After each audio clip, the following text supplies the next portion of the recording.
Azure Heroes est un programme chez Microsoft qui reconnaît des personnes qui ont un impact dans la communauté. Et donc que vous soyez contributeur sur des sujets comme la diversité dans la tech, le Green IT, que vous soyez mentor auprès de développeurs, que vous créez du contenu ou animer une communauté, il y a des petits badges que vous pouvez avoir et collectionner avec notre super mascotte. Et on a aussi d'autres types de badges. Je vous invite du coup pendant le DevDay à scanner le QR code que vous verrez entre les conférences pour recevoir votre badge Azure Heroes Learner.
Azure Heroes est un programme chez Microsoft qui reconnaît des personnes qui ont un impact dans la communauté. Et donc que vous soyez contributeur sur des sujets comme la diversité dans la tech, le Green IT, que vous soyez mentor auprès de développeurs, créer du contenu ou animer une communauté.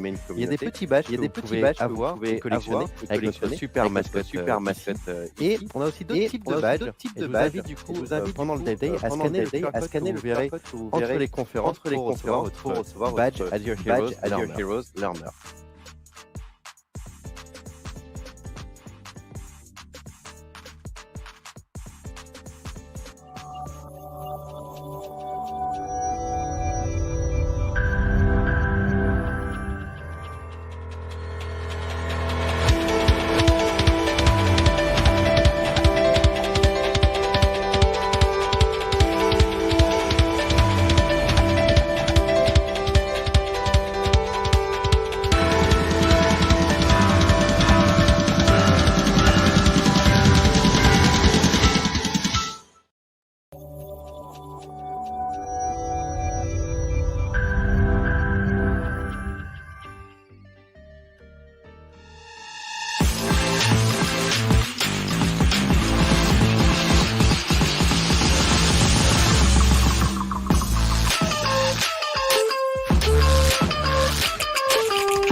Hi, this is Jesse Liberty from the United States, and today we're going to talk about Git.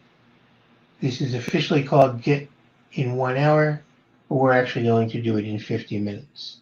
A key thing to know about Git is that it is not as hard as people say it is. That is at least 99% of the time.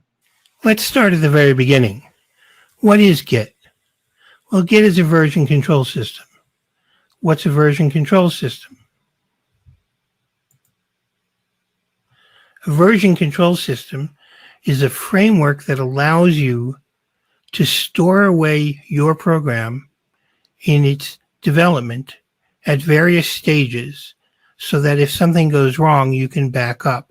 It's as if every few minutes you were to make a copy of your working program so that if you hit a point that's no longer working, you could go back. Git does that for you, makes it very simple to create those stopping points. It also gives you the ability to switch among tasks safely. For example, if you're working on a feature and you suddenly need to work on a bug, you can move from that feature to the bug, and when you have fixed the bug, you can easily move back to your feature. Finally, Git allows you to share code safely among different members of your development team. We're going to talk about branching quite a bit, but I want to start by giving you a conceptual view of what that means. If we have main as our production branch, and we want to work on a feature, we're going to branch off of main into a feature branch where we can work safely without affecting anyone else and without affecting the main branch. When we're done creating our feature, we can merge it back into main. We'll see that as we go along. The work area is just the current state of the files in your working directory. If you open up Visual Studio, these are the files that you will see. If you go to your actual directory, these are the files that you will see. It can be confusing as to what's in the work area and what's not. But at any given time, only one set of files are in the work area, and those are the files that you'll see currently in Visual Studio. The index or staging area holds the files you want to commit, and you'll see that we don't use that terribly often, or at least I don't. Many Git developers use it quite a bit, but I'm going to show you how to bypass that in most cases. The repository on your machine is key. This is where we keep all of the files for all of the versions of your program. The remote repository is just like your local repository, except it's on a server. Typically that will be GitHub or Azure to get files from the repository into the remote repository so that you can share those commits with others on your team. The stash holds modifications that you may want to come back to, but you don't want now. We won't be using the stash in this presentation, but it is just a way to stash away some files that you don't want, some commits that you don't want to lose. One of the main ways that you're going to want to move from the work area to the repo on your machine is to commit a set of files. When you want to get files from the repo back to your work area, you're going to use checkout. Similarly, you're going to want to be able to move commits from the repo on your machine up to the shared repo. To move from your machine, you use push, and to get them down from the remote repository, you use pull. I'm going to be using PowerShell. If you'd like your PowerShell to look like mine, here is a link to an article on Scott Hanselman's site that tells you how to set it up so that it looks like this. This can be very helpful in terms of telling the status of your branch at any given time. Let's begin by talking about how you create your repository. I'm going to create a repository on GitHub. Let's get out of the slides. Open up Chrome, navigate to GitHub. GitHub is not the only place that you can put your remote repository, but it is arguably the most popular place. I'm going to create a new repository. I'm going to skip the description for now, make this public, and come down and add a README file, which I recommend for every application. And you'll want to not just create a README file, but keep it up to date. Then I'm going to add a get ignore. This tells Git what file endings you want to ignore, not put into your source control. There are, as you can see, many languages supported here, and there are many more available. I'm going to come all the way down to Visual Studio because that has all of the endings that I care about when creating a C# application. And then I'm going to choose a license for sharing this code, and I'll put this under the MIT license. I'm ready now to create my repository. And now I have a repository on GitHub. I don't have one on my local machine. So any files I've created, the get ignore, the readme, are on the repository on GitHub.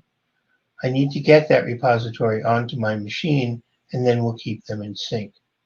The easiest way to do that is to click here. You can pick up the HTTPS to your repository and use that from the command line. By far the easiest thing to do is to get GitHub Desktop, and then GitHub supports that, so I can just click, and it comes up and says, okay, here's where we're coming from on the server, and here's where we think you want to put it. And of course, you can open up and choose any location. This is, in fact, where I want it, so I'm going to hit clone. And you'll see that I'll be using GUI tools sparingly, but where they make life far easier. Okay, if we come down to the local machine, we open up a file browser and we go to GitHub and the name of the repository. We now have those files local here as well. Now let's create a C# application, perhaps the world's simplest C# application, and put it in that directory.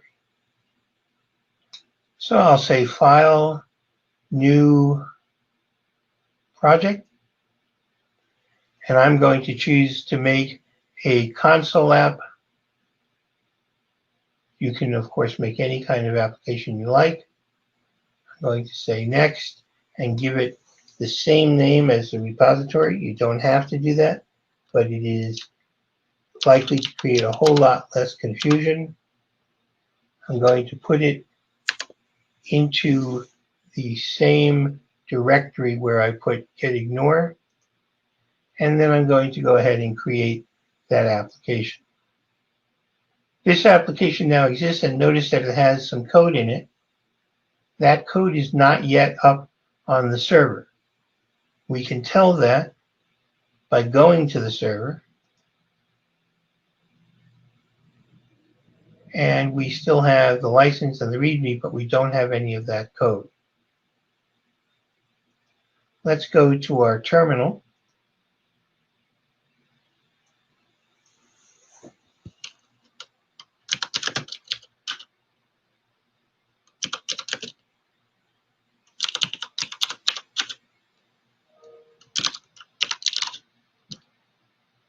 And you can see that it's telling us that main has one addition to go up to the repo. No modifications, no deletions. Let's double check that by using a command that we'll use quite a lot, which is git status. All Git commands begin with git. And it tells us that we have untracked files, but nothing added to commit. So we want to add those untracked files. And this is one of the few places we'll be using the index. That adds the files in test 8. And now we want to commit them. And I want to commit all of the files that can be committed. So I'm going to use -A. And it needs a message for each commit. So I'm going to say -M. And I'll just say first commit. What that has done is put all of this commit into the local repository. Notice it says 1 with an arrow up. That indicates that we have one commit to send up to origin, that is the remote repository. To do that, you may remember that we say get push, and that pushes what we had in our local repository up to the remote repository. If we go back to the remote repository and we refresh, we see that we now have the folder test8. Inside of that is the solution and the folder test8, and inside of that is program CS, and there is in fact the code that we added locally. Now it's up there remote as well. We can modify this file, of course.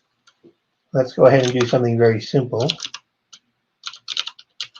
We'll just add a second line.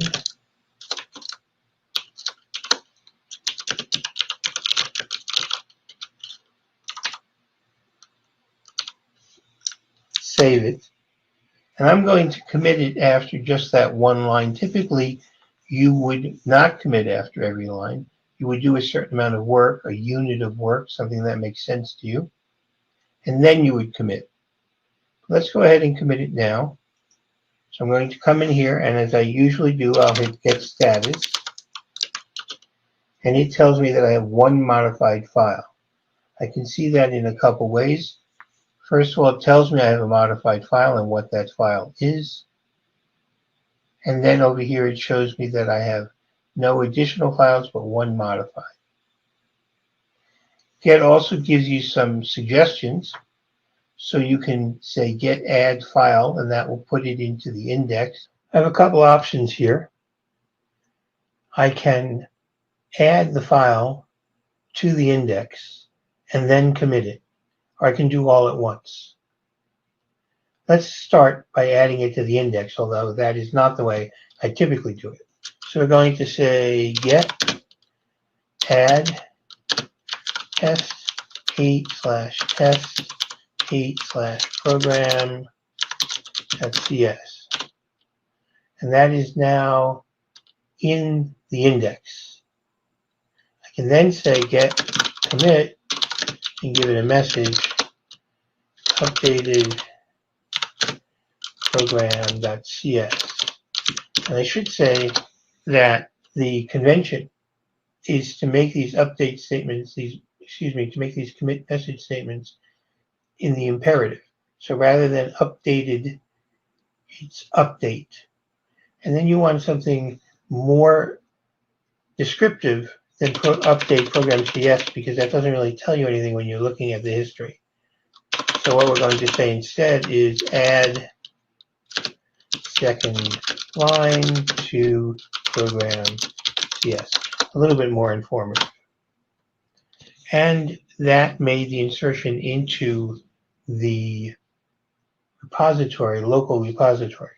So now we can say get push, and that will take our commit that is in the local repository and send a copy of it to the remote repository.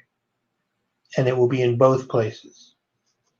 At this point, we've seen how we can use commit to move changes from work area to repo on your machine. We haven't seen checkout yet, and that's because we have only one branch, but we're going to fix that in just a moment. We've also seen how you can use push to push commits from the repo on your machine to the remote repository. You would only use pull if other people on your team are making commits to the remote repository. In that case, you may want to make your branch up to date with their branch. They would check in their commit and push it to the remote repository, and then you would pull it, bringing down that commit and adding it to your local work area. Now, all this time we've been working on the main branch. You probably don't want to do that, especially if you're working with others. What you want to do instead is to make a branch off of main and do your work on that branch. Once you've completed your work on that branch, you can then merge it back into main. The advantage of this is that if you have errors in your branch, you're not affecting the main line of development. You can roll back your commits in branch 1. You can edit commits in branch 1. You can generally do a lot of work without affecting anyone else. So let's go ahead and create a branch off of main. To do that, we'll say get branch, and then whatever name we want for our branch. Let's call it feature. And that'll be a branch for a feature that we're going to develop. Now notice that we're still on main. We've created that branch, but we have not changed our working directory to that branch. We're not on that branch right now. We're still on main. What we need to do in order to get to that branch is to check it out. So we say get checkout feature. Now we are on the feature branch, and we can develop as long as we want on the feature branch. And then when we feel the feature branch is ready to go back into main, we can either merge it or we can create a pull request. A pull request says to the members of your team, I would like to merge this branch into main. Can you please review it and agree that it's safe to make the merge? If so, the other person on your team, or however you might have it set up, maybe you need 2 people, will approve the pull request and your code will be merged back into main. This is a great way to make sure that the code that you're merging into your main line has been approved by a couple people, which means they've looked at it and done at least a sanity check on it. We just branched off of main into feature. But because we made no changes and we branched off of main, our work area is unchanged. And if I go back to the program, we see exactly what we saw before. However, all the changes we make now will be on the feature branch. Let's go ahead and make a simple calculator class. So we'll say add class, we'll call it calculator, and we'll give it, to get started, an add method. Let's make the class public.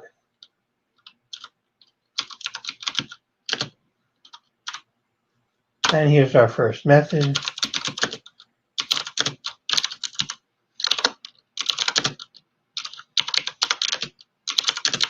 And I use left and right because if I'm adding, typically I'm adding 2 numbers and one's on the left and one's on the right of the addition symbol. But here you're going to actually have to call the method. We're keeping this as simple as possible. Return left plus right. Okay, we've made a change. Let's save that change. We're not calling it yet, but that's fine. And we're going to go down to get and say, I'd like to check that in. I've done some work. I'm at a logical check-in point. So I'm going to say get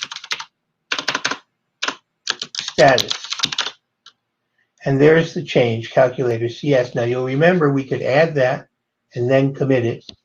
Or we can do them at the same time by saying get commit -a, which means all of the change files, -m create calculator class.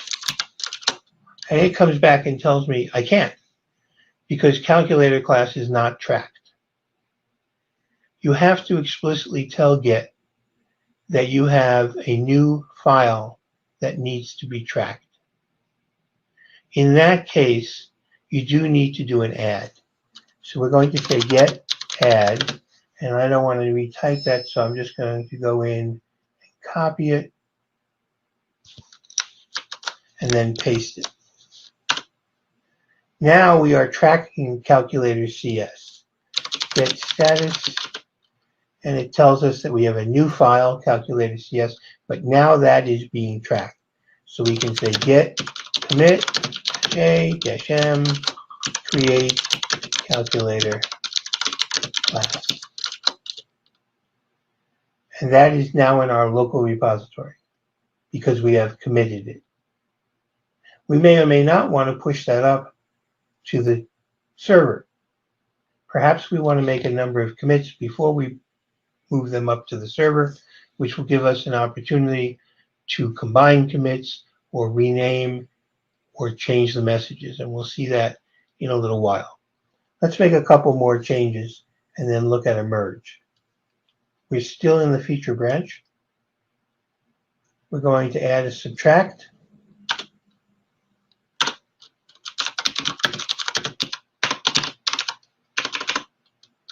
Right. And we'll say return. While we're at it, let's finish out this simple calculator. I'll copy and paste subtract, and we'll call this multiply, and just change the operator. And then we can come down and do integer division. And change the operator. And make everything nice and neat. Save it. And let's go back to our terminal and ask get what has changed. And it tells us that one file has been modified. Now, of course, if we modified multiple files, you would see more than one. Let's do that. Let's go over to Program CS. And in program.cs, we're going to want to create our calculator and call add on it. Then 5 and 7. And then we can say console write line. So.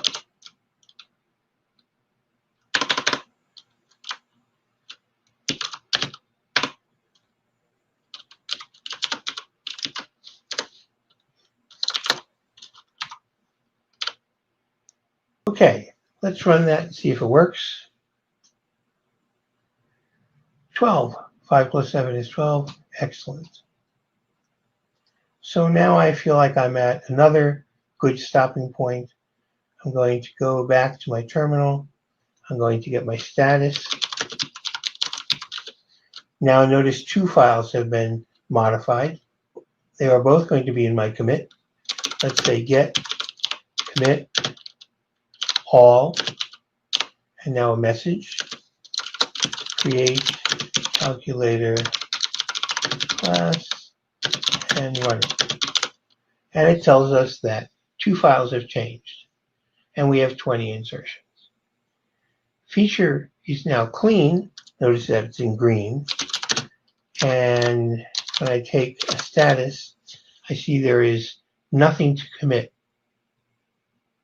Remember though that we have a couple commits that are in our local repository that we may want to push up to the origin, to the server repository. Let's go ahead and do that with get push. And it says, I don't know anything about feature. Remember, we created feature locally, not on origin.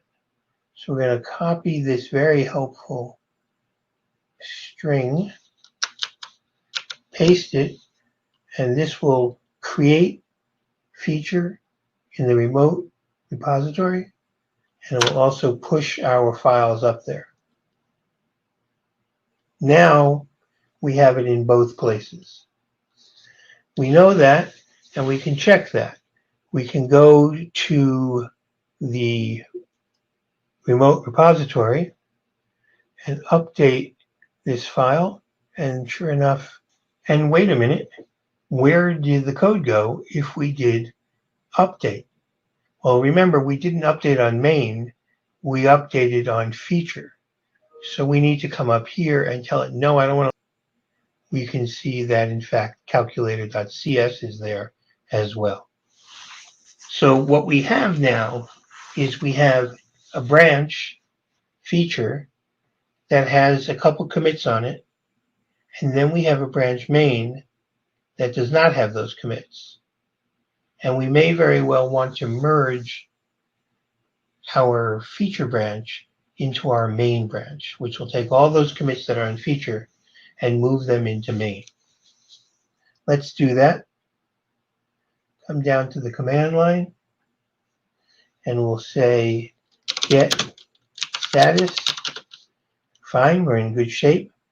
We'll say that we want to get over to main, because that's what we're going to merge into. So we'll say get checkout main. Now we're up to date with main, and we're going to say get merge feature. And that is going to take what was in feature and merge it into main. And notice that it says I have 2 to push, so I'm going to say get push. When I say notice, I mean over here, it says main plus 2.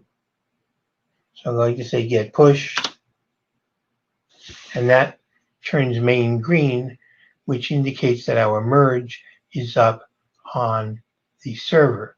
And let's see if that's true. We're going to go back to the main branch, and sure enough, now it has the updated files because we merged what was in feature into main. And so now main has all those files. There are any number of GUIs that can help you with working with Git. One that I like very much is Fork. Fork is free, at least for open source applications, and I believe for small teams, but I'll check that before I do this.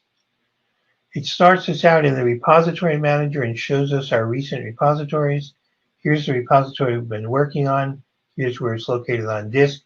It tells us how many commits we've had, when the initial commit was, when the last commit was. It shows us the first branch, first check-in, who did it, and the commits on that branch.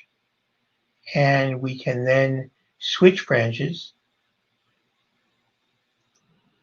It shows us our feature branch and the changes that we made in the feature branch. It shows us that feature and main are pointing to the same thing. It tells us who made those changes.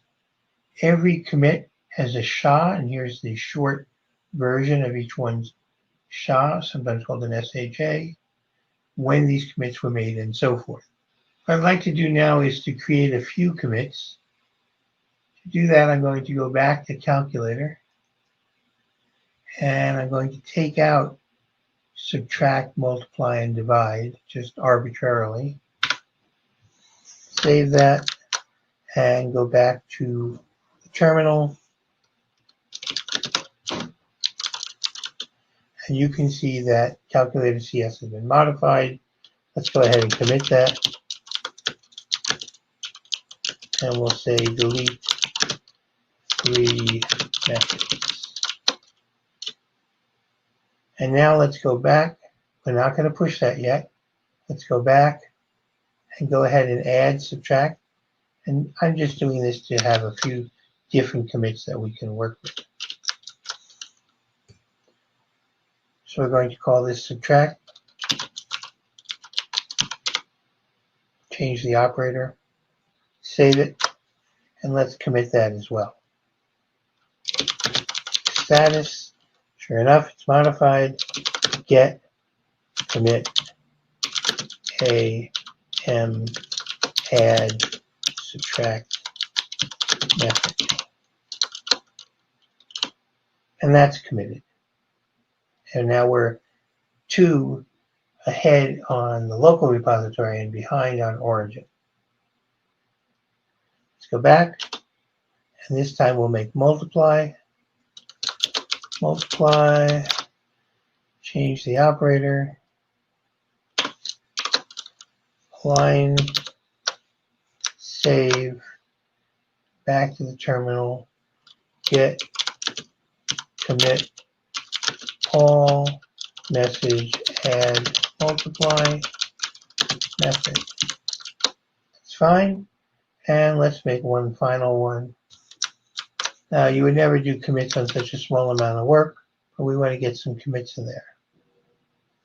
Save all that. Come back to the terminal. Get commit a m add divide.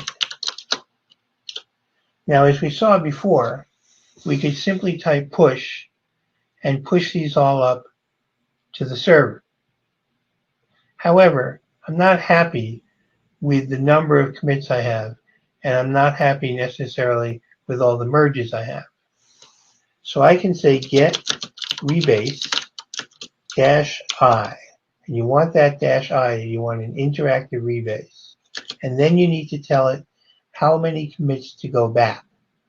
And the way you do that is you say head, and then a tilde, and then how many commits to go back. Well, I know it was at least 4.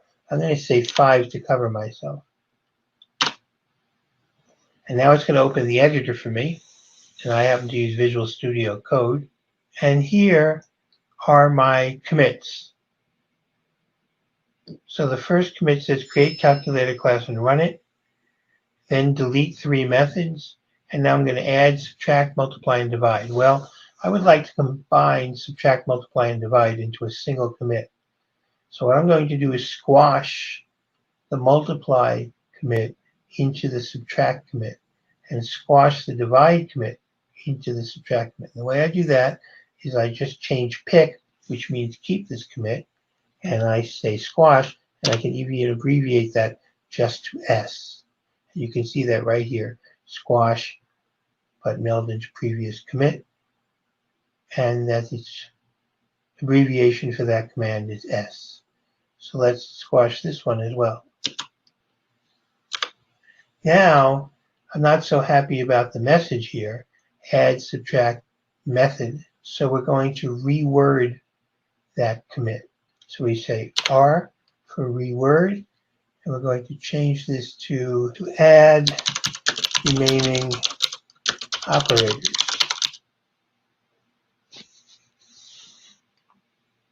Now I'm done. I've made my changes. I've renamed the first one and squashed the other 2 into that first one. All I need to do is save this and close it, and it will say, okay, tell me about your messages.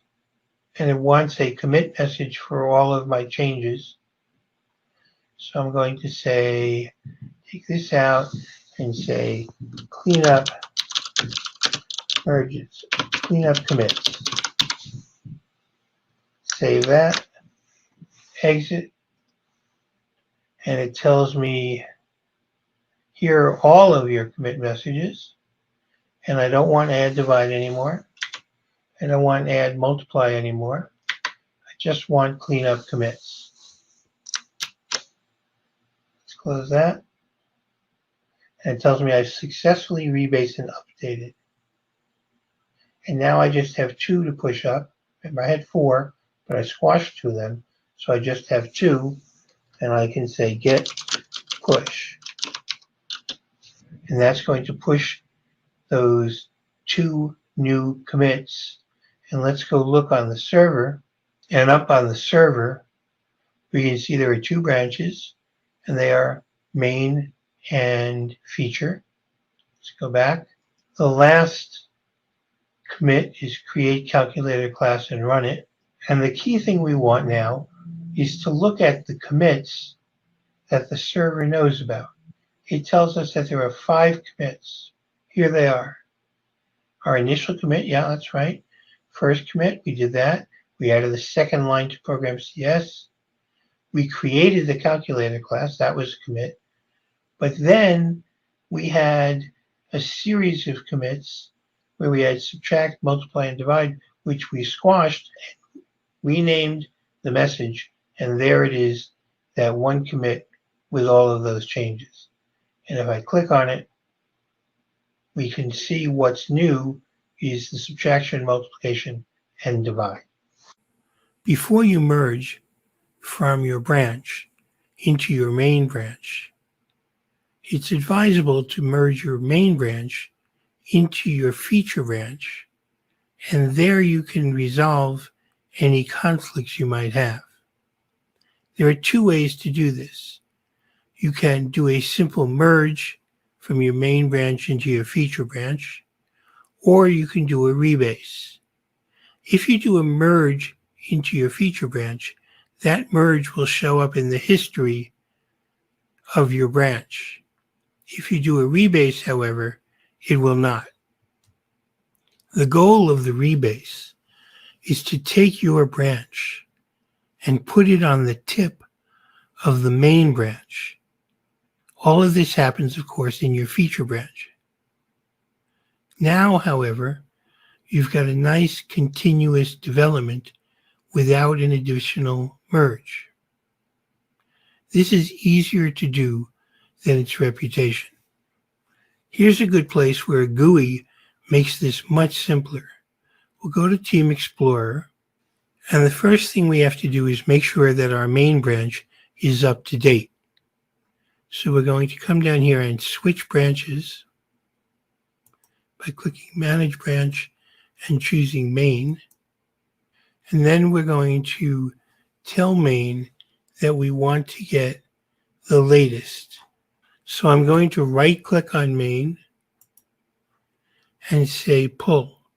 We've seen this from the command line. Here it is from the GUI. And that's going to bring Main completely up to date. Next, we're going to go back to our feature branch, and we're going to want to tell it that we want to rebase feature on top of main. So we simply click rebase, and it comes up with the current branch here. We're going to rebase from the current branch onto another branch. Remember, we saw that feature was on main. So let's choose main. Now we're going to rebase from feature onto main. There's an important distinction between onto and into. When you rebase onto another branch, you're rebasing your current branch onto the tip of the other branch, as opposed to merging code into that branch. Let's go ahead and hit rebase. Notice it says replay all commits. What it's going to do is take main and replay all of the commits in feature on top of main. And remember that we are in the feature branch when we're doing this. So we'll say rebase. We can now go to the history of feature, and you see that here are commits from main adding into commits from feature in a nice linear history. And we can continue to do this, adding rebases to feature. Once we're happy with feature, with all of the changes, we can merge it into main. We can do that from here. Now we're going to want to merge into main. So let's come over here and change our branch by saying manage branches. And we want to be on main. And now we can say merge. And it says you're merging into main. Which one do you want to merge into main? And we know that that's feature. So we're going to merge from branch feature into current branch main. And that's going to bring feature into the branch, along with all of its changes, including the rebase. So let's go ahead and click merge. And because we had done the rebase and not added any more commits, they're up to date. Now we can continue working on feature, which is a common scenario. Use rebase to rebase feature onto main. You could do that a number of times, and then merge feature into main. We've already seen get log one line. If we just say get log, instead of one line for each commit, we get a bit more information. So if we look at the top, you can see who the author of this commit was, when it was committed, and what was in that commit. and you can work your way down through to the first commit. Let me hit Q for quit to get out of that. I can narrow this down by saying get log -n and then tell it how many I want. Let's say 3. And that's clear so you can see that more clearly. And it gives us just the most recent 3 commits. We can combine both. We can say get log -n 3 and then -- 1 line. And now we've got the 3 most recent, and they're 1 line each. We can also limit log to find specific commits based on various criteria. Some of the most useful are, for example, get log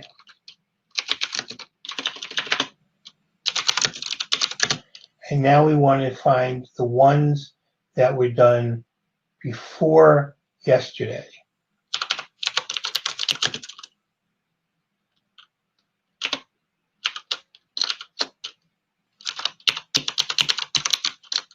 And that's a very simple command, but of course we won't get any because we did all of our commits today. One log command that is very powerful combines with the grep command from Unix so that we can look for partial words within each of the commits. So we can say, for example, get log grep, and let's look for new. And sure enough, there are 2 commits with the word new in the message. Added new text line, added first new line. And we could have combined that, of course, with the 1 line and just seen the 2 lines that have what we looked for with grep. We can ask log to show us all the changes in a commit. This can come in extremely handy. Let's clear the screen and say get log -p.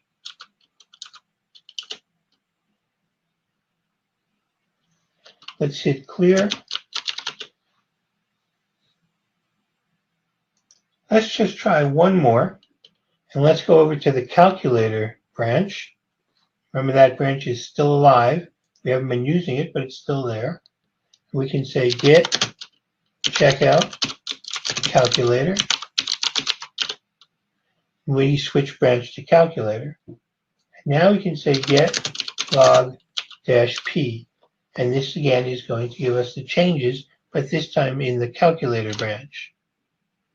The first thing we see is our latest check-in, which was a rebase. Here's all of the messages that we had in that rebase. We come down and see what was added in that commit, and we see that we have the namespace and the class calculator. And if I hit space, I can come through and see all of the additions that were made in that one commit. A very powerful command, and the last one that we'll look at, is get bisect, which can help you find where an error was introduced. Let's take a look at the calculator branch, and we'll say get log 1 line. Now let's say we know that the initial commit was good, and by the time we got to create calculator class, it was not good. There was a bug that had been introduced somewhere. Okay, now that we have our log, the first thing that we have to do is turn bisect on. We'll say get bisect start. And that puts us into bisect. And then we're going to tell it a good commit. So let's choose first commit. I'm going to say get bisect good. And now I'm going to use the SHA, this right here, to indicate that I want the first commit. So I'll say 99CF978. Okay, it's happy with that. And now I need to tell it a bad one. And we'll say that create calculator class is bad. So A8F260F.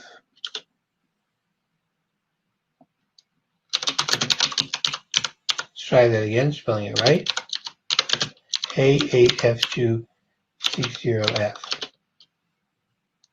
Okay, now it's bisecting.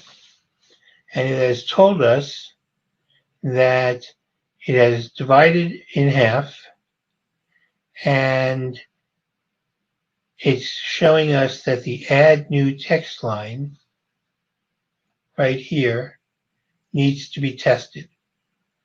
Now that's either going to be good or bad. Let's say it's bad. In that case, we're going to tell bisect that that was a bad check-in. So we're going to say get bisect bad.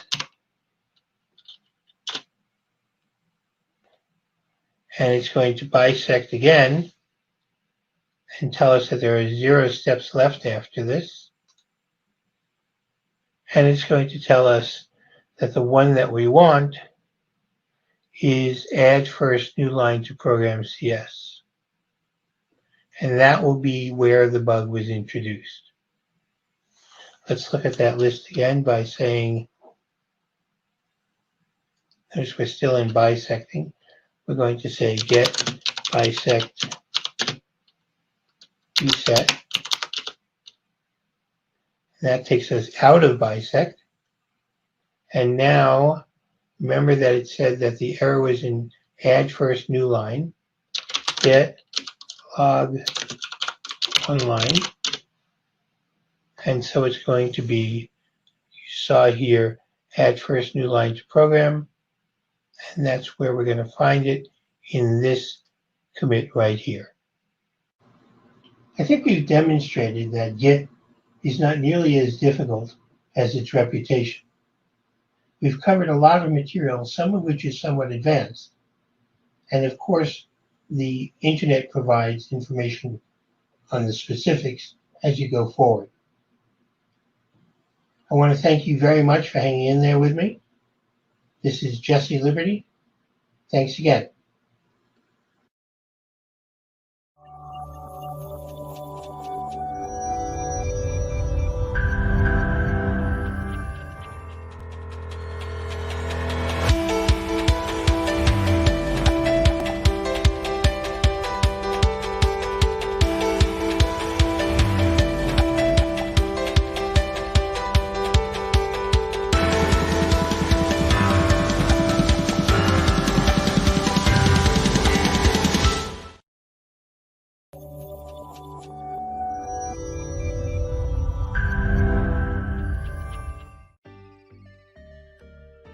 Azure Heroes est un programme chez Microsoft qui reconnaît des personnes qui ont un impact dans la communauté. Et donc que vous soyez contributeur sur des sujets comme la diversité dans la tech, le Green IT, que vous soyez mentor auprès de développeurs, que vous créez du contenu ou animez une communauté, il y a des petits badges que vous pouvez avoir et collectionner avec notre super mascotte ici. Et on a aussi d'autres types de badges. Et je vous invite du coup, pendant le DevDay, à scanner le QR code que vous verrez entre les conférences pour recevoir votre badge Azure Heroes Learner.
Azure Heroes est un programme chez Microsoft qui reconnaît des personnes qui ont un impact dans la communauté. Et donc, que vous soyez contributeur sur des sujets comme la diversité dans la tech, le Green IT, que vous soyez mentor auprès de développeurs, que vous créez du contenu ou animez une communauté, il y a des petits badges que vous pouvez avoir et collectionner avec notre super mascotte ici. Et on a aussi d'autres types de badges. Et je vous invite du coup, pendant le DevDay, à scanner le QR code que vous verrez entre les conférences pour recevoir votre badge Azure Heroes Learner.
Hey everybody, it's great being here. My name is Liran Haimovitch and I'm a co-founder and CTO at Flug. Today I'm here to speak with you about software understandability and why I believe this is such an important concept in modern software development and delivery. So I'll start by introducing myself. My name is Liran Haimovitch and I'm a co-founder and CTO at Flug. I spend a lot of my time today speaking, writing, and meeting customers, talking about modern software methodologies such as Agile, DevOps, and Lean. And up until 5 years ago or so, before founding Rookout, I spent a decade doing cybersecurity, research, development, product management, which kind of led me to where I am now. Let me just set everything up. 1 second. Awesome. So I want to give you some brief overview of what Rookout is and what I learned along the way about software understandability. So Rookout is a platform for live data collection and debugging. Using Rookout, software engineers such as yourself can connect to their code as it's running remotely, whether it's in a container within your laptop or anywhere in the cloud, anywhere in the world, in fact, even in production, and instantly collect data, snapshots, stack traces, variable values, anything you would collect with a traditional debugger, but you can do it without having to code, without having to redeploy or restart. And working with our customers who were using Rookout, we came to realize that actually understanding the software we're all working on, has become a major issue and we're seeing more and more of our customers struggling with understanding their own software, which kind of came us to crystallize the concept of software understandability. Now, you might be wondering what is understandability and why should it matter? So just before me, there was a very quick and simple exercise about how to use Git, and it was shown that you can build very simple software, do various arithmetic operations, and so on and so forth.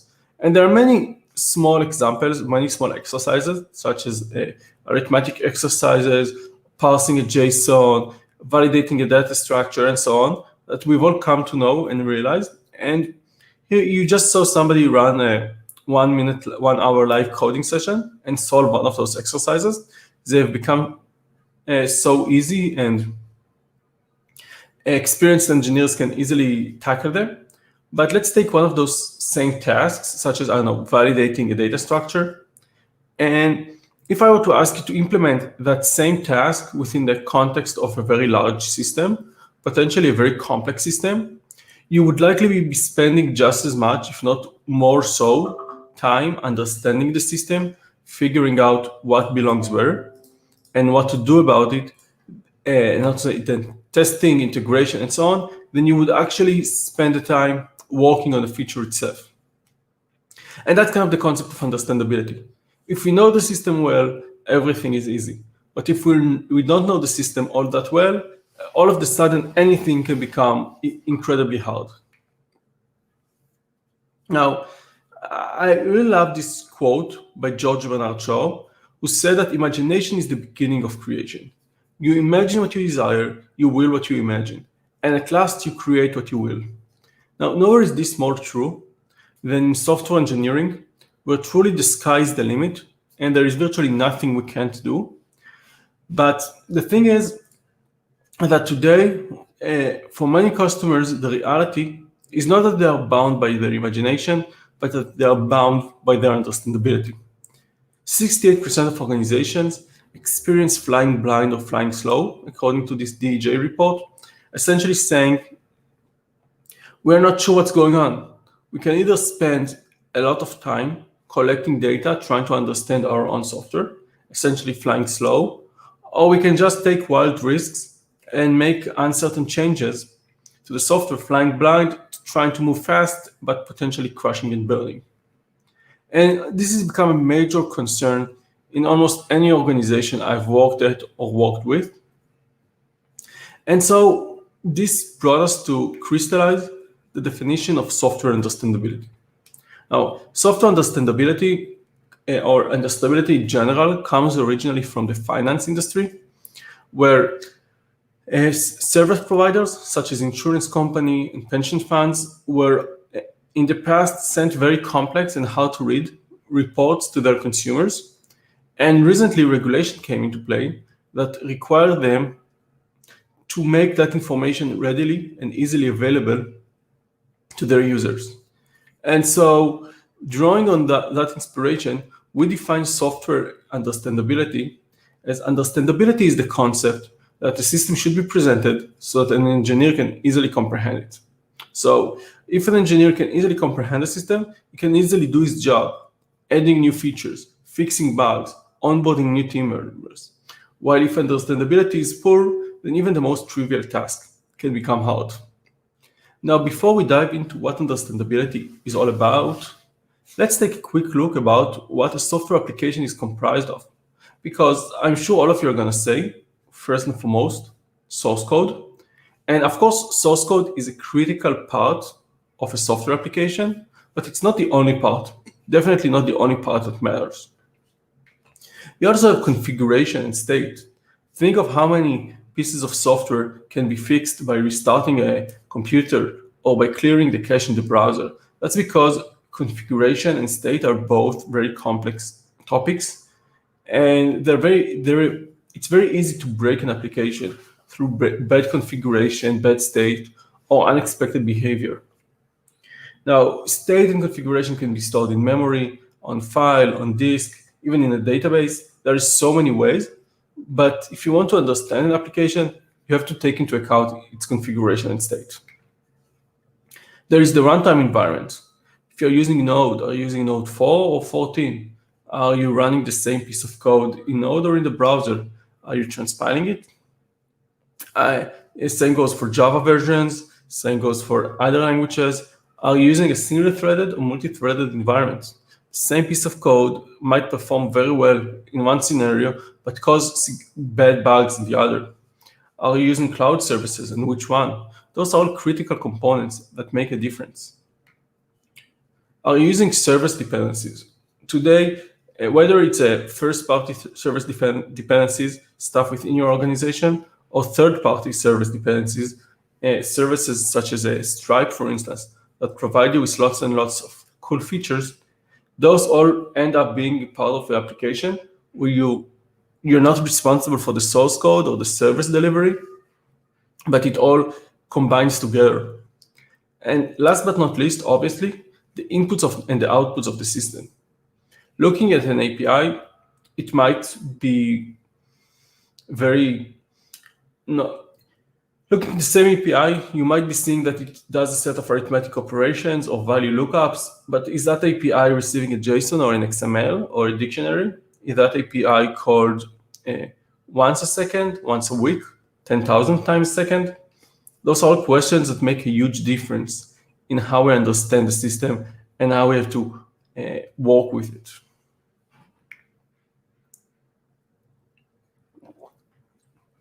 All of those elements together comprised to make an application, and only by understanding all of them can we truly understand the software application we're working with.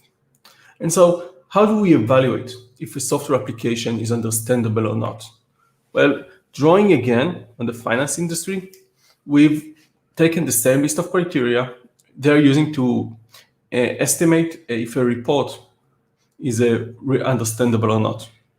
So first and foremost, you want the information to be complete.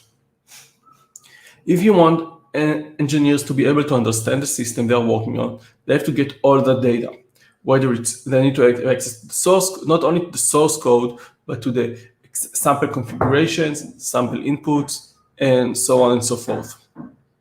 At the same time, you also want the information to be concise. You can't just expect someone who's onboarding to a new system to read through 100 million lines of code, 1 billion database records, and so on and so forth. You need to make that data easily accessible in a concise manner, creating short introduction pages and so on. You want information to be clear. Obviously, we all know that source code should be clear, source code should be a clean code, well documented, and so on, but this goes throughout all the information. Every piece of information that is required to make a system understandable should be clear, and all that information together should be organized in a way that's easy to navigate, going from the intro to the systems, the various parts of it, being able to easily get input samples for a specific code snippet that we are working on, and so on and so forth. We have to be able to move from one question to the other, from one piece of information to another one. And if you can present all the information about the system, its source code, state, configuration, service dependencies, inputs and outputs, and so on, in a complete, concise, clear, and organized manner, that makes the system understandable, much, much easier. Think of it yourself. How often do you have all the information you need on the system in a complete, concise, clear, and organized manner? Versus how many times did you have some of those criteria missing? The information was incomplete or inconcise or unclear, and you find yourself struggling to achieve the tasks you had before you. Now, as we're diving into understandability, it's important to note that there are a few similar ideas that are out there that are often used quite often and might be mistaken for understandability, but they're not. First and foremost, we have complexity. Obviously, a complex system is much harder to understand than a simple system, but you can change complexity without changing understandability and vice versa. Take, for example, I can provide you with a script that reads a file and creates an output, but I provide you only with the source code, no documentation, no comments in the code, no input and output samples, and so on. Trying to decipher what that script is doing can be quite an undertaking. At the same time, if I provide you that same script with a one-pager describing what's it doing, with comments in the code, with inputs and output samples, all of the script is not any less complex, but it's much more understandable when I'm providing you with the context and the tool to comprehend it. Understandability is also not about readability. Readability is tightly coupled with clarity, and of course, they might even be interchangeable. But for instance, data might be missing, data might be poorly organized, so it's not just about whether the data is readable or not, whether the source code is readable or not. And last but not least, we have observability. Observability is a concept from a system operations, IT, SREs, that is all about how can we understand what the system is going through, how can you understand the state of the system by looking at its inputs and outputs.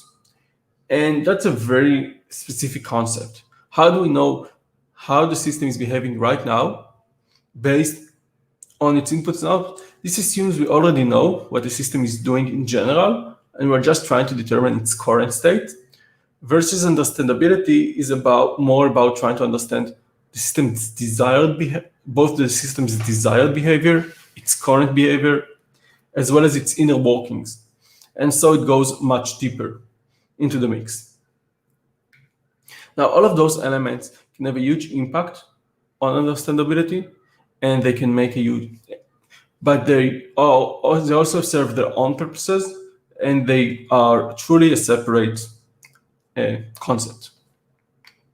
Now, by now, I hope you've got a sense of why understandability is so important and why it makes such a difference. But I want to dive in even further and show you what you can do to improve understandability. What can you do to make it so the system you're working on is more understandable? Whether you're a software engineer or a team leader or an architect, there are many things you can do to improve the understandability of the system to drive faster software development and higher quality. First and foremost, minimize complexity. Yes, complexity is not understandability, but by minimizing complexity, you can make the system more understandable. Start out by cutting back on requirements. Every new requirement is additional work. Every new requirement makes things more complex.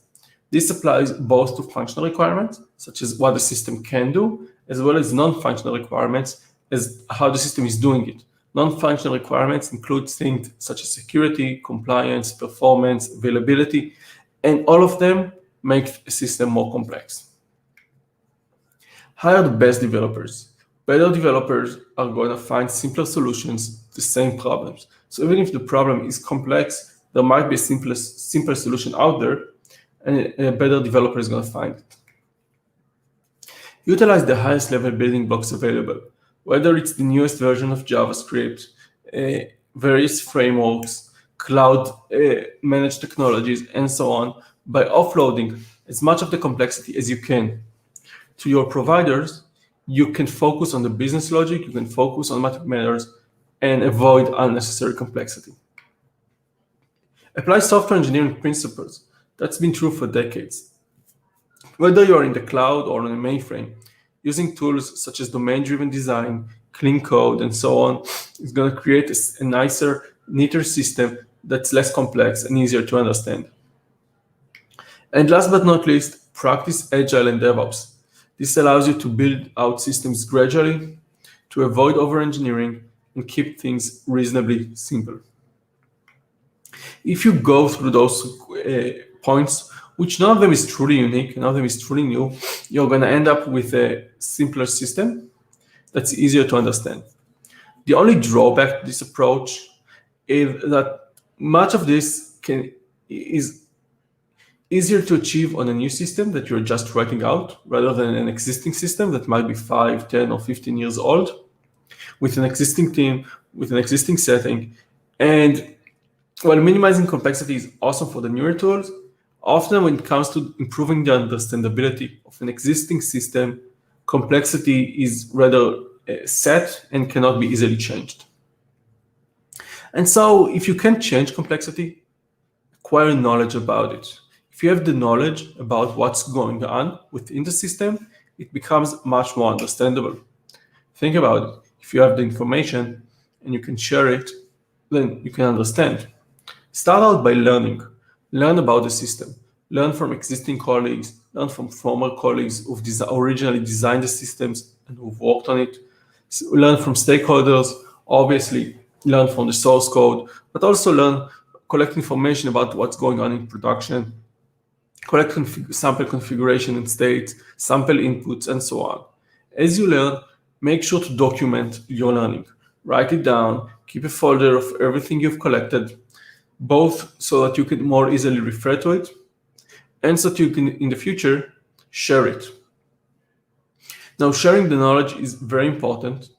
Sharing the knowledge can be done through presentations, through documents, through webinars, but share the knowledge within your team, create a culture of sharing and of learning. And as you build more and more knowledge, even the most complex systems can become much less intimidating. Now, the other part of knowledge, which is a bit on theoretical side, this is what's going on, is the practical experience. How can I play around with the system? How can I take it apart and put it back together so that I understand what's going on? And this is all about development environments. Now, start out by creating the development environment as close as possible to the original environment you're working with. I mean, if production is using a certain type of operating system, a certain runtime, use those runtimes.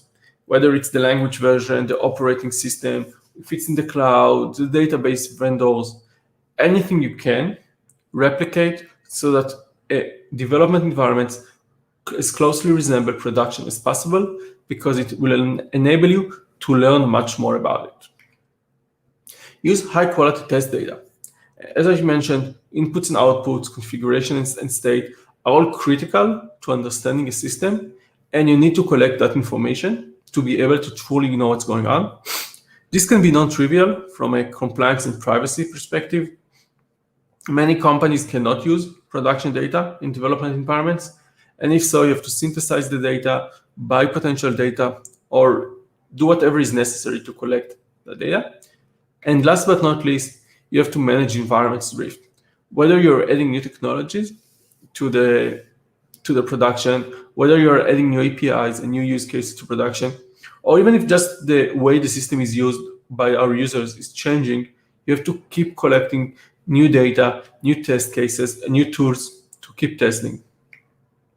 Keep in mind, setting up high-quality development environments and keeping them in sync is quite an undertaking, but it's almost always worthwhile. Almost to the end, we've got observability tools. Observability tools provide you with insights into what's going on in the system. Logging, tracing, metrics, and error tracking are all amazing tools that show you a glimpse into what's going on in the system. If your organization has some of those tools, make sure developers have access to them so that they can get some understanding to what's going on in production and other environments. The main downside of those tools is that they're very static. They collect what they collect, and every change in observability data collection requires changing code, redeploying, and restarting, which can make them a bit expensive to operate, and kind of the source of why many organizations are complaining about flying slow, because their main tool of understandability is observability tools, and that's not agile enough. Which brings us to the final topic, understandability tools. Understandability tools are tools that are designed from the ground up to allow us to see into our software, to know what's going on, and to understand it. Obviously, traditional debuggers are understandability tools. They show us in slow motion how the code is going, what the code is going through. They show us step by step what's going on. They allow us to truly glimpse the business logic and understand it. And today we also have next generation debuggers. The next generation debuggers or debugging platforms such as Rookout allowed us to take the debugging experience to the cloud, to production, to service mesh environments, to serverless environments, and debug where we couldn't have debugged before. Easily seeing the state of the code deep down and knowing what's going on. Whether you're using traditional debuggers or next generation debuggers, having access to development environments, having access to production environments is critical to understand our application and to see what's going on so that we can truly understand it. Yeah, that's what I had. So it was great talking with you. Feel free to reach out to me on Twitter or GitHub. can also reach out on rookout.com and ask for a demo or continue the conversation.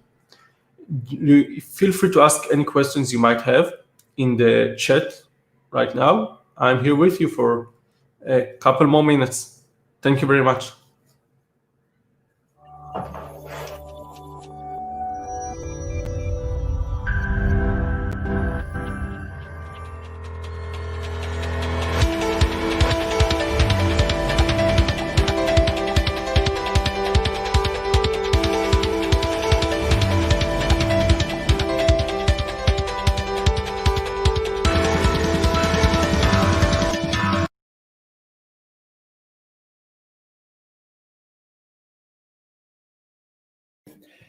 Thank you very much for having me here. I feel pretty honored.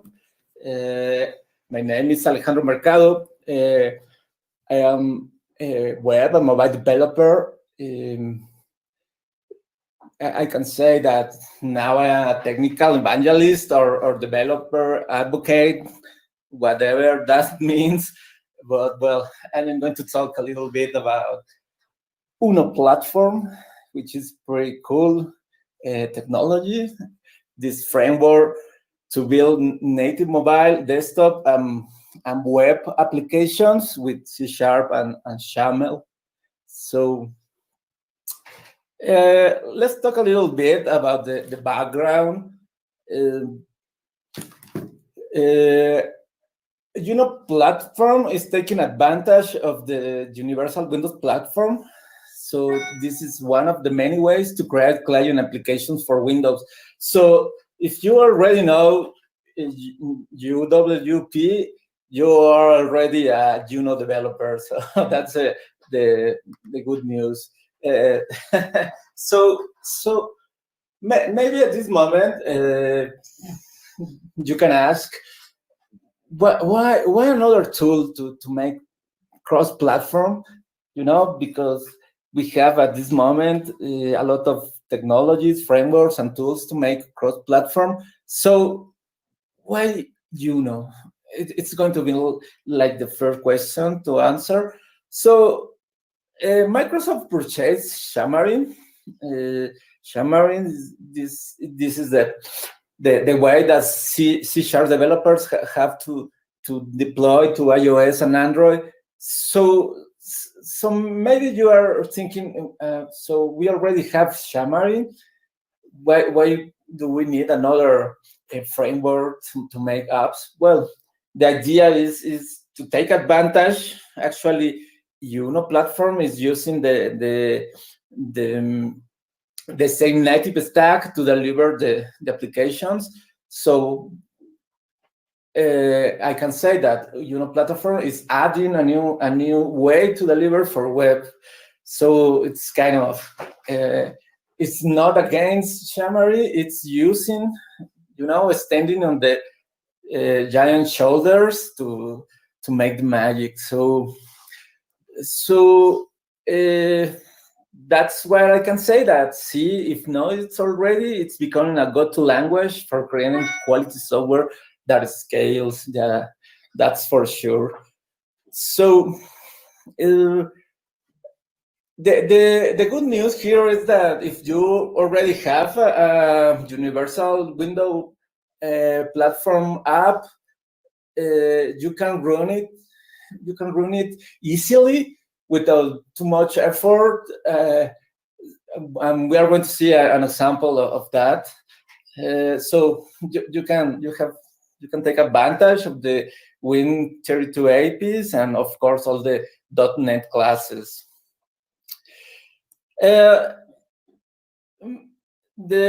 So it's not limited. I can say that, of course, the most common language used is C#, but if by any chance you are still using Visual Basic, you can still take advantage of this UWP. So cross-platform is not a new idea. So there have been a lot of history around it. And of course, if we look at the side of iOS, we have Swift, Objective-C, and Swift. And in the side, Android side, we have Java, of course, and nowadays Kotlin. So what's the main advantage of using Juno platform? Well, as I said, is C# taking advantage of the whole .NET infrastructure, the whole .NET ecosystem. So React Native and Flutter are already doing that. And I can say without all the heavy tooling at IDE. But well, this is something that Juno platform can also do. Progressive web apps that, as you may know, nowadays is like a buzzword just to have this native mobile apps feeling, but well, it's a web app. I mean, it's using the browser. Well, but actually, you can code in C# to deliver also a progressive web app. So we have you covered. So maybe you remember some companies like this, like Accelerator or Ionic or even Kotlin nowadays is trying to do like the same, to deliver multi-platform apps, native, web, iOS, Android. So this is not a new idea, I can say. So if to have in consideration the big picture, we are in the Juno version 3. So despite being so early in development, I can say that Uno does provide a lot of love. So, well, maybe you have heard about it, that the Xamarin it's going to be deprecated in favor of new framework, but well, it's not going to just disappear. Microsoft decided to develop MAUI is the name. So well, actually, it's going to be the path to follow. So don't worry, it was just a side note. But well,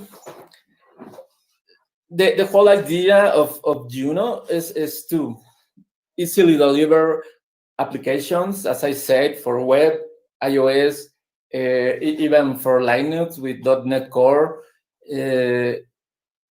So it's just about using XAML, to build this is XML declarative language, just to deliver the front end, the user interface, and of course C# to do the logic. It's as simple as that. So it's open source and free to use. So as I said, Juno platform is using Xamarin. Xamarin uses Mono to transfer the bytecode to deliver it to the different platforms. And in the side of web, is using WebAssembly. We are going to see it in a couple of minutes. And of course, in the client application, desktop applications on the Windows 10 is obviously using WP. And that's the way that can deliver the two different targets. So runs on top of UWP. As I said, in web apps, makes use of WebAssembly that takes the .NET standard libraries to execute files in the JavaScript console, and in mobile runs on top of the Xamarin native stack, who also uses Mono. So another advantage of using Juno is that we have a lot of third-party libraries like Prism. If you need some reactive state library. Like this is pretty famous in the JavaScript ecosystem. That there is a .NET version if you need to use reactive UI. There are a lot of existing libraries. The idea is not to reinvent the wheel. It's just to use everything that the .NET framework already has. I mean, it does not make sense to make everything from scratch. So you can feel pretty safe in this way. So the whole idea or the main advantage, as I said, is using SHAML. So take care of the mapping. I mean, if, for instance, you have something like an stack layout just to stack some elements in our app. Maybe in Android, it's a UI view element, but you don't have to take care of that because platform is doing the magic. I mean, you just declare it with SHAML, do the declarations, the whole interface, and it's going to translate it based on the target. So it's kind of pretty cool to do that.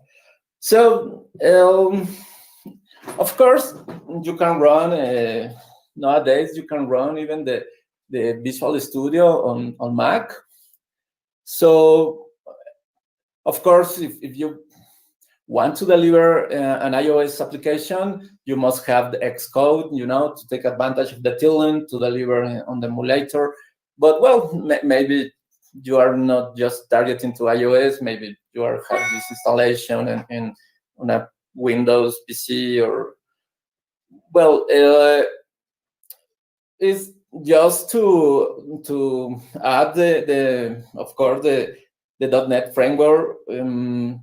And the templates, the platform templates, just so this way we can deliver our applications. So just make a project of this kind, a cross-platform app. As you can see, when we make the project, we can see several folders. The important part here, I can say, is that 99% of our code is going to be in this folder, in the shared folder. That's the whole idea. Just the specific platform code is going to be in the platform specific folder, to embrace the platform. Maybe you need something pretty particular for Android or for iOS. So that's why we have the five folders, just to accomplish that. So that's the whole idea. So as you can see in this slide, take a look at the SHAML. SHAML I can see, is pretty straightforward. So you can, when the first time I saw Juno, I was pretty gratefully surprised because of that, because you can have an application running in just a couple of minutes. As you can see, just with these 5 lines of code, I can have this. This is like maybe the hello world, something like that. It's pretty easy, but you can deliver the app to iOS, Windows, Android, WebAssembly in just a couple of minutes, and the look and feel is going to be like the same. So maybe you can ask at this point, well, but maybe I don't want to have the same look and feel because it doesn't feel natural. Well, if it's going, of course, to depend on your project. So maybe you want to have a different look and feel, because obviously if you have, I don't know, for instance, a Windows look and feel application, maybe you don't want this look and feel running on iOS because it doesn't feel natural. So, well, this is the default. to have the same styles, but of course you can adjust. It's just based on a style, so you can have your independent style depending on each platform. So so that's the way that we can have the same look and feel for our platform or not. It's going to depend on the business goal, of course. So maybe you have heard about the calculator. So well, this calculator, you can find it in the website. It's like an emblematic application, I can say, because this is pretty old. I think that it was 1996 code. So the team ported the application, so now you can have it running on the web, in the web browser, or iOS on Android. So I think it's pretty cool. Just to show that the code, the original C++ code is the same, just the way that we are delivering, running it, doing the magic is what it changed. So of course is heavily based on XAML. So we have all the XAML support. So I think that if you already, as I said, if you already know XAML and UWP, you already know Juno. So the mapping or the idea to embrace other platform is already there. So for instance, you don't have to bother to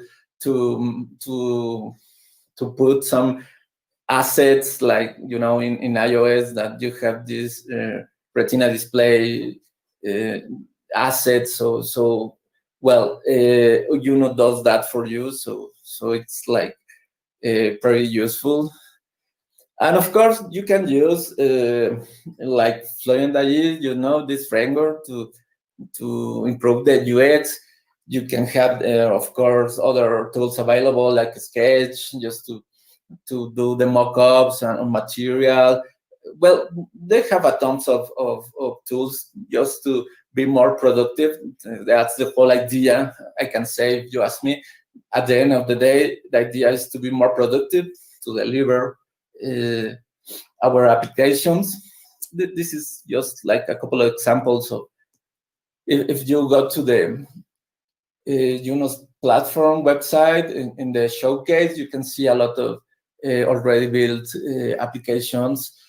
So maybe you can take a look of the playground that is, in this case, for sake of time, it's a very useful way to show how it's running. You can go to playground.platform.juno. So here you can see this is a very basic application, but it's illustrative, that you have all the XAML and a little bit of data, this just to show some data binding in this is the application running, of course, in web. Here is WebAssembly, but this gives you an idea of how is all the pipeline of the flow it's going on. So maybe you want to take a look of, there are several snippets. For instance, if you want to see how cars are delivered, how to take some data. This is pretty cool, no? Just to show the platform internals, well, how it's going on. So maybe you want to take a look of that. And of course, we have to talk, when we talk about Juno, we have to talk about WebAssembly. WebAssembly is taking a lot of place in our development nowadays, because we have now the possibility to deliver web application without JavaScript. So maybe you have never imagined that with Rust or Python or C# we can deliver a web app. Well, now we can do it. So Mono adopted a couple of years ago, adopted WebAssembly. So that's it. To have another languages like Go, Python, Perl. I have seen, of course, C++, C#. And talking about the .NET framework, of course, we have Blazor. Blazor is also pretty famous. And of course, Juno platform taking advantage of WebAssembly. So it's supported in all major browsers, so you don't have these problems. So I just wanted to show this just to have this idea. This is Windows 2000 running on my browser, and this is completely possible because we have WebAssembly now. So wow, it sounds like very cool. No, this is, well, it's a little slow, of course, because it's like to have the whole system in a virtual machine running in my browser. But if you are curious and want to see, you want to show maybe your kids a little bit about, I don't know, how to play pinball in this old version, this old Windows version, you can do it. And that's one of the examples of WebAssembly. It's pretty cool, because sometimes it's better to, the performance that other, for instance, C++ game engines are pretty well performant. So JavaScript, because of the nature, the single-threaded nature, can do that. So WebAssembly compilation, it makes a better performance. So that's why WebAssembly is a good idea. It's not going to replace JavaScript, but it's just going to take another approach to the web development for sure. So that's you can see a lot of games running on the browser right now. Then Unreal or Unity, that's very cool. And well, we can talk more about all this, the whole support that is already in Juno and with assembly, like Skia Sharp. When you are developing, you can have the whole reload of the edit and continue.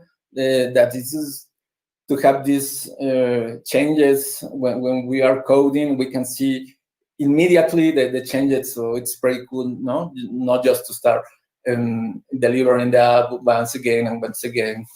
Very cool, I can say. So all the Xamarin support, and in the testing side, we have for WebAssembly, we have Selenium, and for Xamarin, the old friend Xamarin UI test. So maybe if you want to test the platform without friction, you can use Hitbot. Talking about infrastructure as a code, maybe you can want to try Hitbot. Well, is the idea in the near future is to support all the controls, more platform integrations, of course, improve performance, and of course to have the whole developer ecosystem, Microsoft developer ecosystem, like the Azure DevOps and Azure Functions and all the Azure stuff that we already use to make our apps. And this is some references. Well, that's all I got. Thank you very much for having me here. I'm very honored. Maybe if you want a prize, maybe you want to fill out the presentation feedback, for instance, when some virtual site, but I am going to leave the URL here.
Azure Heroes est un programme chez Microsoft qui reconnaît des personnes qui ont un impact dans la communauté.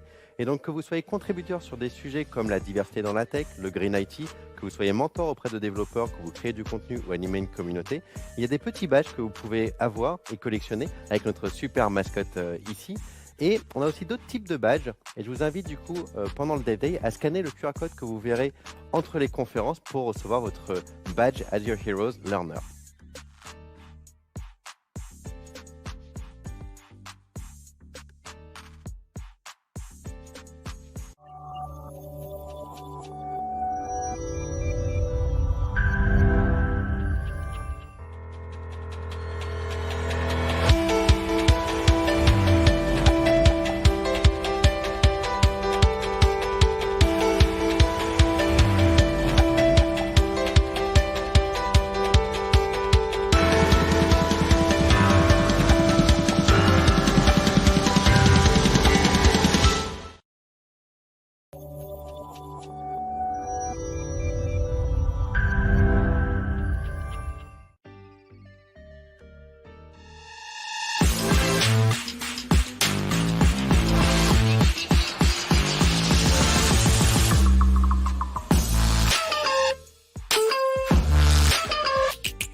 Azure Heroes est un programme chez Microsoft qui reconnaît des personnes qui ont un impact dans la communauté. Et donc que vous soyez contributeur sur des sujets comme la diversité dans la tech, le Green IT, que vous soyez mentor auprès de développeurs, que vous créez du contenu ou animez une communauté, il y a des petits badges que vous pouvez avoir et collectionner avec notre super mascotte ici. Et on a aussi d'autres types de badges. Et je vous invite du coup, pendant le DevDay, à scanner le QR code que vous verrez entre les conférences pour recevoir votre badge Azure Heroes Learner.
Hi everyone, good morning, and welcome to the session Build and Deploy PyTorch Models with Azure Machine Learning. My name is Henk Boelman and I'm a cloud advocate at Microsoft, based in the Netherlands, and I'm mainly busy with to explain how you can run AI on our Microsoft Azure cloud. So, what are we going to do today? We're going to look at what is available on Microsoft Azure concerning machine learning, and then we are going to create a Simpsons classification model using the PyTorch framework on Azure Machine Learning. So first, the big question, what is machine learning anyway? So machine learning is giving your computer the ability to learn things without explicitly programming it. And that is really great. I've been a developer for many years, but now actually making my computer learn things without me actually writing the instructions, that sounds great. So let's have a look how it is shifting. So in the old days, I would write an algorithm, a function. I would run data through that function, and that function would give me an answer. But with machine learning, that is switched. So instead of me programming the algorithm, I will give a machine learning algorithm, a machine learning framework like PyTorch, a bunch of answers, a lot of labeled data, like we were going to talk about Simpsons, like this is Marge, this is Homer, a lot of data. We run it and we will get the algorithm. But in machine learning world, that is called a model. And now when we have that model, we can run new data through that model and we will get predictions out of it. So it can say like, hey, I'm 70% sure that this is Homer Simpson. So let's have a look. Machine learning on Azure. So, and this is still an old slide, but I like this slide because this slide clearly shows all the layers and all the things that you need for machine learning on Azure. So we will start with our top layer. That are the sophisticated pre-trained models. And these are really to simplify your development. You don't have to do the machine learning part. You don't have to train your models, but you can use the models Microsoft has been training over this long period of time. And they have exposed them through an API. So from a developer's perspective, you just have to connect to this API, send some images to it, send speech to it, send text to it, and we will give you back the answer. So from a developer's perspective, it is only calling an API. And you don't have to worry about training your model. But sometimes you need to. And then you need to choose one of these frameworks, like PyTorch, TensorFlow, Keras, Onyx. There are lots of different flavors and preferences. So the good news is it all runs on Microsoft Azure. Then we can help you make yourself a lot of more productive by giving you Azure Databricks, Azure Machine Learning, which we're going to dive in a little bit later. And there are machine learning virtual machines. And these machine learning virtual machines are really handy if you get started with Azure Machine Learning or with machine learning in general, because it takes a lot of time to set up your development machine. And especially if you're not familiar with setting up your CUDA drivers, installing Python, Jupyter, Conda environments, this is a really great place to get started because everything is already pre-installed for you. And you don't have to invest in a big GPU in your machine. You can use one of the GPUs on demand in the cloud. Of course, we have powerful infrastructure. We have many CPUs, many GPUs to help you actually train your model. And then when you have finally trained your model, we can actually give you the model so you can run it in your own environment, disconnected from the world.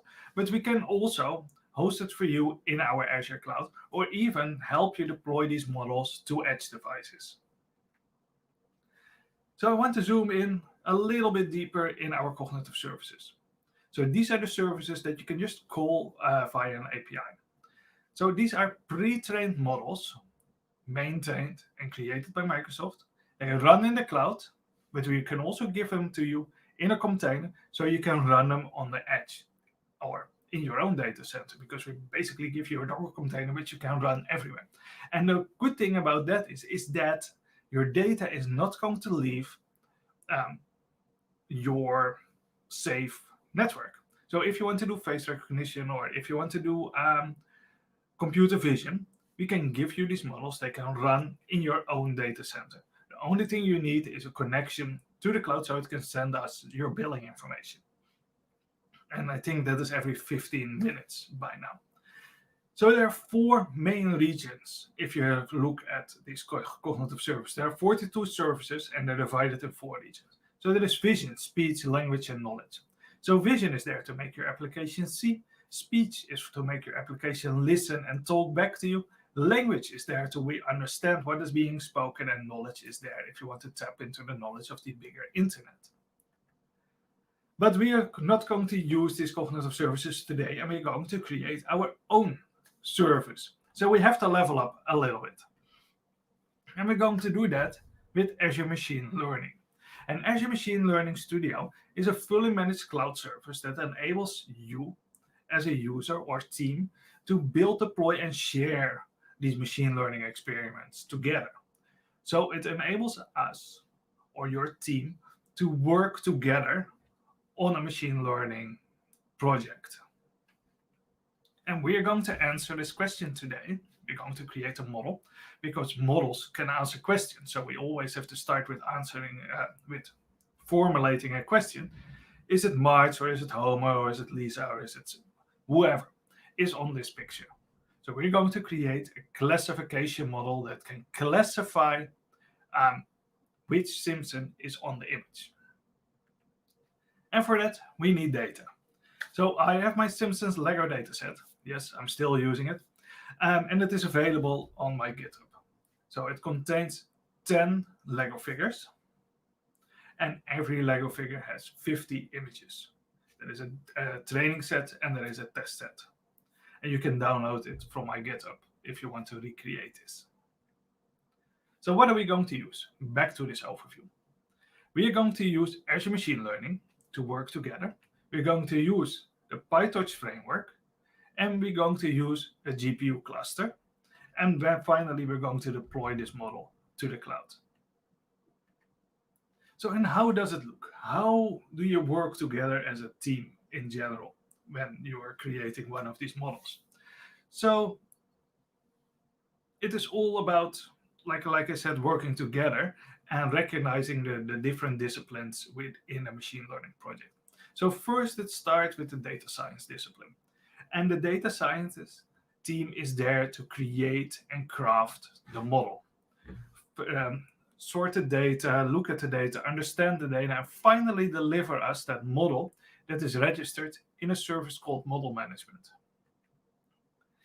Then there is a developer, because a model is just in our case, it's just a file. It needs software around it so people can actually use it. So either you need to expose it to an API, put it in your UWP application, run it on a Raspberry Pi. You need software. So, and mostly a developer is creating that software around the model. And that'll probably end up in a Docker container. And then the operations teams can pick out the Docker container and deploy it like it would deploy any other Docker container. And then the client can connect through the software to the model and get a prediction. So what is Azure Machine Learning? So Azure Machine Learning is a set of Azure cloud services that can be controlled via a Python SDK, the Azure CLI, or of course through the Azure Portal interface. And it enables us to work together. And it covers the whole data science process, from preparing data, building models, and deploying models. So let's get started. Then there are 3 phases we have to go through. So first, we have to start and prepare our environment, how we can work together. Then we actually have to start experimenting with our model and our data. And then when we have our model, we need to pick up that model, write software around it, and deploy it into production or dev or test or whatever environment you want to do it, to deploy it to. So step 1, preparing our environment. We can do that in multiple ways. And it is all about your preference. So we will go through it. You can do that in the Azure portal. Click, click, click, and your environment is there. You can do that using Visual Studio Code, through the Python SDK, and through the Azure CLI. I always prefer the ones that are actually that you can version and that you can recreate. So I wouldn't do that through the Azure portal, but at least use the Python SDK or the Azure CLI and kind of log what you've did. So creating a workspace. So from now on, I'm going to switch over how to do things with the Python SDK. But these things you can also do through other languages and through other interfaces. So first, we need to create this Azure Machine Learning Service workspace. You can do that from code by saying workspace create, give it a name, your subscription ID, the resource group, and your location. So in the location where you're going to deploy this is already a very important choice you have to make, because not in every region the same virtual machines are available. So if you want to use a very specific type of virtual machine like GPU machines, you need to check first if they're available in that region. We write out a configuration file when the workspace is created, and everyone else can connect to that same workspace using workspace from config. And this is what you get. You can access it by going to ml.azure.com. Select your subscription ID and your workspace. And this is the interface. So features are added, features are removed, but this is basically how it looks. And you see that it lives outside of the Azure portal. And this is really great because now you have more space and a very dedicated place where you can work together. So let's zoom in what you get. First, we have datasets. Under datasets, there live, of course, our datasets. These are registered known datasets, and they're mostly stored on our data stores. Then there are experiments. And under an experiment, so we are going to create a Simpson experiment, and every time we train our model, it generates a new run, and that is all grouped under the Simpsons experiment. Then we have models. Under models, we can find our registered version models. And I always compare this with like the NuGet repository for models. So when you're done and happy with your model, you check in your model. This is Simpsons model version 47, and everyone else who has the appropriate credentials can connect to that model repository and say, hey, I want to have Simpsons version 47, pull it out, and I'm going to write software around it. Then there are endpoints. There are multiple endpoints. So first of all, there are the real-time endpoints, and this is where your deployed models are. And then there are pipeline endpoints. We're not going to zoom in too much to what pipelines are, but pipelines are workflows of small steps you put behind each other that share data. So you have a data preparation step that generates your data. You pass that on to the train your model step. You pass that on to your register the model step. And you can publish that workflow. And later on, you can call an API that will kick off that workflow. So those endpoints and credentials you can find back here. Then there's compute. Here we manage our different types of compute. There is compute. There are compute instances that manage your notebooks. You need that to run your Jupyter notebooks.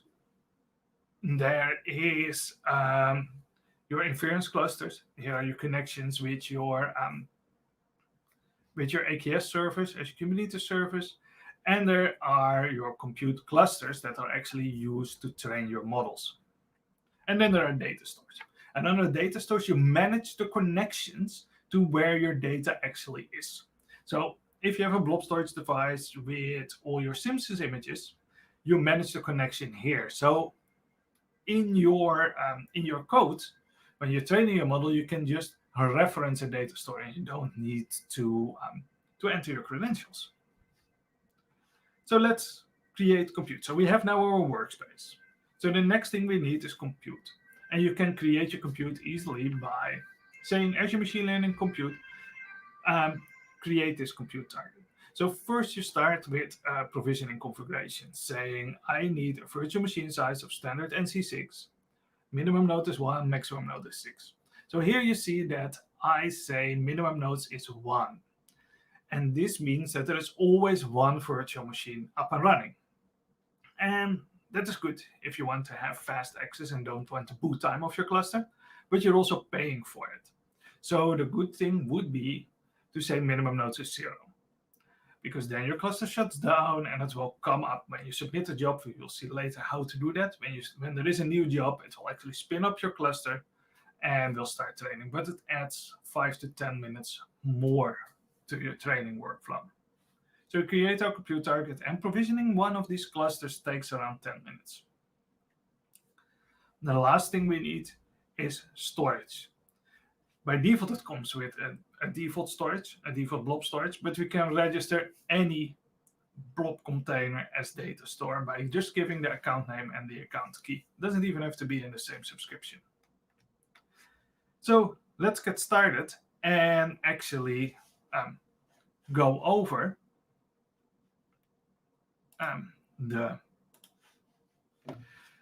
and actually start training our model. So we're going to have a look at my code from a Jupyter notebook. And for those who are not familiar with Jupyter notebooks, the concept is very simple. You have a cell, you put in code, there is a run button, you click it, it will execute the code, and it will show the results below. And those cells share state. Pretty cool, especially when you're experimenting with code and your models. So we are going to do some transfer learning with PyTorch using Azure Machine Learning. And this code is all available later on my GitHub if you want to redo this. So we have created our workspace. Our workspace is here. We have a dataset, experiment, pipelines, models, and endpoints. We have here our compute and data stores. And here we have our notebooks. I'm using a Jupyter notebook that is running locally on my machine, but we can also use Jupyter notebooks here as part of Azure Machine Learning offering. And everyone can connect here and start using the same notebooks. We can pick out some sample notebooks onto practice. So great stuff is here. Under compute, you will see the compute instances, compute clusters. I have two. I have Optimus Prime. That is one node available, containing standard NC6 machine, NVIDIA compute, 6 CPUs, or the standard D332 machine, standard CPU optimized compute. And I have two because some models train easier on GPUs and some models are optimized to train on CPUs. So I have Optimus Prime and Bumblebee here ready to go. And this cluster, Optimus Prime, is here just consuming my credit card, doing nothing more at the moment. And we see that it is one GPU, one NVIDIA Tesla K80 available, 6 cores, 56 gigabytes of RAM, and enough disk space. So this is it. I can edit it. I can scale the number of nodes. I can edit when it needs to shut down. If it is doing nothing, I can assign a managed identity, and so on. On the reference clusters here, we see my Kubernetes service connected, but we will dive in that when we are finally deploying our models. So let's go through this notebook.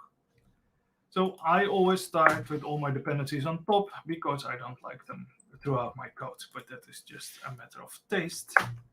I will run here and connect to my workspace, to my compute target, to my default data store, and to an experiment that is called Simpsons PyTorch.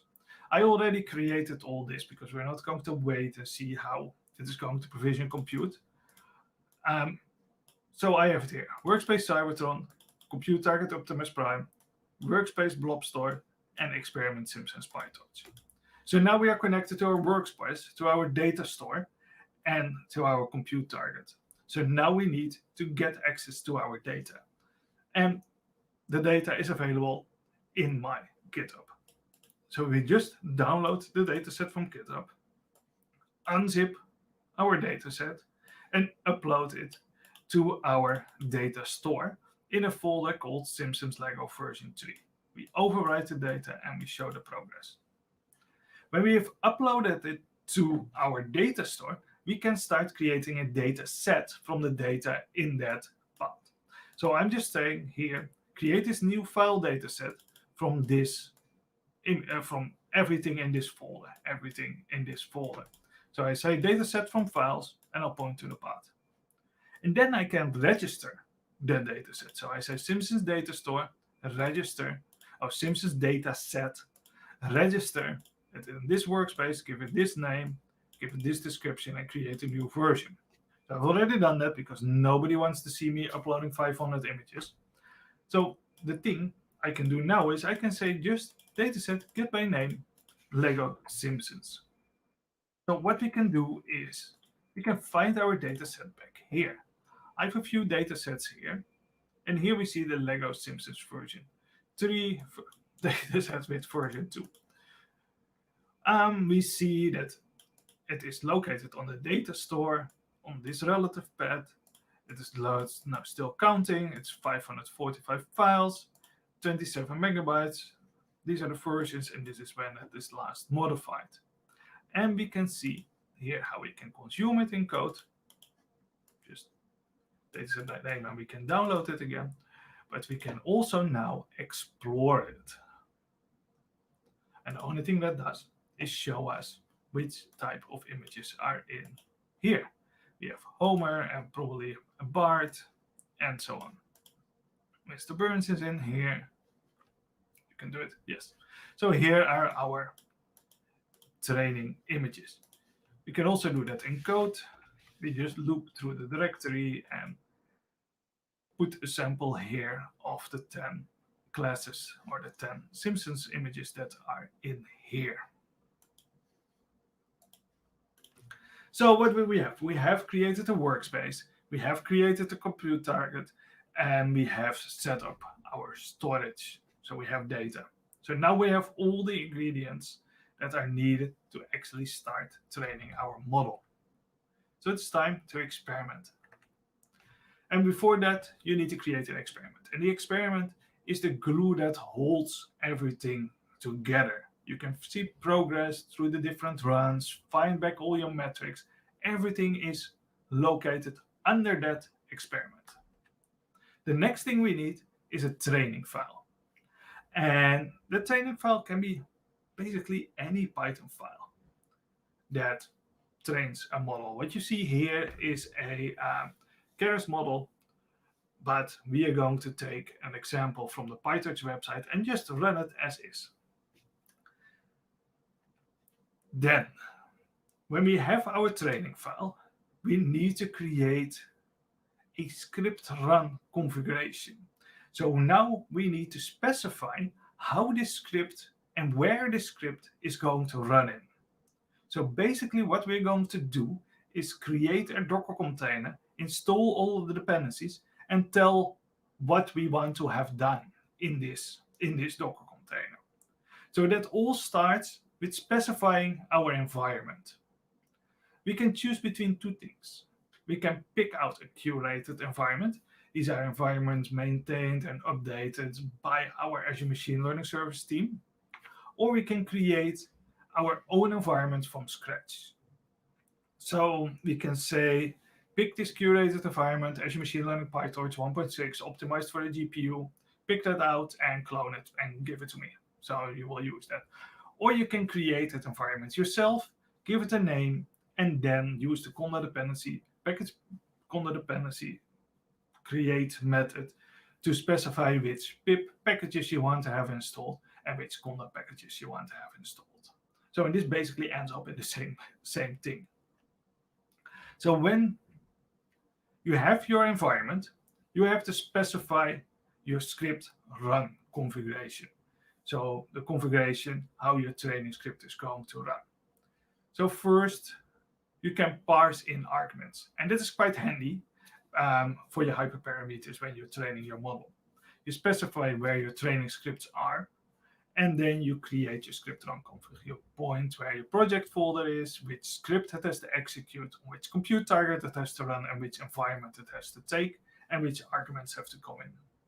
And then when you have that script run config, you can submit that to your cluster. And then it will build your Docker container, deploy the Docker container to the cluster, and will execute your training script and will start sending back metrics to your experiment. So that sounds cool. Let's actually start and do that. So it all starts with having a training script. And that is, okay, it are, of course, difficult training script. You have to learn how to do PyTorch and TensorFlow, but it is just a script that is going to run from an Azure Machine Learning service point of view. So what I did was I went to the PyTorch website. I went to the Transfer Learning for Computer Vision tutorial because I don't have that much images.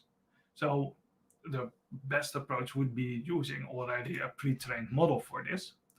And I just went to the GitHub and copied the script. The only thing I did was I removed at the end the visualization of the model because I just wanted to train a model. And I pasted it here in this cell. I added a few things. So I added 2 references, so I would be able to connect to my Azure Machine Learning, and that I was able to parse the incoming arguments. Here, I parse my incoming arguments, like where my data actually is, and how many training rounds we have to do. And then it is just as is. Preparing the data set, getting the data, checking if there is a GPU available, and then actually do the training, go into the loop that will do actually the number of training rounds. And then I added one more thing in this loop. I added that we can log data because I want to see how my model is getting better or getting worse. So you can use this run.log method, give it a name, and then log a float. So if you log multiple floats under the exact same name, Azure Machine Learning understands that and will start drawing graphs for you. So we would do that, and then at the end, we will use our pre-trained model, we will fit it to the device here, and then when it is done, we actually have to save it. So remember, this script is running on a cluster in a Docker container that will shut down. So you need to have a way to actually get your model and save it. So you can do that by saving it in the outputs folder. Everything that is saved in the outputs folder is copied over to your experiment. And you don't have to do anything for that. So don't forget to save your model there, because if it shuts down, it's gone. So now we have our training script that will just run and deliver us a model. So it has our incoming data through this parameter, and it will deliver us a model here. So for this task, because it is a very basic PyTorch example, we can just pick out a curated environment. XML PyTorch 1.6 optimized for the GPU. So we do that. And here we are configuring our script run config. So I tell it Simpsons data set, get it as name it Simpsons and mount it. And this comment makes sure that our Simpsons dataset is available as a virtual directory in our Docker container, and that in this variable is the location of that virtual directory. So that's pretty cool. We specify the number of training rounds. I think we can actually be done with 12 today. And we tell it where the training script is. We wrote it here in training script. So everything in this directory is being copied over and put in that training folder, put in that Docker container. So now here we have one file, but in reality you probably have like 10 or 20 helper files and so on. Everything is copied over as long as you put it in this directory. So we specify that project folder, and then here we have train.py.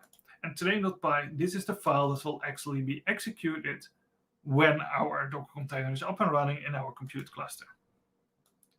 And we specify which compute cluster, which PyTorch environment it has to run. So that is the one defined here. And then the incoming arguments. So let's run this cell, and then we can submit our script run config. And I have this widget installed. So I can now ask the details. I say run details from this run that I've just submitted here and show it to me. So what is going on now? My compute cluster is already up and running. So if it is not up and running, it will now start like, hey, I need a node. And then this thing will get started. And then it will create a Docker container. If the Docker container is not already in your container registry, it will start creating it. And then it will deploy it. And then it will start running. So it is now already running, because if you do this multiple times over and over and over again, the Docker container is already there. the compute cluster is already there, and it will go way faster. So the first time it takes a long time, or longer time. So here we can see the default different log files it is generating, and this is the log file we actually want to see. So we see that it is already in training round 1, and it is starting to log the training accuracy, the training loss, validation accuracy, and the validation loss for us. And with every training round, it is adding something to the graph. So this will count up to 11 or 12, count up to 11 from 0, and then let's give it, it should be done like in 3 minutes. So let's switch back to the presentation and let's try to visualize what is actually going on. So we have our Azure notebook, our Jupyter notebook. And at the moment we said submit, it snapshotted our folder with all our training scripts and sent it to the experiment. It started creating a Docker image according to our environment specification, and then deployed that Docker container to our compute target. It mounted all our data stores and it launched our training script. And while our training script was running, it sent back everything to our experiment. And we have a widget that's connected to our experiment so we can actually see what is going on. And then finally, when the script is gone, it will copy over all the outputs to the experiment. So now we have our model in the outputs folder in our experiment. So now we can register our model. We can first download it from the experiment to see if we're happy, do some tests before we register it, of course. But we can register it now. So we say run, register this model, we give it a name, and we tell it where to find it in that run from that experiment. So our training should be done right now. Let's see. Yes, the run is complete. Status is nothing, apparently, but it is quite green. So you can also connect to previous runs. So let's register our model. So here I say a few more parameters than what we saw on the slide. I say register it as Simpsons PyTorch. You can find my model in the outputs folder. We used PyTorch version 1.6, and we give it this description, and we can give it some text. So I will say DevDays. Learn how to type, and here I can specify my preferred resource configuration. So I can give everyone a hint, like if you're going to run this model, use at least 1 GPU and 2 gigabytes of memory. So let's register it. And now our model is registered under version 49. So let's first check out the model and see if it is actually doing something. And then let's find our model back in model management and see how it looks now in Azure Machine Learning. So I can now say model download. So now it is downloaded it to my output folder here locally. And then this is like the piece of the thing I meant in the beginning. You need to write a little bit of software around the model for it to work, because the model is just a file, basically 2 files here with the model and with the labels. So you load in the model, and so that's what we're doing. And then we have the scoring method that will do exactly the same pre-processing on the incoming data as that we did when we were training the model. We run it through the model and we return the predictions. And then here is some method that will loop through a bunch of images and will make them look pretty. So here we see that our model is actually doing pretty well. So here we have Bart 95, Lisa 74, Milhouse, Mr. Burns, Chief Wiggum.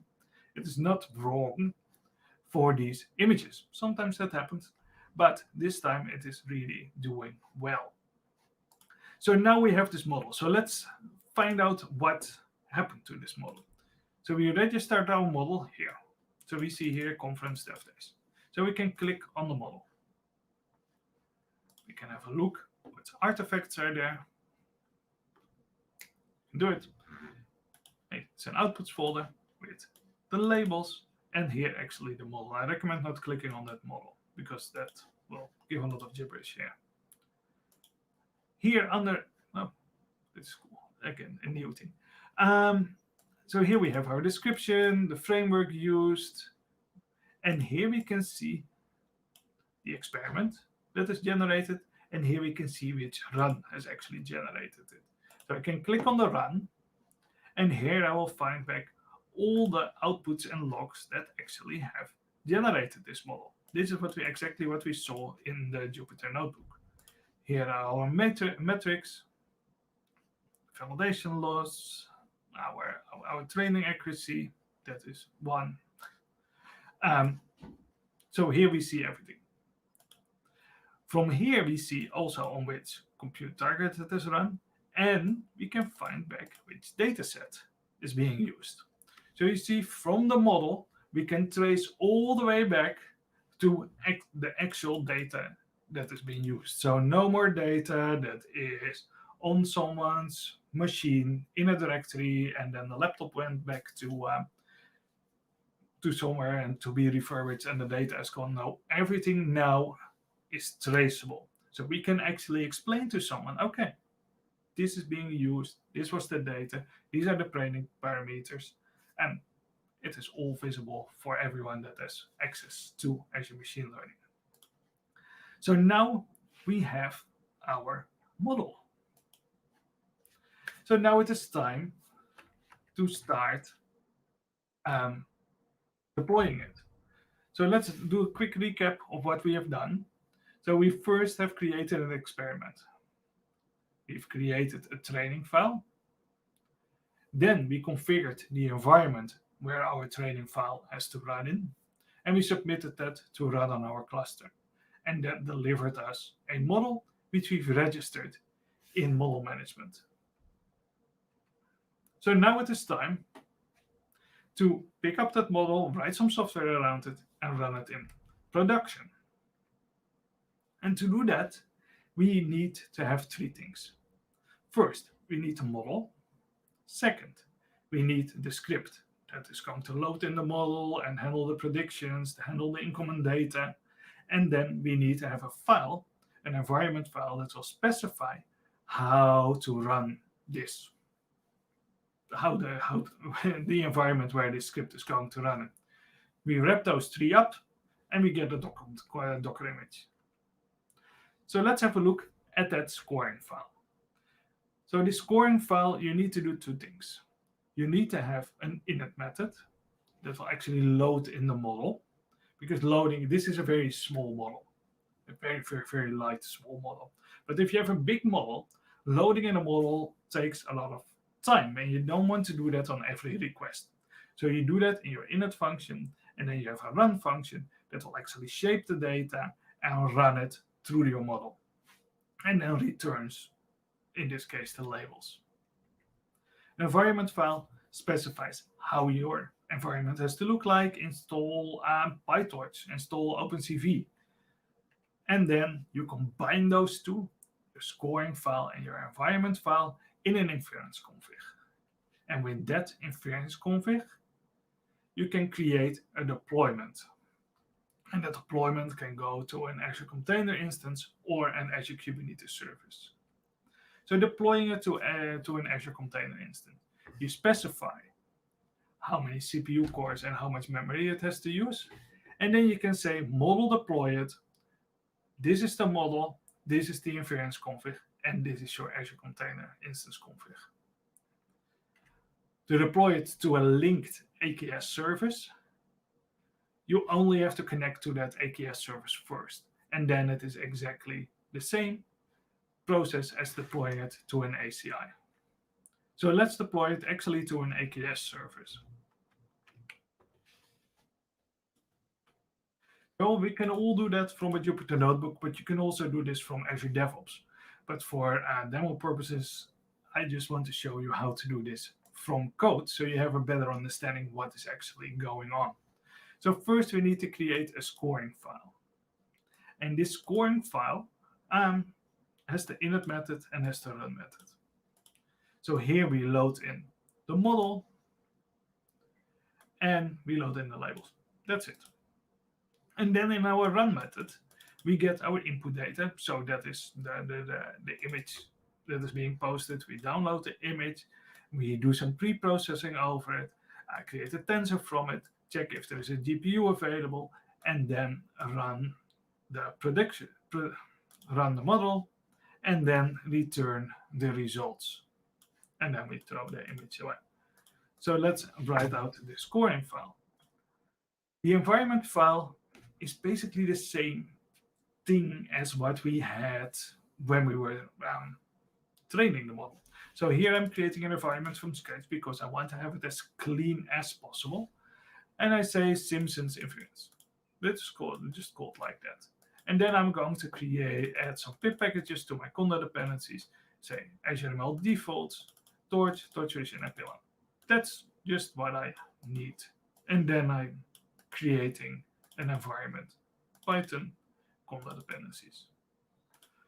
I reference to my scoring script and to my environment file here. Run this too. And then I can deploy that to an Azure Container instance. And here you see I can actually grab the resource configuration, the CPU, from the model. So I could say here 1, but I can also pick it from here. I'll deploy it, and then I can connect to it and ask for the scoring URI. But deploying it to an HCI, because that's a created Azure Container instance, and it takes around 5 minutes to do that. But deploying it to an Azure Kubernetes service,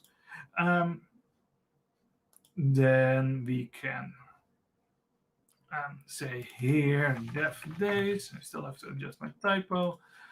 I'm connecting to my AKS Compute Target Exodus, create a deployment configuration, 1 CPU, 2 gigabytes of memory. I say model deploy, specify my inference config, my deployment config, and my AKS target. So let's run it and count to 10.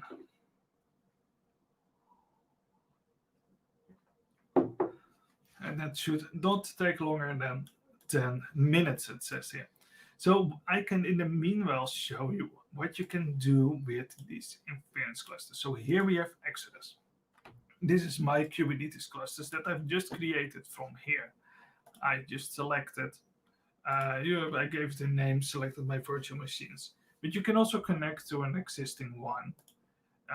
Here I have my Exodus cluster here.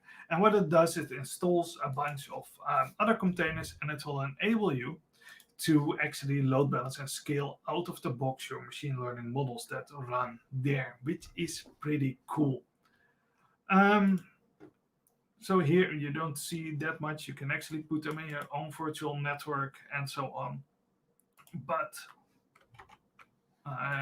no, let's go back to the Jupyter notebook. It's still deploying. Here we want to see actually really our model being deployed here, and we still have some time. So perfect, it succeeded. So now what we can do is we can ask for the scoring URI. So here we see this generated this URI for us, Simpsons PyTorch, and here are our keys. So if you want, you can send some images with Simpsons on it and see if it is right.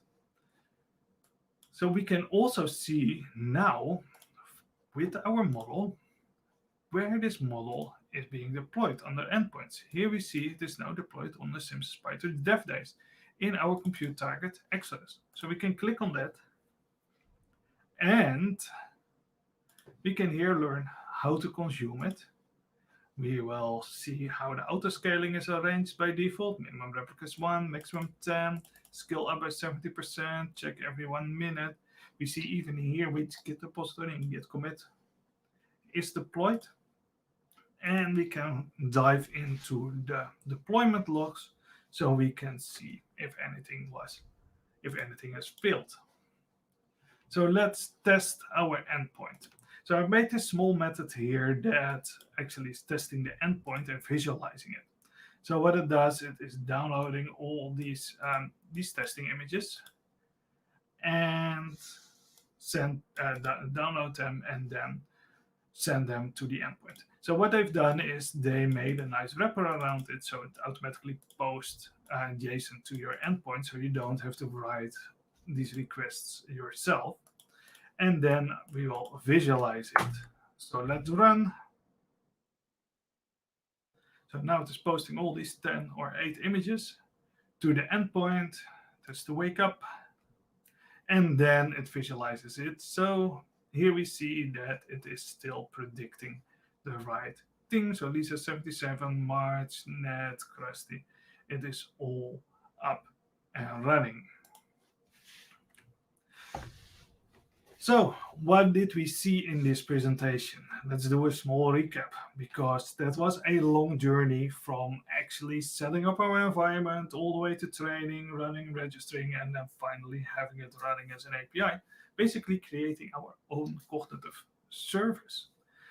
So we started off with preparing our environment. We set up our workspace, created compute, and found a place where we could store our data. Then we created an experiment, we trained our model and registered our model. Then finally, we created a deployment with our model and deployed that to as a container to our Azure Kubernetes service. So if you want to do this yourself, you can go to this short link. You'll find all the training code, and if you check out the code and run the notebook, then it should run almost instantly. And if you have questions, please feel free to create an issue or find me on Twitter. So today, my colleagues from Microsoft have this GitHub Learning Challenge. I have no idea what you can win with it, but you can probably win something with it. So visit this URL and have fun with it. So I want to thank you all for joining me today. You can find all the code back on ak.ms, Azure Machine Learning Service, PyTorch. And if you have questions, feel free to contact me on Twitter. Thank you, everything. Thank you, everyone.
Azure Heroes est un programme chez Microsoft qui reconnaît des personnes qui ont un impact dans la communauté. Et donc que vous soyez contributeur sur des sujets comme la diversité dans la tech, le Green IT, que vous soyez mentor auprès de développeurs, que vous créez du contenu ou animez une communauté, il y a des petits badges que vous pouvez avoir et collectionner avec notre super mascotte ici. Et on a aussi d'autres types de badges. Et je vous invite du coup, pendant le DevDay, à scanner le QR code que vous verrez entre les conférences pour recevoir votre badge Azure Heroes Learner.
Azure Heroes est un programme chez Microsoft qui reconnaît des personnes qui ont un impact dans la communauté. Et donc que vous soyez contributeur sur des sujets comme la diversité dans la tech, le Green IT, que vous soyez mentor auprès de développeurs, que vous créez du contenu ou animez une communauté, il y a des petits badges que vous pouvez avoir et collectionner avec notre super mascotte ici.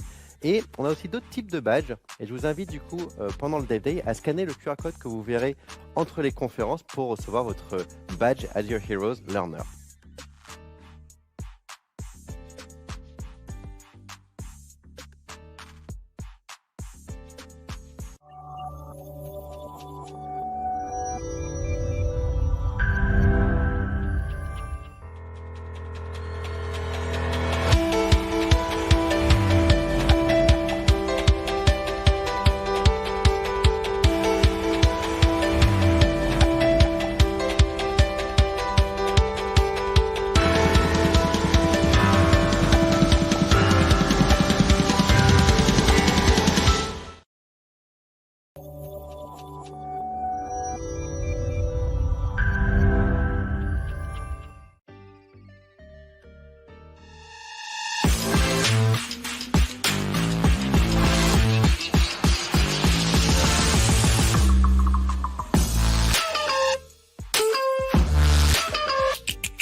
So, hi everyone. I hope you can hear me. My name is Tiffany Souterre, and we're going to talk about Benford's law to detect GAN-generated images. So first, I'm going to start with a little quiz. According to you, what is the probability that the population of any country starts with the digit 1, 2, 3, 4, 5, up to 9? Let's say, for example, if you pick any country randomly in the world, let's say France, and then you look up the population and the population is 66 million, then the first digit is 6. What is the probability that you would have gotten a 6?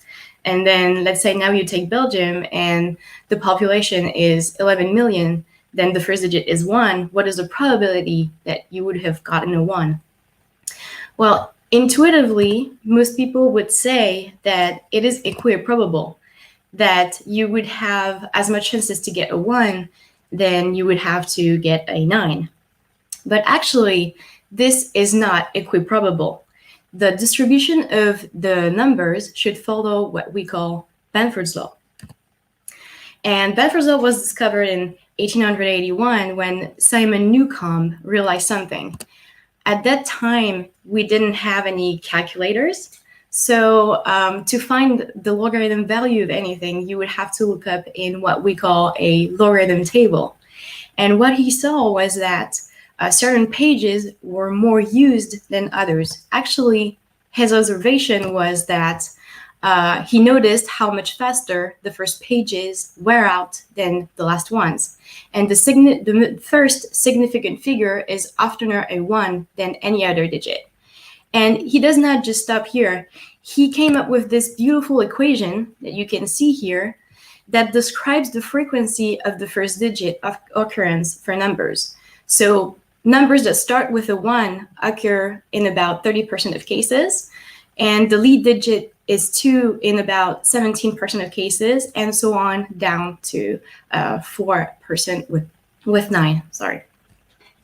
So this is pretty incredible and counterintuitive, and this law was completely unnoticed for about 50 years, and everybody forgot about it when Frank Benford rediscovered it in 1938.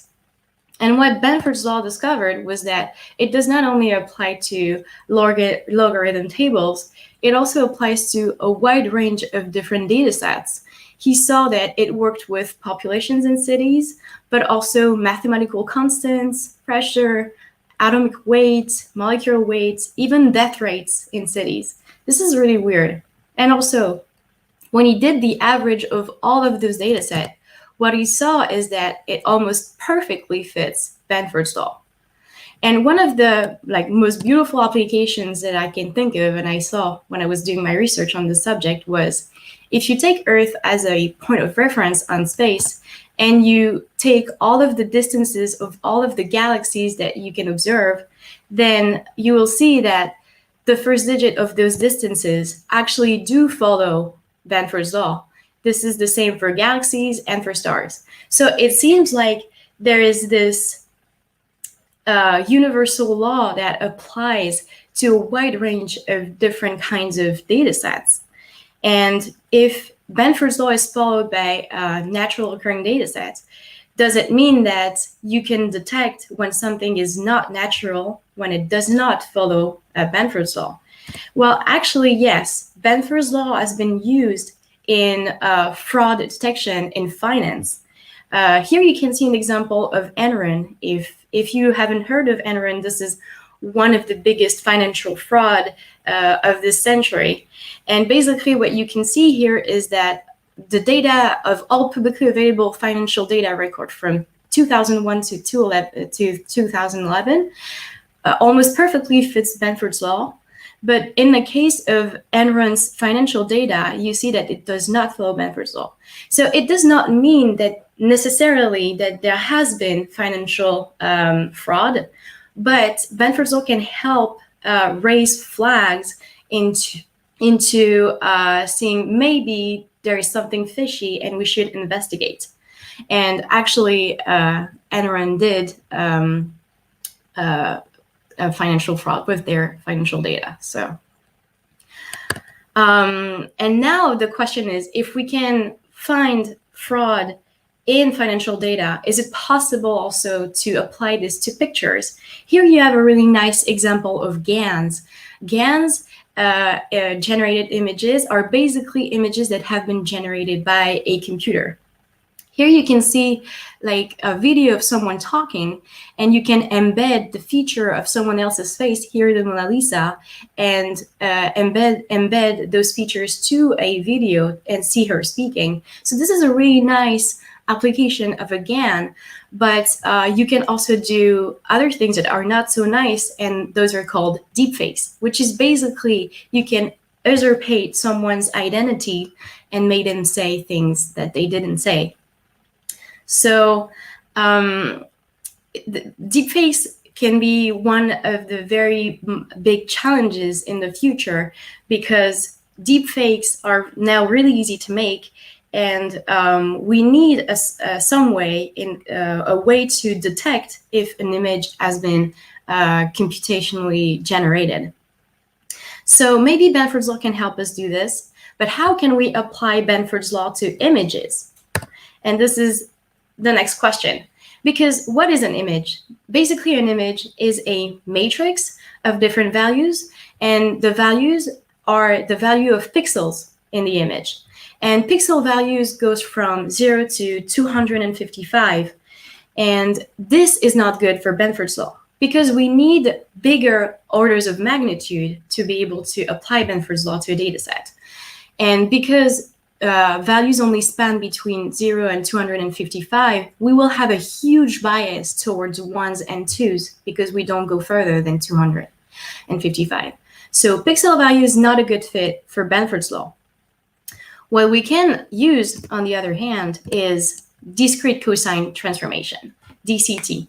What is the DCT in an image? It is basically the description of the frequency in an image. For example, if you take those two little fractions in the image, you have white band close to a dark band. If we zoom closer to those fragments, we see that we can draw a cosine function describing those changes in the image. Here, if you have a white band followed by a dark band and then a white band, this can be described as a cosine function like so. If 1 describes white and -1 is dark. Same here, if you have a white band close to a dark band, then this is also a cosine function, just with a different coefficient. If you have more complex patterns, what you can do is a combination of those two functions. This is an image that is the combination of those two images. And you see that this is the combination of the cosine functions. Now we have what we call a DCT table.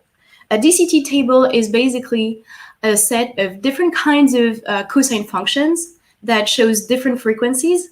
And with this table, we can pretty much recreate any pattern for a small fragment of an image. So let's say we want the DCT table for this image, the DCT matrix for this image. Then if this is the combination of those two images, we find the cosine function for this image right here. We find the white band here, then the dark band, then the white band. And the cosine function for this one is over here. We see the white band close to the dark band here. And if those two cosine functions contribute a lot into making this one, then the matrix for recreating this image is a matrix where coefficients here are really high. The weight on those two functions is much higher than anywhere else in the matrix. So the DCT matrix for this image would be like, let's say here 0, and then here a huge number, like let's say 1,000, 1,000, and all of the other ones will be 0. And of course, you cannot apply this DCT table to the entire image, because there is much more complexity than the cosine functions that we find here. So what we do is that first, we fragment the image into a lot of really small blocks. And actually, we fragment it into blocks of 8 by 8 pixels.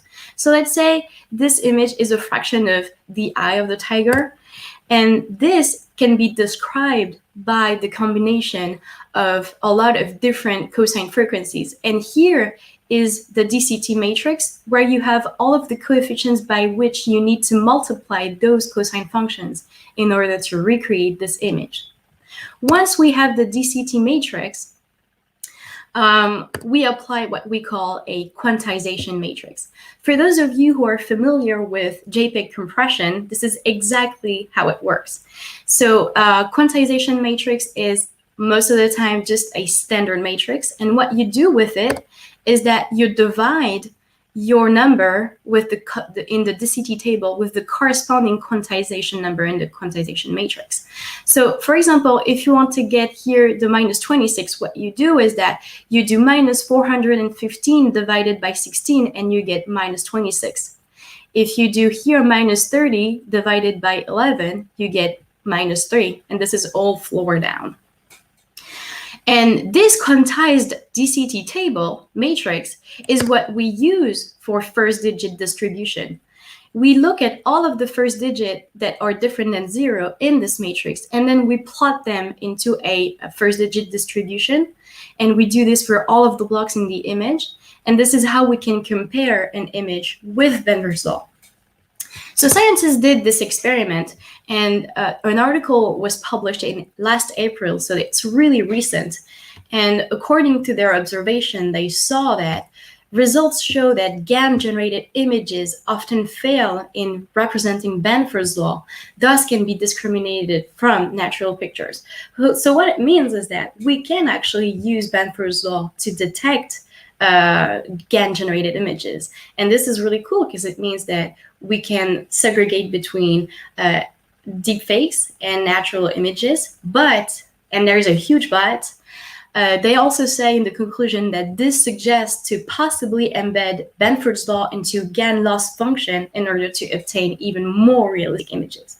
What this means is that basically now that we know that Benford's law is a rule to generate realistic images, then we can just apply this to our algorithms and say to a computer, well, generate this synthetic image, and while you're at it, respect Benford's law. And so this will help make even more realistic images. So it's nice for applications such as video games or CGI. But when it comes to deepfakes, then it means Benford's law in the near future won't be enough to detect if an image is fake or not. So on a side note, while I was doing this speech, as you might know, it is the American elections right now, and Joe Biden has won the election. But Trump's side is trying to see if there was any fraud in the votes for Joe Biden's, and they used Benford's law into seeing if the votes was following Benford's law, and it actually doesn't in Chicago. And this is where Benford's law has its limits. Benford's law is really nice to raise red flags in data sets to see maybe if there could be a fraud. In this case, though, the data set does not fit Benford's law really well, and there is a very good explanation as to why. And I invite you to watch this video on YouTube called "Why Do Biden's Vote Not Follow Benford's Law?" Because it's really well explained, and it says why we observe that and why there is no fraud. And we need to be really careful with Benford's law because we need certain conditions in order for a data set to respect Benford's law. And we also need a very comprehensive, we need to understand the data we're analyzing. We cannot just take a data set, plot it, and compare it to Benford's law and see if it works or not, because it doesn't work this way. Oftentimes when data sets don't follow Benford's law, there is a very logical and good explanation as to why, and we need to be aware of this when using Benford's law. So this was a warning of saying Benford's law is great, but be careful with it and know your data. Well, thank you very much. I don't know if I went really quick or... but yeah, my name is Tiffany Souterre. You can find me on Twitter at this name. I will post the slides later on my Twitter account. I'm a data engineer at GEM's Data Factory, and I'm also a Women TechMaker ambassador. If you want to reach out to me for anything, questions about this presentation of others, don't hesitate to ask me. And I put links down below if you want to go further. Those are links that inspired me to do those slides. So if you're interested, then yeah, don't hesitate to contact me. Thank you very much.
Azure Heroes est un programme chez Microsoft qui reconnaît des personnes qui ont un impact dans la communauté.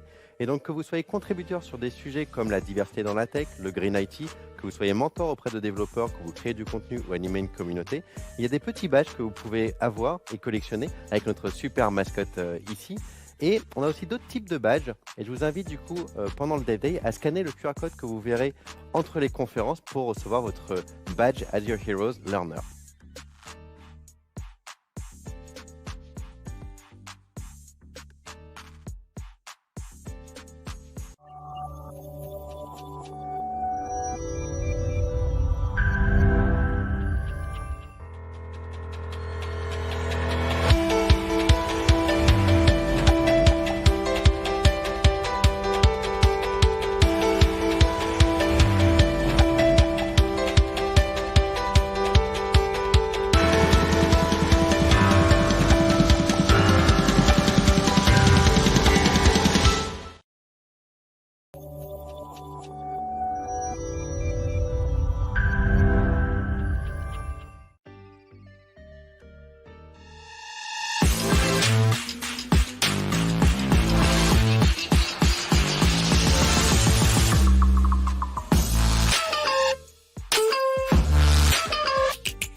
Azure Heroes est un programme chez Microsoft qui reconnaît des personnes qui ont un impact dans la communauté.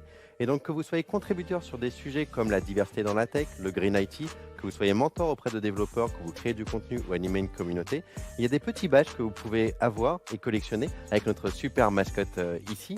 Et on a aussi d'autres types de badges. Et je vous invite du coup, pendant le DevDay, à scanner le QR code que vous verrez entre les conférences pour recevoir votre badge Azure Heroes Learner.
Hello, everyone. Welcome to this session where I'm going to be talking about infrastructure as real code through an introduction to Pulumi. So I hope you're all having a good day, learning a bunch of stuff, and hopefully I will be able to give you a bit more knowledge that you can use in your normal day or your normal job. So my name is Chris Klug. I've been working on web development and development for the last 20-ish years. Professionally, and I also do a bunch of public speaking. But you're not really here to hear about me. I just want to mention I work for a company called Active Solution in Stockholm, where we do custom software development on a bunch of really broad things in a lot of different areas. So I get to play around with a lot of really cool things through work, and through that, I ended up with Pulumi. So let's just jump straight into Pulumi and see what that is. So in the old days, when I got started, setting up infrastructure was you would go out, you'd figure out what hardware you needed, you'd buy that, you'd plug it into your data center and get it wired up so that all your machines were available. And honestly, it never looked like that. When I did it, it always looked more like that. And that's, I guess, fine, it works. But the problematic part about setting up infrastructure in this way is that you can't really do it in a nice and easy way, and making sure that everything is actually the same. It's not they are almost the same, like the people in the picture here, but when you set up different environments, you want to make sure that they are all the same, and you want to be able to pull up new environments and remove old ones and do that in an automated way. And that was really, really hard in the old days when we had actual hardware that we'd order and plug in. Infrastructure today is a lot different. So when I spin up anything to work in a new environment, which I do on a weekly basis, you just go to the Azure portal or the AWS console, and you go and you say, I need this infrastructure. You click a few buttons, or you write a little bit of code, and it spins up the infrastructure for you, which is really, really cool. And you pay for it in a nicer way. It's just much, much simpler. And I feel a bit, I don't know, it's interesting coming from a background where ordering hardware was actually a thing, and now we're spoiled with this thing of, hey, I need a Kubernetes cluster. I'll just click Kubernetes cluster, 3 nodes, create, and 3-4 minutes later, I have a cluster to work with. Oh, I need a database, I can just spin that up. So infrastructure has changed a lot in the last few years because we've got these cloud providers for us. And with all these new abilities, there are also a bunch of really cool new possibilities. Because now that we don't have to order hardware and plug in hardware ourselves, we can do a bunch of new stuff, because all of this is API driven, right? So we can do more stuff with the new abilities that we have. And that is where infrastructure as code comes in. And infrastructure as code is, if you go and look at it on Wikipedia, it says, is the process of managing and provisioning computer data centers through machine-readable definition files rather than physical hardware configuration or interactive configuration tools. That's a very nice way of putting it, very fluffy, lots of words, doesn't really say that much. But honestly, to me, it's the ability to take your infrastructure and create it and actually store that in source control, and then just go to GitHub and say, hey, I want to have that infrastructure stuff I designed for this project a couple of weeks ago, pull that down, run it, and I get my infrastructure that I need to run my project. So it's the ability of taking your infrastructure and storing it in source control, for example. And there are a couple of different ways of doing this. And historically, it's been mostly 2. It's been imperative, where we have PowerShell, Bash, batch files. So basically, you rewrite commands. We go into PowerShell, we pull up the Azure CLI, we go, Azure CLI, go and create a resource group for me, go and create a storage account for me, go and do all of these things where we tell it what to do. And then on the other end of the spectrum, you have declarative, which is where you have Terraform and ARM templates and CloudFormation, where you create declaratively using, in most cases, JSON to say, this is the infrastructure I need, and this is the state of what I want you to create for me. And then you give that to some form of software that takes your declared state and say, oh, cool, I know what you need. I'm going to spin it up for you. So it's a matter of not actually manually telling it what to do, more telling it, this is what I need. And then we have Pulumi, which is in the middle, because Pulumi, you write it with code like you would in imperative, but you don't actually tell the system what to do. You create your declarative state through code, which is very comfortable for us as developers. So it ends up being in between imperative and declarative, because it's basically written like imperative, but it's executed like declarative.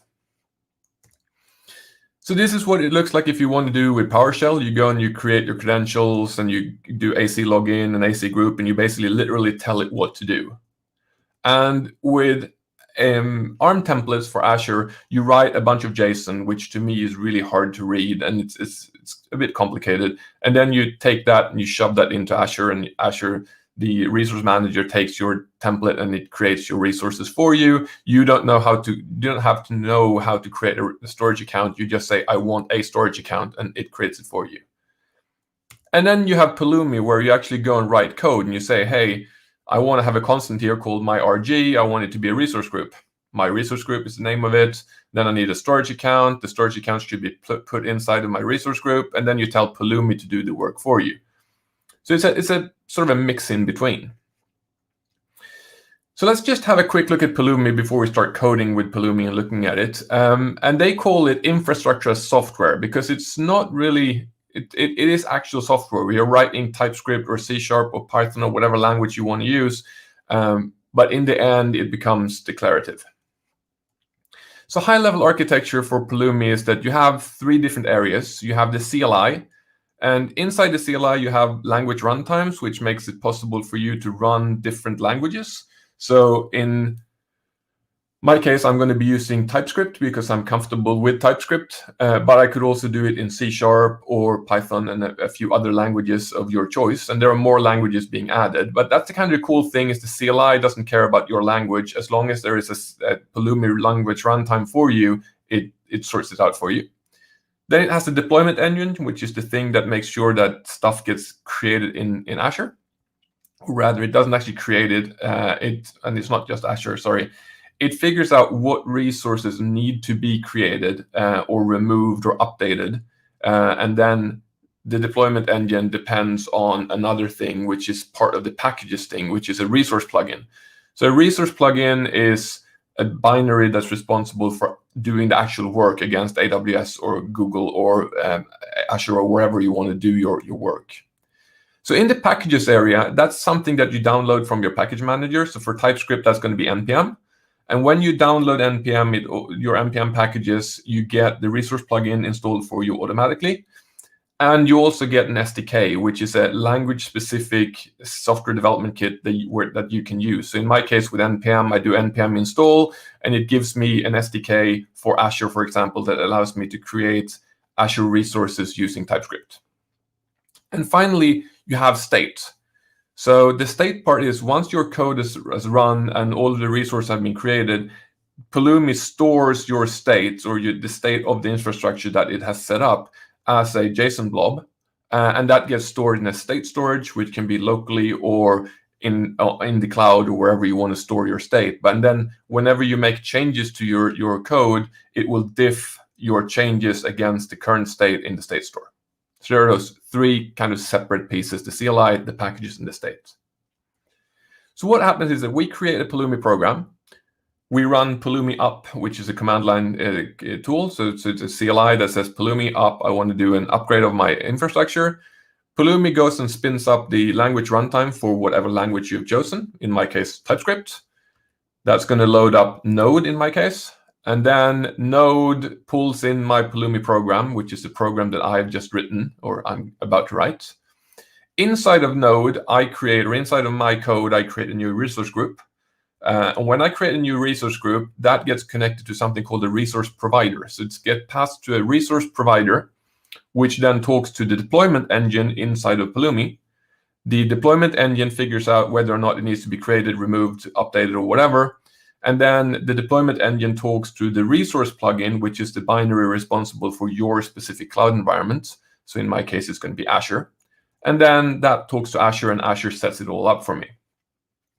Once it's run through that chain, the state of what I have just told it to create gets put into a JSON file. And that, in turn, gets stored into some form of database. And in my case, I'm going to store it locally. And it's not a database. It's just storage. You can store it in blob storage, or you can use Pulumi has a service for it, which gives you a bunch of extra features, or you can store it on disk or wherever you want. It's just a JSON file. Pulumi programs are not cloud agnostic by default. So basically, you can't write one and then say, I want to run it against Azure, and then I want to run it against AWS. It's going to be, you create it for your cloud provider, but you could add a layer on top of it and build your own code that would make it cloud agnostic-ish. So what is a Pulumi program? I've mentioned Pulumi programs a bit, and it's actually not that complicated. You've got the program, which is the TypeScript program in my case, or your C# program or whatever. That becomes a Pulumi project by adding a couple of YAML files in there. So when you add a pulumi.yaml and a pulumi.yourstack.yaml, it becomes a Pulumi project. And then Pulumi knows that this is a program that it can run for you. And then a stack is a specific configuration of your project. So you can imagine creating an environment for your that you need, and then you have one stack for dev, and you have one for production, and you have one for QA testing, and so on. So a stack is a specific instance of your project. So when you create a new project, you end up with this. You get a regular program, in my case, once again, TypeScript. But you get an index.ts file, you get a TypeScript config file, a package.json file, all the stuff that we're used to. That makes it a program. And then you get a pulumi.yaml file and a pulumi.dev.yaml file in this case, which turns it into a Pulumi program, or a Pulumi project, sorry. And it has one stack called dev in this case. So let's just go ahead and actually build some code. I've got a ton of stuff to show you, so hopefully we can get it all done. I just need to get my mouse to start working. There it is. So I've had this empty folder. There's nothing in here. So I'm going to go and say Pulumi login file : // That's going to tell Pulumi to store my state in the local folder. Then I'm just going to make sure that I'm logged into my Azure account using the Azure CLI, and I am. So Pulumi will piggyback on the Azure CLI if that's available on your machine and logged in, and it is. It's going to use my AC CLI here. Then we're going to say Pulumi new Azure TypeScript. That's going to go ahead and it's going to create a new Pulumi project, or a program with a Pulumi project. I'm going to call it Pulumi demo. Don't need a description right now. I'm going to need one stack called dev. Needs a passphrase, so basically it can encrypt stuff in config. So I'm going to give it a very simple passphrase here. Like that, and then it needs one more because I just created it. And then it's going to be a public cloud in my case for Azure. And I'm going to use North Europe, like that. And then it's going to go and install my dependencies, which means it's going to go and talk to NPM and download the NPM packages that I need, which is going to take a few seconds. And while that runs, there's not a whole lot we can do. I'm just going to pull up. So now it's installed everything for me, and we can see here it has. So I talked about that resource plugin, which is responsible for talking to Azure in my case. That's already installed on my machine, so it didn't need to install it. But it has installed the Azure plugin for me as well. So now that I have my project, I can just go code dot, and I can pull up code, and we can see here I get a very basic structure here. It's a TypeScript project, and it has a Pulumi YAML file that contains the information that this is a project called Pulumi demo. And it has a configuration file called for my dev stack, which has some configuration in here and an encryption salt thingy, because it can encrypt the values for you as well. So that makes it a Pulumi program. And if we open index.ts, I'm going to just clean this out because I don't need all of that right now. This is the way it works. You import Pulumi, and in my case, Pulumi Azure. And then I just go and create a resource group. So I'm going to say const resource group equals new Azure core resource group, and I give it a name. That's it. If I go back out to PowerShell again, and we do Pulumi up now. That's for my passphrase to make sure that I'm allowed to do this. And then it's going to run my program. It's going to spin up TypeScript, or Node rather. It's going to run through my project. The project is going to create all of the resources, and by all, it's going to create one resource group. And then Pulumi is going to get that state, and it figures out that, hey, you have a stack here called Pulumi demo dev, and it needs one resource group called, and actually, if we go to details here, you can see that we can get some more information about what it's about to create. It says it needs to create two things. It needs to create a stack, and the stack is going to be called that. And then it's going to create a resource group here. However, the name becomes resource group 4A145336, which wasn't really what I wanted. So I'm going to go no. And the reason for this is that by default, Pulumi takes the name that we give it, and it adds some random characters to it so that it doesn't collide with anything that's already in the cloud, which means that you can deploy a bunch of this thing a bunch of times and it won't actually collide. The downside is you get these weird names, but we shouldn't treat resources as pets. They should be cattle. But if we do want to have a name that we actually define, we can go in and manually add that like this. That now says that this name is going to be used inside of Pulumi and is really important. But then this name here is going to be the name that's going to be used in Azure, in my case, or in your cloud.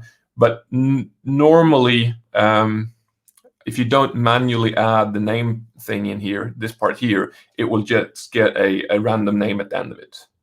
The problem here in renaming it like this is that it's likely going to collide potentially, and also hard coding names like this just feels wrong. So with the fact that we have TypeScript, we can go and say create new stuff. So I'm going to go const name equals, and I'm going to say pulumi.getProject. That gives me the name of the project.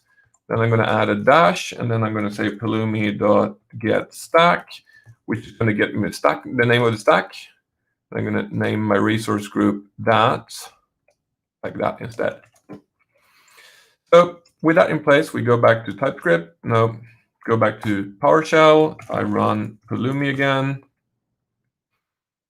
It runs through my new code. It runs the code. The code generates a few things. In my case, it generates a single thing. It generates a resource group. And the resource group is going to be called Pulumi demo-dev, as you can see here. If I go yes on this, actually, well, we'll do yes. So let's go ahead and create this. This is now going to go and actually create it. The first step is just running through it to verify what it needs to do, and then verify with you whether or not it needs to be done. And then running yes here is going to actually run it. I already had a resource ID resource up there with that name. So let's go and see if I can do. Oh, that was not what I wanted. AC, damn it. Sorry, I should remove that. I'm just going to go off screen just a second and remove that resource group. Actually, we can fix that better. Let's go ahead and just rename this to Pulumi Demo 1. Go run this again. Let's see if this works now. And that's why you don't hard code names, because they do collide with things.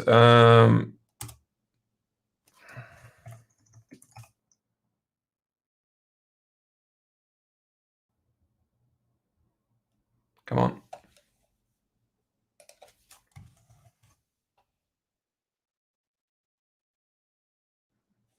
Let's see if we can get that to run.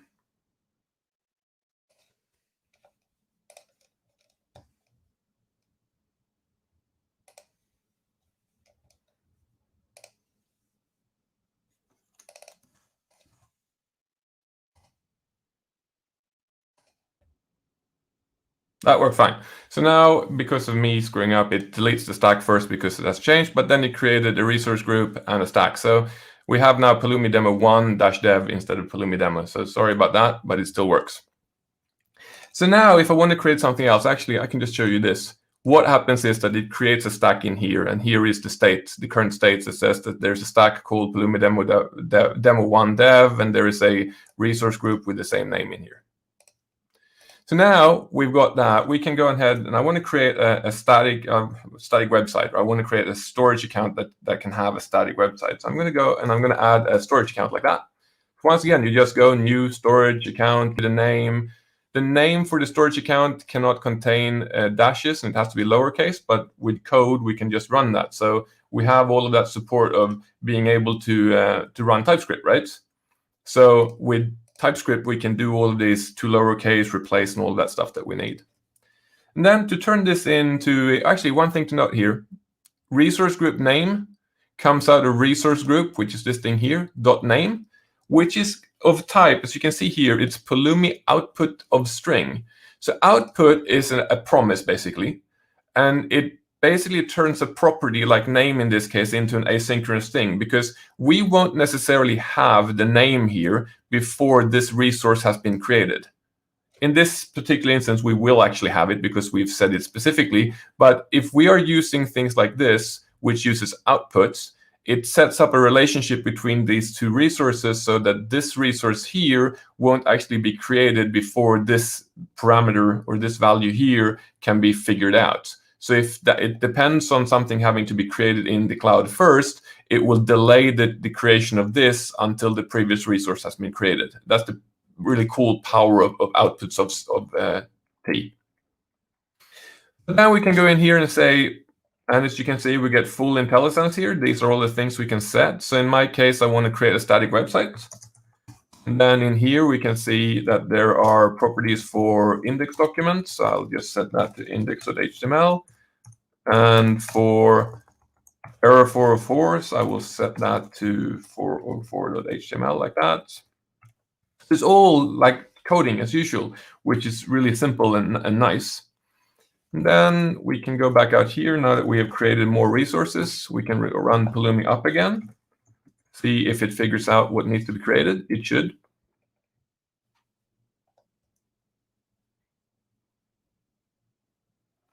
Come on. So if we go and look at, actually we can't, we want to see much more. No, that wasn't what I wanted, sorry. I wanted to see details. Anyhow, we'll, so what happens here is it sees my stack, and then it sees that there's a storage account here underneath my stack. But that's not quite what I want. I actually want my account to be placed underneath my resource group because it makes more sense to have it like that. And if we go to details here, you can see here is my storage account, and I'm about to create. But I don't want to create that because I want to have it underneath my resource group. And even though I have the resource group name, it doesn't get placed there. So we have to go in here and say, hey, I want the parent for this to be the resource group. Like that. So by changing the parent in my code here and running Pulumi up again, we can now see that it's going to figure out that it has a new parent, which is really cool. While that runs, I'm just going to go in here. I'm going to do one more thing while that runs in the background. So what I want to do now is I want to figure out what the endpoint is for this. Where do I reach my storage account? And we can export things from our TypeScript project. So if I export a variable like this, and then say, so website URL is storage account dot primary web endpoint like that, that gets exported and put into my state as well, so I can actually access that later on. So now you can see here, stack resource group account. If we stop that and we run it one more time, now after that I've added that export, you're now going to see one more thing. So this is fast. Come on.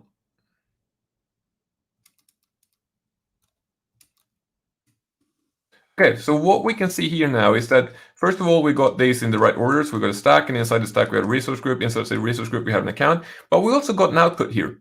So now we know that once I've run this and it knows the website URL, we can go ahead and get hold of that, which is really cool. So we can use that later on in a release pipeline, for example. So what I'm going to do here is I'm going to go ahead and go back into Visual Studio Code here. But the thing is, to be able to put a custom domain name and SSL on top of a storage account-based static website, we need to use a CDN. And I could go ahead and just add more stuff down here into my file, but we have the power of code, right? So if I want to create something more complex than just a storage account and something else like that, and actually the storage account is then going to have a CDN and so on, I can go and create a new file in here. I'm going to not put it in Pulumi. I'm going to put it in the root, and I'm going to call it static website.ts. Inside my static websites, I'm just going to go ahead and I'm going to import my Pulumi stuff and then export class. And in here, I've got all of the powers of TypeScript. So I'm going to say export class static website like that. And it's going to extend Pulumi.component resource.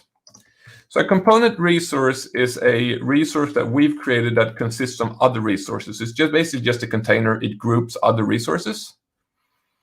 Then I'm going to create a constructor for it. So it takes a name, some arguments, some options, and then it calls the base class, telling it this is the type that I'm creating right now. And here's the name, the arguments, and the options. And once I have that, I can take my storage account, pull that out, push that in here, turn it into a variable like that. That looks good. Parent is going to change. I don't want to have the parent to be the resource group anymore. The parent is actually going to be this. So this static website resource that I created.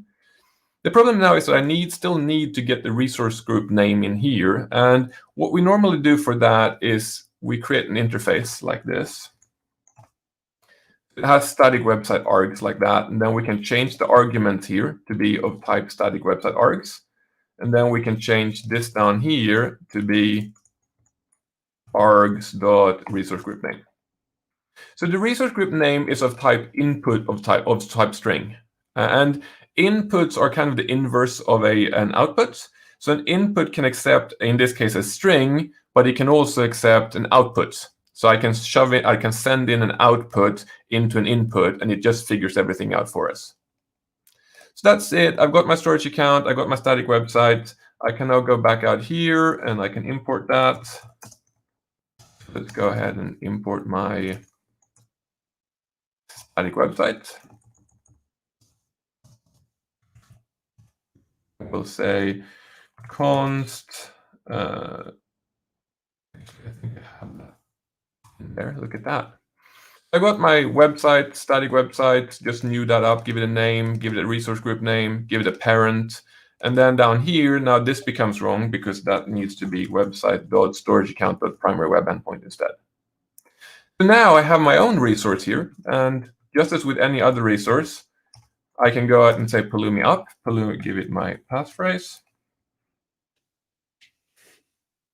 And it should figure out what needs to be created. Come on. There it is. It figures out that there's a stack in the resource group. Inside the resource group, there's now a static website. Inside the static website, there's now an account. Yes, so that's going to run off and start creating things in Azure for me, which is fine. I'm going to leave that going while I go back in here again. So what I want to do is I want to have the ability to add a CDN to my static websites, because right now it's just a storage account. And once again, I've got TypeScript, so why not just add a add CDN method to it, because that makes sense. And then in here, in my add CDN, I'm just going to start off by creating an Azure CDN profile and give it tell it what resource group to store it in. So I'm going to store it in the same resource group as my storage account, and it's going to be Microsoft-based CDN. And then I'm going to go ahead and create a storage endpoint, or sorry, CDN endpoint. Sorry, I just need to do that. So it creates a CDN endpoint and gives it a name, stores it in the right resource group, gives it a profile name, and that's based. The profile name is based on the profile I just created. Give it a host header name. I tell it to find its data through my storage account.primary web host. Once again, I got all of this code ability. So I got IntelliSense telling me things. I can do all of these things to figure out how to connect my resources together. And I've added a little delivery rule down here saying that if you come in with HTTP, then do a permanent redirect to HTTPS. So I can do things inside of the CDN for me, configuration as well in here, which is really nice. With that method in place that add to CDN endpoint and CDN profile, I can just go out here and say website.addCDN. Wait. So now I have my CDN. So the problem here is that I also want to have a custom domain name.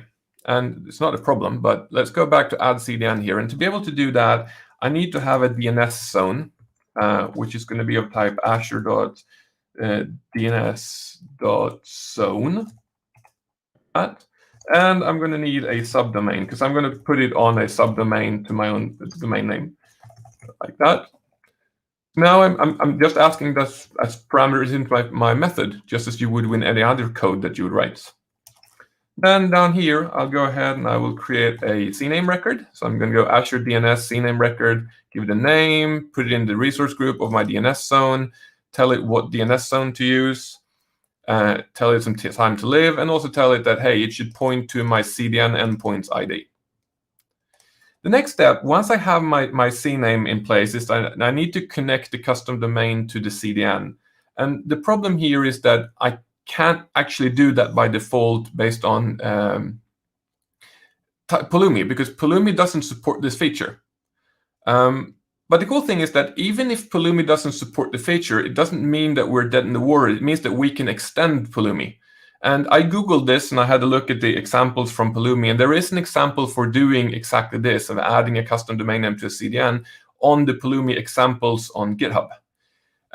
So I'm going to use partially that. I'm actually going to write a very simplified version of it. But if you want to do custom domain names for CDNs, go to the examples and get it there. But I'm going to show you how it works. So I'm going to create a new file here, cdn-custom-domain.ts. And in here, I'm going to paste in the world's longest snippet. I know it's a typical Microsoft demo snippet. First of all, I just need to do an npm install because I need the Azure ARM CDN stuff. So I'm going to do npm install because I need that package. And that's going to be quick like that. So what this does, it creates a custom resource or a dynamic resource. This is a feature that's only available, or it's available in TypeScript right now. I don't actually know which languages support it. I know C# does not. But for TypeScript, I can do this. So what I do is I create a dynamic resource. So I create a CDN custom domain that inherits from Pulumi dynamic.resource. And that resource is like any other resource that we're creating, basically. And it takes a name, some custom domain options. So I've created this interface here that defines what do I need? What information do I need for you to tell me to be able to create this resource? And I need a resource group name, I need a profile name, I need an endpoint name, and I need a host name. So I get that into my constructor, and then I accept some custom resource options as well. And all of these are just passed on to the base class in my call to super. And this super also expects me to pass in a resource provider. So as I showed you in my PowerPoint, the resource provider is the thing responsible for doing the work. So my actual resource is just a container of data. It contains the information needed or the configuration for my resource, but it's actually the resource provider that does all of the work. So the base class here expects me to pass in a Pulumi dynamic resource provider. So I created one of those, CDN custom domain resource provider. It implements resource provider from this. And these things then should have methods for create, diff, delete, update, and so on, and a few other things. I have made this very, very simple, and I've only implemented create. So it won't support updating, it won't support deleting. It's just a very, very basic version. But as I said, the example on GitHub is much, much better. But I want to show you how these things can be used for you to extend things that don't exist. In the create method here, I'm going to go ahead and I'm going to get my CLI credentials based on the Azure CLI installed on my machine. Normally, you wouldn't go straight for the Azure CLI. You'll actually look for some environment variables and things like that. Once again, the example on GitHub has all of that for you. But I'm going to default to get the CLI credentials from my Azure CLI. Then I'm creating my CDN management client that I got out of that NuGet or npm package. And then using that CDN client, I just go and say, hey, can you please create a custom domain for me using the custom domains.create, passing in the information that it needs. And then I'm going to say, hey, can you please enable HTTPS for me as well? And here are the inputs that I need. So basically, this management client here has got nothing to do with Pulumi. This is a separate JavaScript library that talks to Azure. But I can use that and wrap it inside of a resource provider, and all of a sudden I can now create things using Pulumi that I couldn't create before. So using that CDN custom domain, we need to import that first. And here is a funky little thing. For some reason, it will not give me IntelliSense for that. So we're going to have to do CDN-custom-domain. And it's going to be a CDN custom domain, like that. And then down here, once we have our custom domain, we can say create one of those. I'm going to add a custom domain up here. It goes ahead and says, hey, create a new custom domain. As you can see, it's just like creating any other record or any other resource, but it's my custom dynamic one that I've just created. And then besides parent, I also added depends on. So it says that, hey, you can't actually create this thing here until you have created this thing here. And then the host name is going to be a bit weird because subdomain and DNSZone.name can't be added together like this because this is an output of string, so we can't do toString on it. So instead, we're going to have to say this. DNSZone.name, so that's my output of string, .apply, and apply returns another output of string. But inside of the callback for apply, I can use the actual value, in this case x. So I can create a little string concatenation here that takes the subdomain and adds the domain afterwards, and then do it to lowercase, and then that returns another output of string that is used for the host name. So we have to do a few little wonky things when it comes to managing resource connections between different things using things like apply. But that is just because the name here won't necessarily be known. In this case, once again, I have hard-coded the name in here, so it would be known.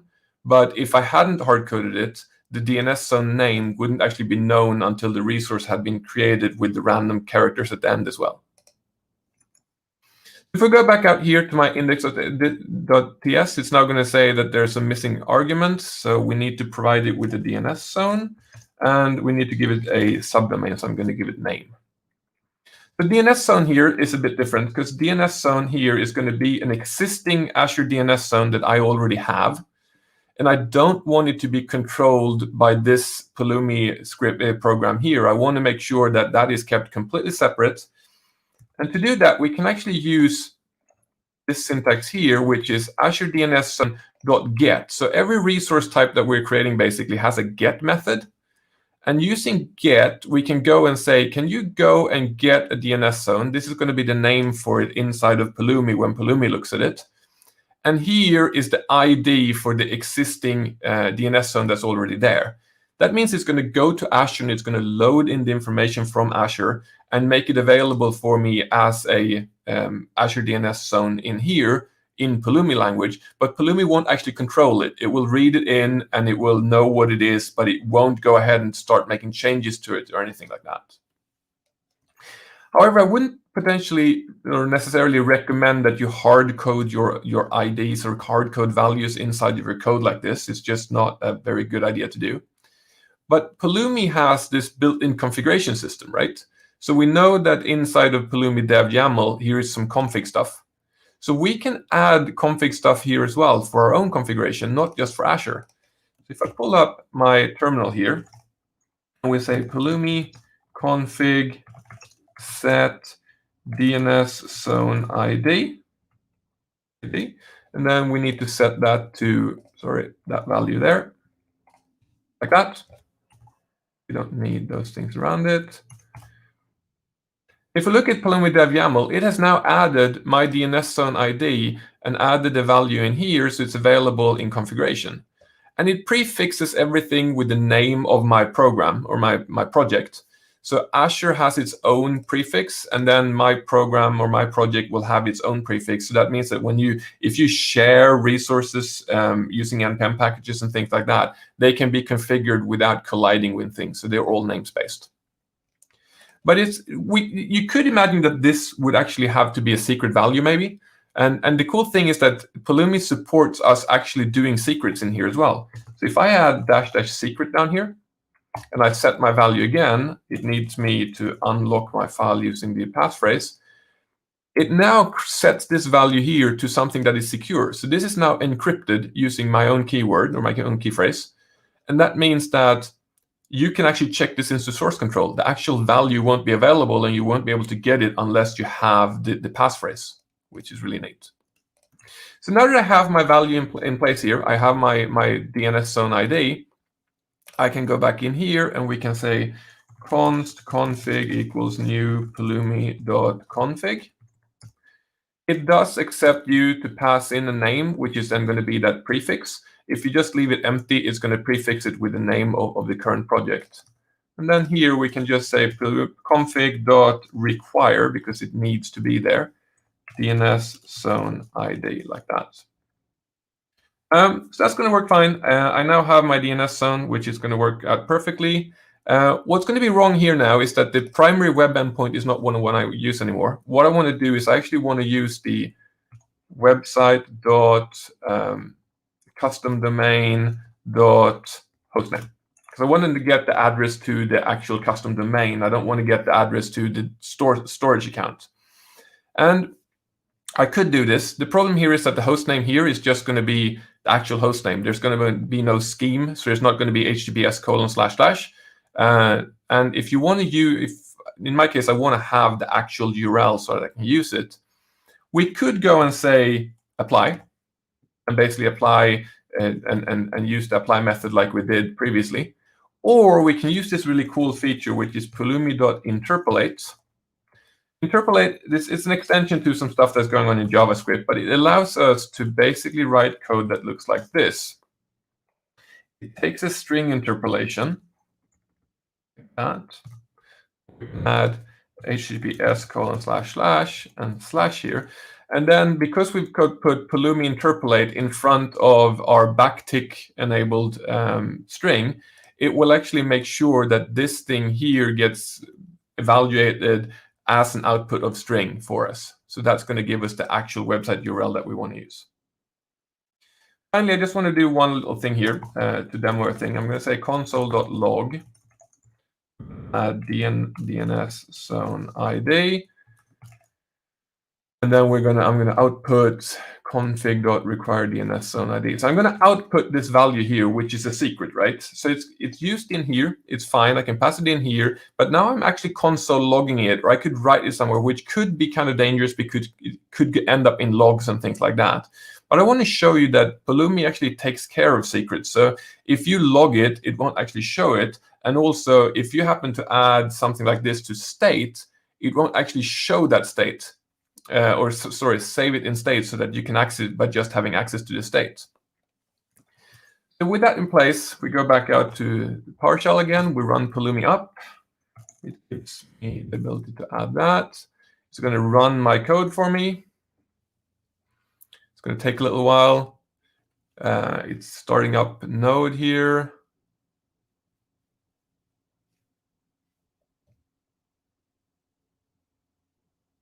You can see here it read my DNS zone. Here are a couple of interesting points here.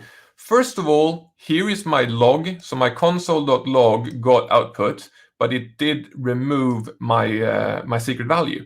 So anything that's an output like that comes out of config, it actually knows that it's a secret. So if you ever do console log, or you use that value somewhere where it's going to be stored in state, it's actually going to store it in a way that's safe for you to work with it. So it knows it's a secret, thus you're not allowed to console log it. It just gets replaced with secret, which is really, really nice. It makes it fairly safe for you to actually store sensitive data inside of your config stuff. You're also going to see here that the output that I've got is going to change. This was the old value, and this is the new value that's going to be used if I run this script. So I'm not going to run it because it's going to take a lot of time, and we don't really have that time. But I want to show you, since I have an output here called website URL, we can now call, as long as I know that I'm in a stack where it's already run, I can say Pulumi stack output. I can do just that, and it's going to give me all the output values. But I can also go and say Pulumi stack output website URL like that, and it's going to give me just that value. So if you run Pulumi as part of your build process or your release process, if you run this, you can then further down in a later task just go Pulumi stack output and whatever value you want, and it's going to give you that. So you can communicate not only into it using your YAML files, but you can also get information out from your previous runs so that you can use those values later on in your releases. But it's also the stack thingy. Right now we've got one stack. So if I do Pulumi stack ls, we can see that there's a single stack in here called dev. It is the selected stack, so it's the one that I'm working with right now. It has 5 resources, and it ran 16 minutes ago. And we can also go and say Pulumi stack init prod to create a prod stack. It needs a new passphrase, so I'm going to give it a passphrase. And what happens now? What's the? Okay, I'm sorry. I'm getting a private chat here telling me that I'm going to be thrown off in a few minutes, but I've got a few more minutes to go. Sorry. Now that I've created that, you're going to see that if I go into Visual Studio Code, I have a new pulumi.prod.yaml in here. Has its own encryption salt, and it lacks some values, right? So I'm going to have to copy some of these values across like that. However, these values are fine to copy across because they're just strings. This value, on the other hand, I can't actually copy across because it's encrypted. So if I ran this, it wouldn't work. So once I've done that, I'm going to have to run through this once more, input the passphrase for the prod thing, and it gets encrypted with the key for the production stack. With that in place, I can now go back and we can have a look at Pulumi stack ls. You can see that there are now 2 stacks. This has never run, and this is the selected one. And if I do Pulumi up with that stack, I give it my passphrase. It's going to run through again, and here you can see once again my console log came out here, and it went and removed it, redacted it, and just wrote out secrets. And as you can see, it doesn't have any state yet, so it's nothing has been created. So it wants to create everything from scratch. It wants to create the stack, the resource group, and all of that, because there is nothing in that stack. But if I go back to Pulumi stack select dev, and I run the same thing again, it should only figure out that there's very little, there's less to do because there's already stuff being deployed. Let's just have a quick look at that.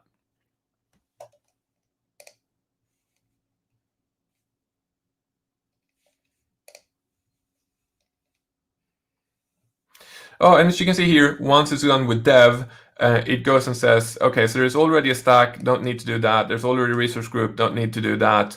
But and there's also a static website, but I do have to create a CDN profile, CDN endpoint, CNAME record, and all of that, because inside of my state here, in my stacks, there's already stuff inside of my dev stack, and there's not a whole lot inside my prod stack.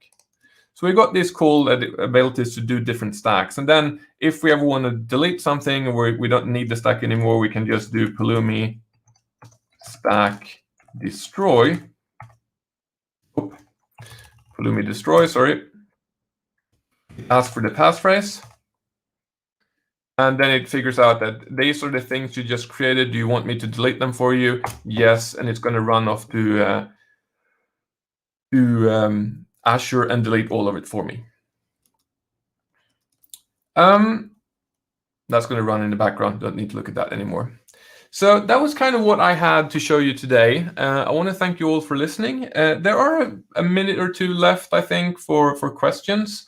I'm looking at the question things, and is there anything anybody wonders after my presentation?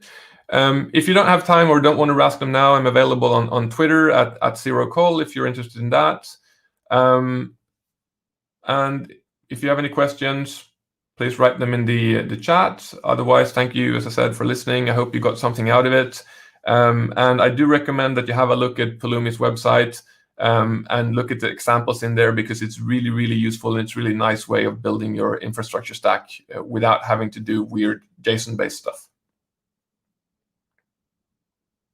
I don't see any questions, though.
Azure Heroes est un programme chez Microsoft qui reconnaît des personnes qui ont un impact dans la communauté. Et donc que vous soyez contributeur sur des sujets comme la diversité dans la tech, le Green IT, que vous soyez mentor auprès de développeurs, que vous créez du contenu ou animez une communauté, il y a des petits badges que vous pouvez avoir et collectionner avec notre super mascotte ici. Et on a aussi d'autres types de badges. Et je vous invite du coup, pendant le DevDay, à scanner le QR code que vous verrez entre les conférences pour recevoir votre badge Azure Heroes Learner.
Azure Heroes est un programme chez Microsoft qui reconnaît des personnes qui ont un impact dans la communauté. Et donc que vous soyez contributeur sur des sujets comme la diversité dans la tech, le Green IT, que vous soyez mentor auprès de développeurs, que vous créez du contenu ou animez une communauté, il y a des petits badges que vous pouvez avoir et collectionner avec notre super mascotte ici. Et on a aussi d'autres types de badges. Et je vous invite du coup, pendant le DevDay, à scanner le QR code que vous verrez entre les conférences pour recevoir votre badge Azure Heroes Learner.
Hi, everyone, and thank you very much for joining this session. And thank you very much to DevDay team for having me as a speaker today. So I'm going to talk about how to run an Apache Kafka cluster on Kubernetes using one of the projects that I'm working on, which is Strimzi. So let me just introduce myself. I am Paolo Patierno. I am a principal software engineer in Red Hat on the messaging and the IoT team. I am, as I already mentioned, one of the maintainers of the Strimzi project in CNCF. I am also committer for some different projects in the Eclipse Foundation, mostly related to IoT, as Hono and Paho, and even on reactive programming like Vertex. And I am even Microsoft MVP on Azure. So let's start with the session with the real stuff. So I'm going to talk about Kafka and Kubernetes, and as I already mentioned, how to run Kafka on Kubernetes. But let's try first to introduce a little bit these pieces together. So first of all, let's think about Kafka and its related ecosystem. The definition of Kafka is changed over time. So we can say that, first of all, Kafka is a publish-subscribe messaging system. So it's a messaging system that can be used by clients in order to exchange messages. So a producer sending messages, and on the other side, one or more consumers getting these messages, following a kind of publish-subscribe pattern. But over time, Kafka has grown, and today is well defined as a kind of de facto streaming data platform. So it's heavily used for ingesting events, like, for example, in IoT solution, or events from websites and things like that. And it's even used for doing some real-time analytics on the data that we can ingest using the topics in Kafka. But at the end, what's Kafka? As you can see here, it's a distributed, horizontally scalable, fault-tolerant common log. So it's a system that is distributed by nature. It's scalable. It's even fault tolerant, so that if even one of the brokers, for example, goes down, you can continue to use the system. But at the end, it's a commit log. So you can think about it as a kind of files where you send the messages, and the messages are appended to these logs. Kafka is an open source project, and it was developed by LinkedIn, and then it was made open source later on. It's designed to be really fast, as you already mentioned, scalable, even durable, because all the messages are stored even for a long time. You can configure Kafka in order to store your messages for 1 hour, 1 week, 1 month, or more. And it's also available because Kafka runs in a cluster, so you have one or more brokers.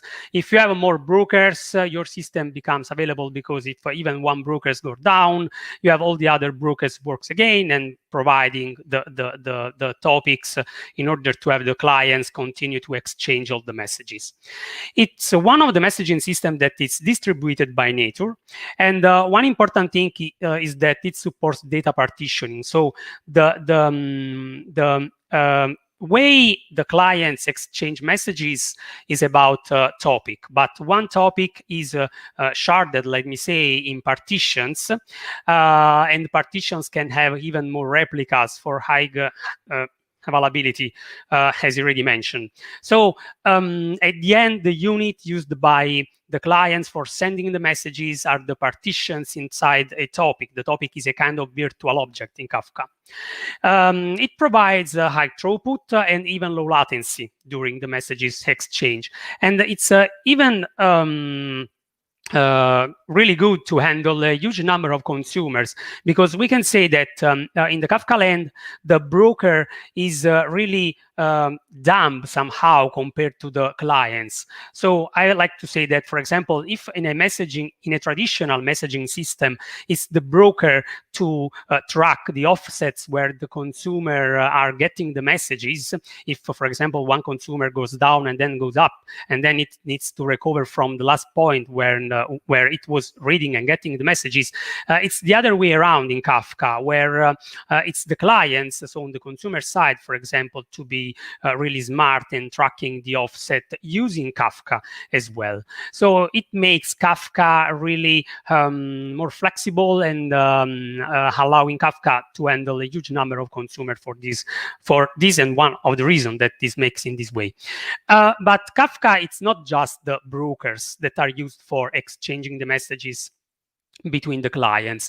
There is a huge ecosystem around Kafka. So Kafka is hosted by the Apache Foundation, and upstream, other than the brokers, so the core Kafka, as we called it, we have the consumer and the producer API, so the base clients that you can use for writing your application for exchanging messages. There is the Kafka Streams API library that you can use for writing your real-time data analytics application using a kind of DLS language where you can get the message from a topic. You can do operation like map, filtering, and so on. And there is also Kafka Connect that is used for syncing different systems through Kafka topics, like, for example, migrating records from one database to another, or getting, I don't know, messages from Twitter and storing to a database and so on. So it's a kind of even a log at a higher level, like it happens for database, right? There is also another project, which is the Mirror Maker in two different versions, version 1 and version 2, which is the last one, that is also based on Kafka Connect that we will see during the demo, that is used for mirroring a Kafka cluster. That is really useful, for example, when you have two different Kafka cluster in two different geographic area, in two different data center, and you want to mirror the data across the cluster in order to have clients locally to the data center to exchange messages easily and quickly. But even it allows the other client on the other data center to see the message coming from the first one. So this is the way how the mirroring works. So it's not just the brokers, but even all these kind of other components that makes the Kafka ecosystem. So that's a really brief introduction about Kafka, just to introduce the first piece in this bigger picture. Let's move on Kubernetes. Kubernetes can be somehow defined as a kind of a Linux kernel for distributed systems. So let's think about having our machines, our hardware, bare metal, or even virtual machines running on any cloud provider somewhere, and we can install this platform, Kubernetes platform, on top of them. At this point, Kubernetes provides us an abstraction layer. So we don't need to take care of the nodes that we have underneath, but for our application, Kubernetes helps us to automating the deployment, for scaling our application, deploying the application that are containerized, right? So in Kubernetes, we use Docker images for running our application in Kubernetes itself. As Kafka, even Kubernetes is open source, and it comes from the experience in Google. As you already mentioned, it provides an abstraction layer under the hardware that can be real hardware or even virtual machines in the cloud provider for us, that at the end, it comes to be an hardware in a data center. But what we see at Kubernetes level are some resources that we can use for deploying our application, like, for example, the pod resource, which is a set of containers. So the minimal unit is to run a pod in Kubernetes with our containerized application inside. Or we have the stateful set, the config map for storing configuration, secret for storing some password, the TLS certificates, and so on. So there are all these things that abstract the underlying hardware for us. Using this resource, so we are able to deploy our application. So what are the main features that Kubernetes provides? First of all, the container scheduling. So when we deploy our pod, our deployment, there is the scheduler deciding what is the node available in terms even of resources, CPU and memory, for running our application. It also provides self-healing, so it can happen that our application gets stuck or there are some problems, and Kubernetes, using the probes, it's able to get that and then restarting our containers or restarting our application. It provides, as you already mentioned, a way for storing configuration for our application, even using secrets for username, password, for credentials in general, for TLS certificates and things like that. It handles the scaling, the horizontal scaling. So we can start having just one instance of our application if the traffic is low, but if the traffic starts to grow up, we can scale really easily our application, even automatically based on the traffic. So having more instances, and Kubernetes can do it for us, or even then scaling down if the traffic goes down again. There is even a load balancing feature, so it means that we can have, of course, more instances of our application, and the traffic is load balanced across this application when we talk about balancing and scaling together. Kubernetes handles for us even the storage, so we can use some real storage. There are different storage classes for provisioning the right storage that can be in usual hard disk, an SSD, or things like that, in order to store our data for our application, even database, or in case of Kafka, the topic messages. It's also possible to do some batch execution in Kubernetes, and even updating our application, so moving from version 1 to version 2, and if there are any problems, handling through Kubernetes the rollback for us, coming back to the previous version if we have problems with the new version that we are updated to. But so after introducing really quickly Kafka in Kubernetes, why we should run Kafka on Kubernetes? What are the reasons? Well, first of all, let's try to summarize. Kafka is distributed by nature, and most of the times, all the workloads, so all the applications that use Kafka for exchanging messages, for event-based application and things like that. So all the kind of microservices, for example, are even distributed and scalable by nature. So they fit really well with the Kafka itself. Kubernetes at the same time provides a great abstraction layer for running the software everywhere, because if I have Kubernetes running on bare metal, if I have Kubernetes running on any virtual machines on the cloud provider, I can run my application on Kubernetes running on bare metal, but at some point I can just move easily my application running at the same way on Kubernetes, but on a cloud provider where a Kubernetes cluster is running as well, but without changing anything on my side. Maybe I can change the way I have to reach the application from the outside, but they are really slightly changed to do. So Kubernetes enables the so-called cloud native development for doing this. So when we have people that who has a knowledge about Kubernetes, why they should learn more about and deeper more about Kafka, that not using the Kubernetes knowledge. Why? So it's really useful to handle a Kafka cluster as it was a native Kubernetes resource. So for doing that, there are different challenges. So it's not simple to run Kafka on Kubernetes. There are some problems on Kafka side, because Kafka, for example, all the brokers in Kafka needs a stable broker identity and a stable network address for discovering each other, for communicate each other internally, for example, for replicating the topics for high availability. Other than that, we need a durable state in the brokers, even for storing messages and for recovering. And we need that all the brokers have to be accessible from the clients directly, because this is how the Kafka protocol works today. It's not just that one, but today a Kafka cluster with different brokers can work even so only if there is a zookeeper ensemble running alongside the Kafka cluster, where some information about topics, about the controller in the Kafka cluster, about the ACLs, about the user are stored. And even for Zookeeper, in this case, we have some configurations to handle. We have the nodes that should be able to communicate each other and so on. This is true today, but upstream in the Apache Kafka community, Zookeeper is going away. So it will be a real advantage for simplifying running a Kafka cluster without Zookeeper. And even accessing Kafka is not so really simple as it could be for HTTP, because the Kafka protocol is a different one.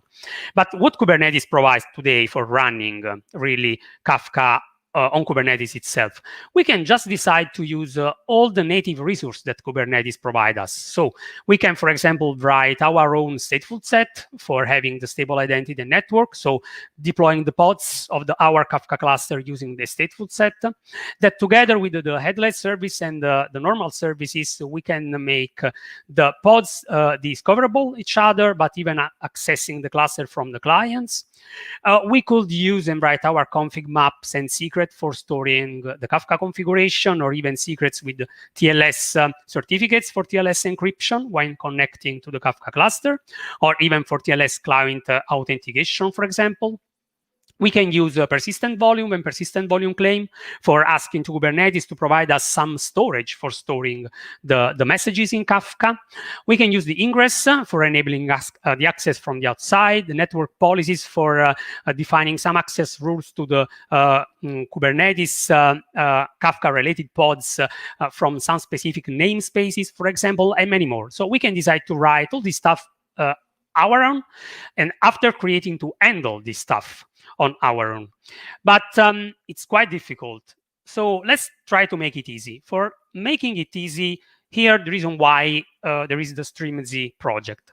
So Strimzi is an open source project, which is a CNCF sandbox project since September 2019.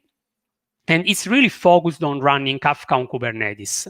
It provides, first of all, some container images for running Kafka and Zookeeper and the other components like the an operator itself, and even some different operators that are used for deploying and handling the Kafka cluster, but even for handling some other entity around Kafka, like the topics itself, the users with the related access control list, so with permission to access the topics and so on. So it provides a kind of native Kubernetes native experience.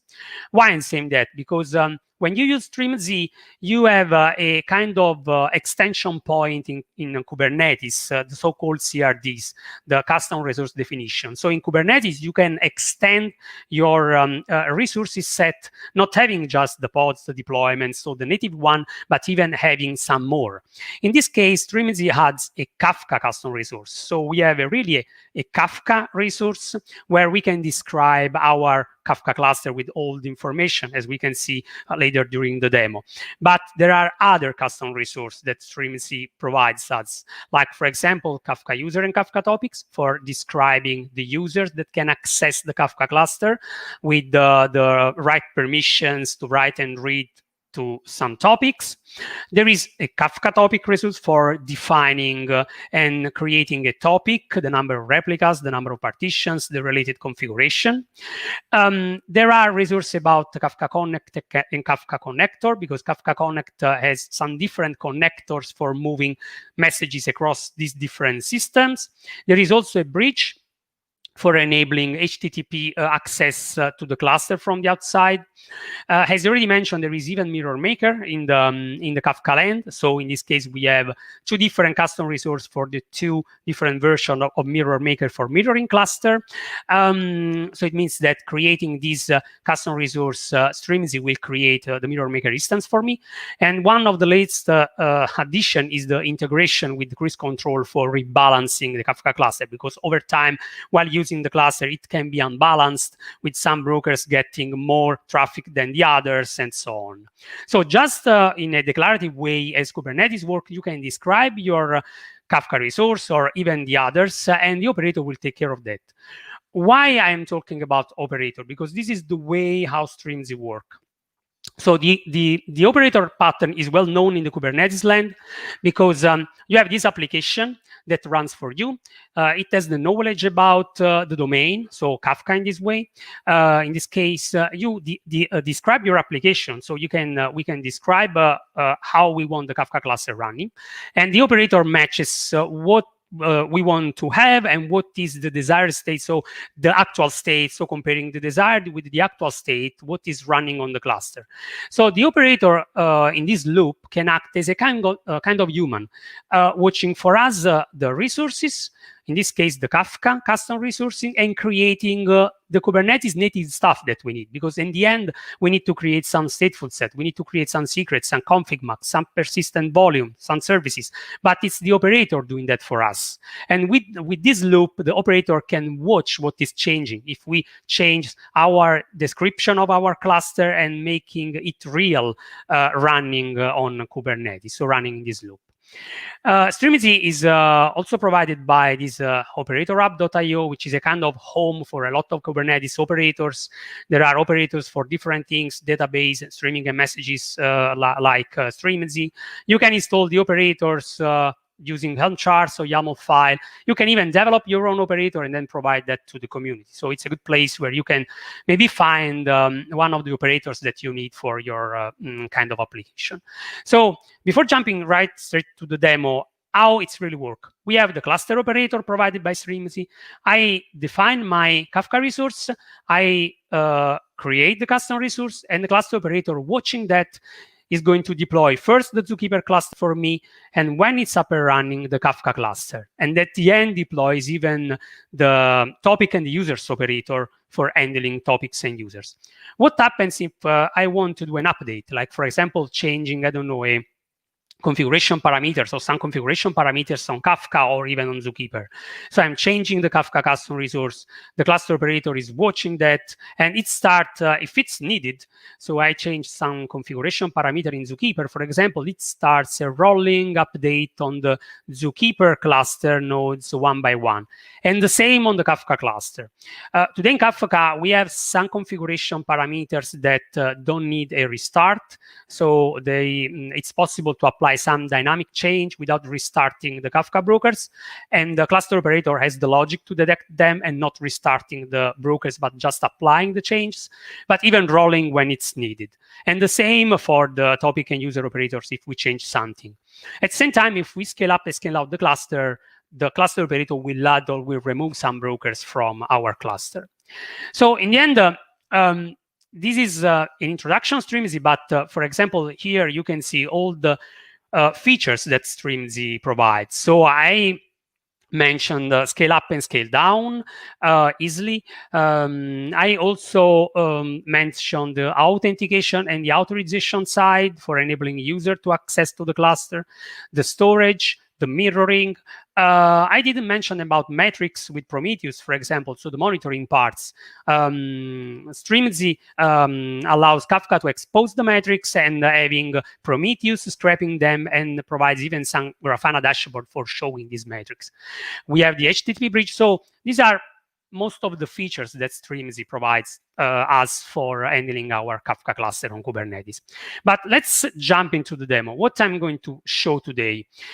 So I'm going to use AKS as an Azure Kubernetes service, so for having the Kubernetes cluster up and running in the Azure cloud provider.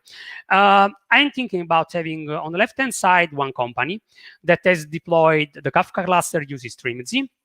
And it has some internal microservices exchanging some messages through an internal topic. But these messages are just internal, right? So we have a simple producer and consumer exchanging these messages inside the company. At some point, we have another company that needs to integrate with the first one, but it's using a different technology. It's using Event Hub. And we have a consumer on the Event Hub side that can get messages from Event Hubs. For this reason, we don't want to just provide to this company our internal data, but we want to process them and writing them to a different topic. So in the picture, it comes a new Kafka Streams API application, processing data from the internal topic and writing to another one. This topic will be mirrored thanks to Mirror Maker 2 to Event Hubs. So we have a scenario where we are not mirroring a Kafka cluster to another Kafka cluster, but Kafka cluster to Event Hub. This is possible because Event Hub provide support for the Kafka protocol. So in this case, we are mirroring just one of the topic, the one that we want to expose outside, while the internal producer and consumer are still using the internal topic. So we are providing to the company outside of our company the data that they need. They are processed from the internal data that we have in our own company. So this is the kind of scenario that I'm going to show you. So let me jump straight forward to the demo. And first of all, you can see here that I have already my event hub namespace where there are no event hubs. We have no topic yet because we have not started the deployment yet. So the first thing that we have to do is to deploy our Kafka cluster. To deploy our Kafka cluster, let me just apply first the resource so that I can start the process to deploy the cluster, and then I can show you the Kafka custom resource. So I have this Kafka custom resource, and the operators is already running on the cluster. If I show you how the Kafka cluster is described, you can see here is just a YAML file. I have a Kafka custom resource. This is the name of the cluster that I want to deploy. And I have a Kafka section where I am describing what I want for my Kafka cluster. So the version that I want to use for Kafka, the number of brokers. So I can easily scale up and scale down later, changing this replicas number for having the operator scaling up and scaling down the clusters for me. I am defining some listeners for allowing the clients to connect to the Kafka cluster. These are two internal listeners. It means that clients running inside Kubernetes, where the Kafka cluster is running, can connect to the cluster in plain or even using TLS. It's also possible to define an external type of listener in order to provide access from the outside of the cluster using TLS and authentication and so on. We also have a config section, so where I can describe the configuration for all the brokers. So I can just change some parameter here, deleting, adding some more parameters. And as I already mentioned, if it's needed, the operator will run a rolling update. Otherwise, the brokers will be updated dynamically. I can also define the storage. I am using a JBOD storage with just one volume, using a persistent storage. So here, because I'm running on Azure, Azure disks will be used. So the Kubernetes cluster will provide for me the storage that I need. And then there is the section about Zookeeper, which is quite similar, the number of nodes, the storage, and finally the so-called entity operator, which is just a pod where two different containers run with the topic and the user operator for running, for handling the users and the topic. So let's check if in the Strimzi demo namespace that I'm using, the pods are up and running. So we see that the Zookeeper nodes are already running, and Kafka cluster nodes are going to be created. Until now, while we are waiting, what's happening right now? We can say, for example, we can see that the operator, so let's get the stateful set in the Strimzi demo namespace. He has created for us the stateful set for then running the pods. Or for example, we can see that there are some services, the headless one for internal communication and the bootstrap that is used as a kind of connection string for our clients to connect to the brokers. We also can see the PVCs. So the persistent volume claim that the operator has created and getting some disks from Azure in this case. So these are all the stuff that the operators create for us, right? Instead of having us creating them manually. So let's check again if the pods are all up and running. So the Kafka cluster are running, and we can watch even at some point the entity operator is starting up. So we are really close to have our Kafka cluster ready and running on Kubernetes in order to be used. The next step is to create the topics that we need, right? So let's check one time again. It's almost ready. We are waiting for the 3 containers here to be ready in our entity operator 2 of 3. And at some point, we should have the last one. So our Kafka cluster is up and running.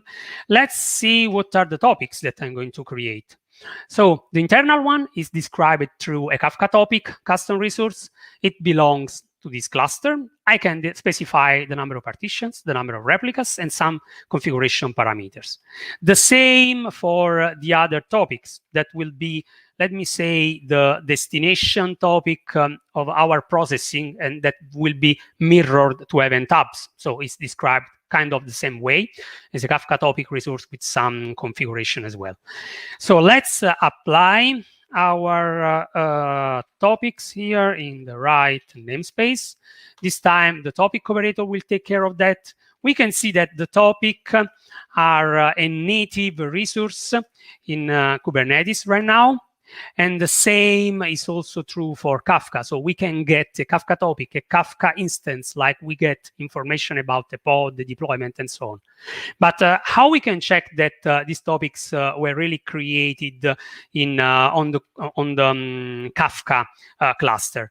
Let me run this command. I'm just using one of the Kafka broker pod in order to run the Kafka topics tool and checking that the topics that I asked for were really created. And at some point, we should see the output where we can see both the topic with the tree partition, with the corresponding leader, the replicas across the brokers, the in-sync replicas, and so on. So the topic operator created for us the topic. The last step, the next step is to starting our application. So the internal application for exchanging messages through this topic, the internal topic. So let me just apply this internal application for creating them. I can just show really easily. They are just some examples that we provide in Strimzi, where the producer application here just write to the internal topic the messages with just this text. And on the other side, in the same way, there is a kind of example consumer application reading from the internal topic and getting the messages, joining this consumer group, and so on.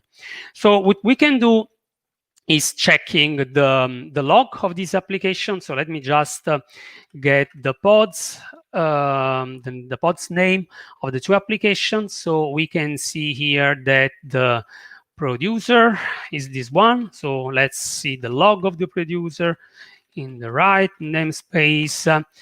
And it's sending the messages, as you can see. Let's jump straight forward to the consumer side.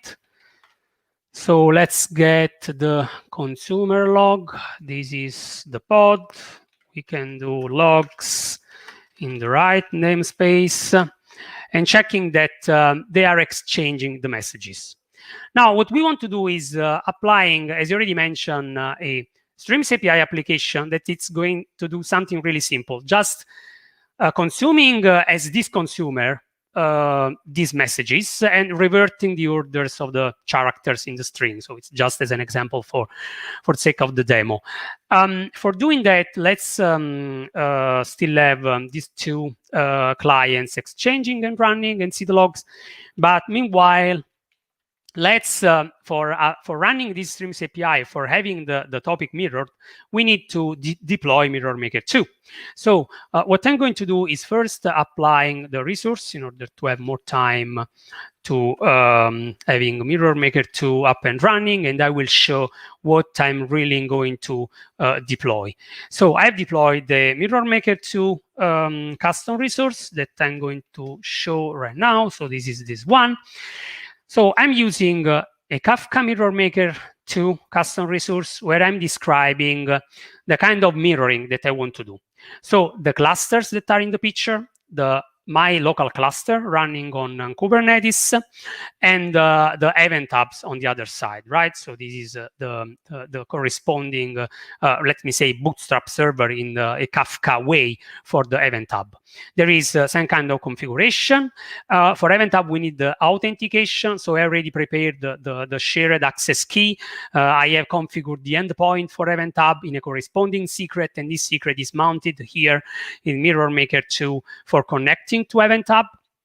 And I also defined the mirroring way. It's a list because Mirror Maker 2 provide mirroring in different direction and even across multiple clusters.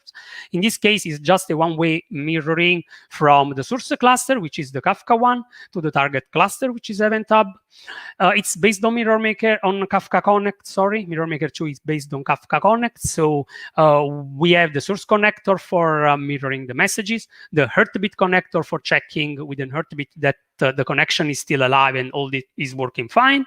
The checkpoint connector that is mostly used for mirroring the offsets where the consumer are reading from the source cluster.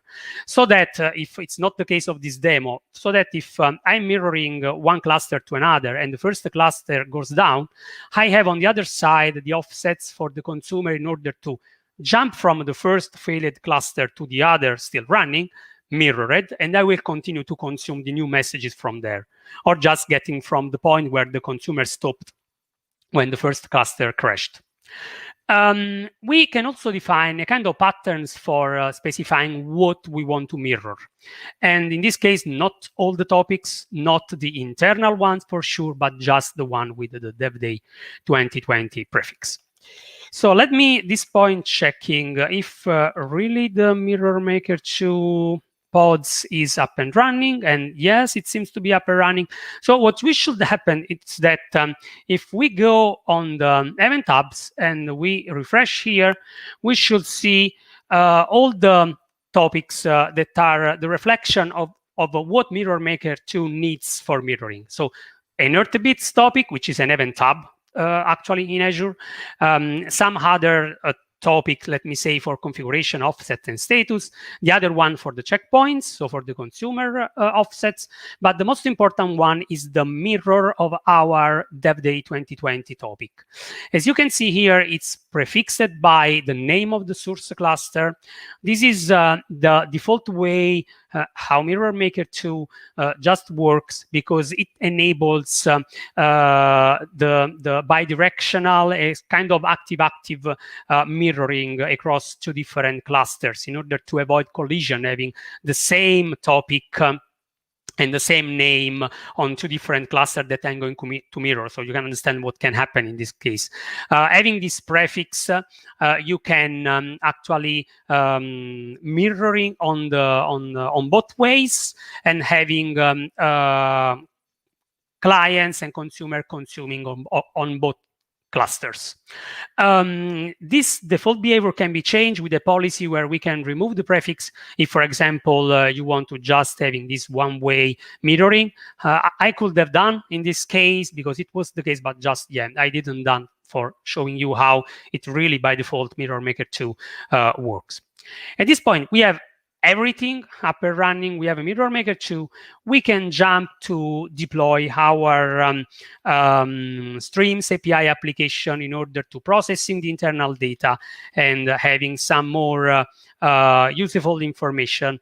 But before deploying this application, let's prepare the deployment of the Streams application. Let me start here, so in the right namespace.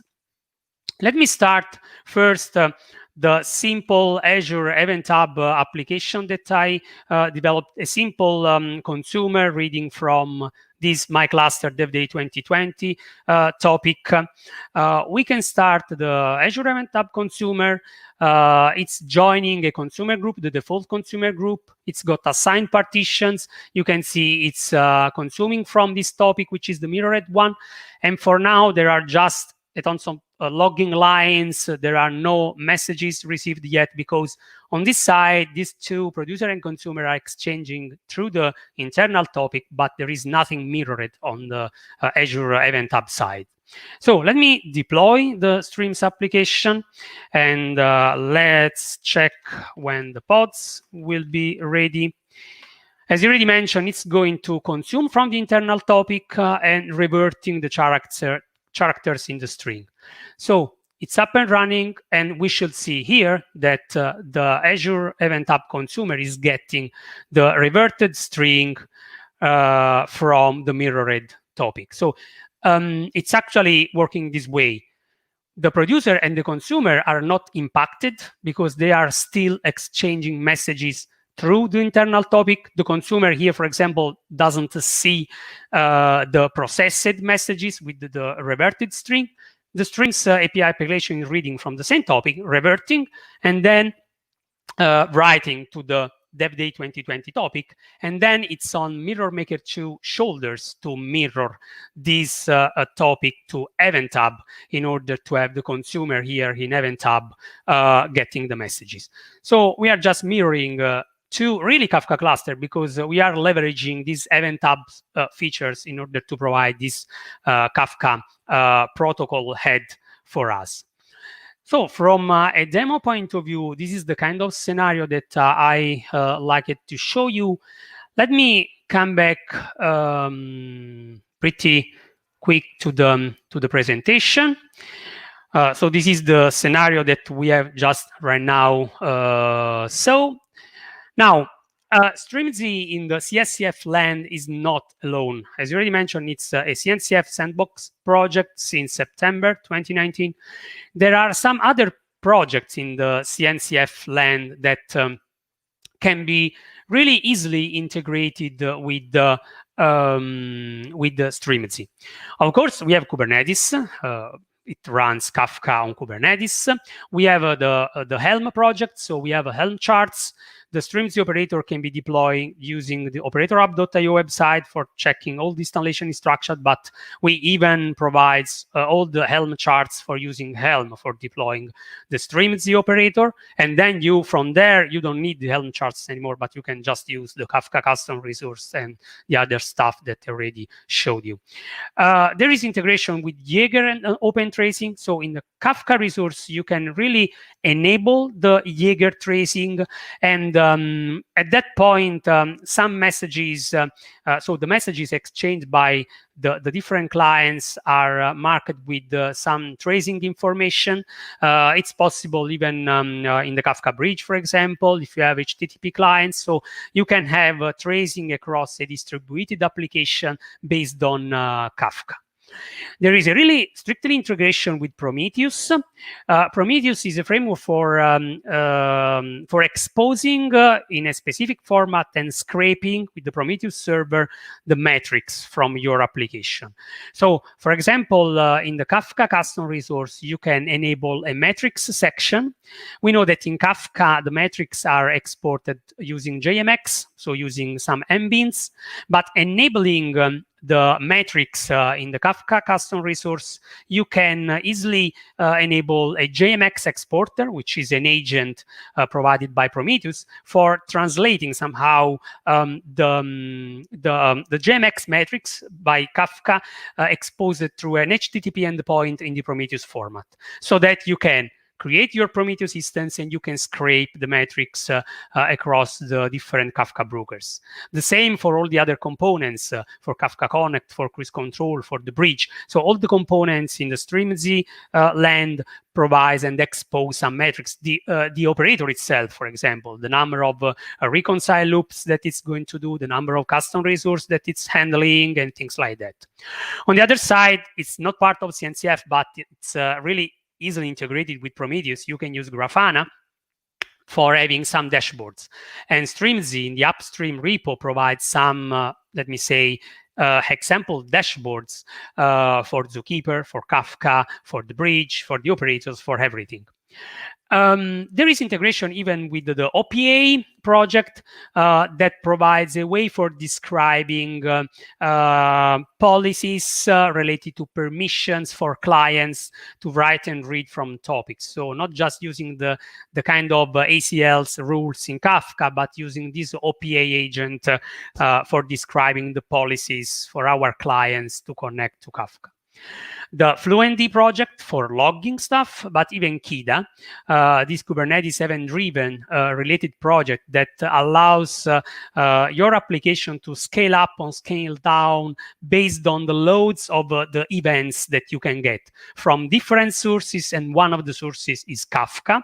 So in Kida, there is a Kafka scaler that is provided out of the box, and you can deploy on one side the Kafka cluster using Strimzi. On the other side, your Kafka scaler using Kida, and then you can scale your consumers, for example, based on the load of traffic that is coming into Kafka topics. So you can define a kind of threshold related to the offsets that the consumer is following behind, and maybe starting more consumers. Or if the traffic goes down under some threshold, you can just scaling down the number of consumers. So this is kind of a set of projects that really fits with the Strimzi one. Finally, for closing, how you can engage with Strimzi. Strimzi, as part of CNCF, as a community around that. We have hundreds of contributors right now. There is an official website, so you can see here strimzi.io. There is the corresponding GitHub Strimzi repo. That it's really an organization, because in this organization we have the operator repo, we have the bridge repo, all the other stuff related for authentication, for example, but even a repo related to proposals. So the way that the Strimzi community works, if you want to propose, let me say, a more complex feature, is opening a PR describing your proposal, and you can get in this way feedback from the community. You can change your proposal, and once it's approved, you can start work on this proposal for a new, maybe more complex feature, and you can open PRs and things like that. Of course, there is no need for proposals if you want to engage with the community, just opening issues related to some bugs, or even related just some questions, or even you can just open PR contributing to the project, fixing a bug or things like that. There is no need for just fixing bug or writing code. Strimzi provide, I could say, a really good documentation, but it can always be improved. So if you find some typos, if you find there some part of the documentation that is not clear, we can help you to engage with us. We have our Twitter account that you can follow, and on the CNCF Slack, we have a room dedicated to Strimzi. Actually, it's just one room. We have other room related to devs, to users, even to the UI, because there is an underway project for developing a UI for Strimzi, so that you can see your topics, your users from the UI. Of course, as part of CNCF, there is also a mailing list where you can engage with the other users, but even with the devs on the project. So these are all the different ways that you can engage. We are also happy to get even some contribution on website. So we have even some slides decks, some videos about conferences and meetups. If you have done something around Kafka, running Kafka on Kubernetes, you have used Strimzi, or even you are part of a company that is using Strimzi in production, for example, you can just open a PR on Strimzi website repo, and you will be on website straight away, and we can upload your content in the videos and slide sections if you have something to tell about how you are using already Strimzi. So for who is already using, for the others, I really ask them to just to take a look even to Strimzi if it fits well for your purposes. If you are using Kafka, you need to move your workload in the cloud. So that's all from my side. Thank you very much for joining this session. I don't know if there are some questions, but I guess that I have just 1 minute. So if I will be just cut off because there is another session after mine, I will just take a look at the questions in the chat, and yeah, you can even reach me on Twitter as Patierno as the Twitter account. I will answer directly there. So thank you very much, and see you on the Strimzi community then.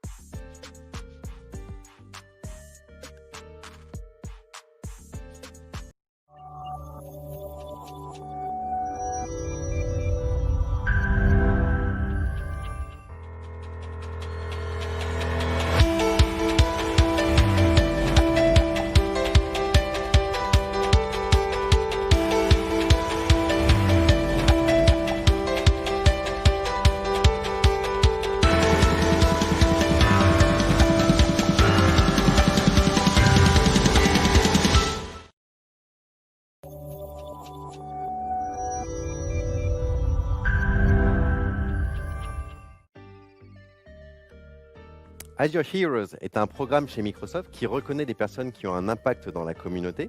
Et donc que vous soyez contributeur sur des sujets comme la diversité dans la tech, le Green IT, que vous soyez mentor auprès de développeurs, que vous créez du contenu ou animez une communauté, il y a des petits badges que vous pouvez avoir et collectionner avec notre super mascotte ici. Et on a aussi d'autres types de badges. Et je vous invite du coup, pendant le DevDay, à scanner le QR code que vous verrez entre les conférences pour recevoir votre badge Azure Heroes Learner.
Azure Heroes est un programme chez Microsoft qui reconnaît des personnes qui ont un impact dans la communauté. Et donc que vous soyez contributeur sur des sujets comme la diversité dans la tech, le Green IT, que vous soyez mentor auprès de développeurs, que vous créez du contenu ou animez une communauté, il y a des petits badges que vous pouvez avoir et collectionner avec notre super mascotte ici. Et on a aussi d'autres types de badges. Et je vous invite du coup, pendant le DevDay, à scanner le QR code que vous verrez entre les conférences pour recevoir votre badge Azure Heroes Learner.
All right.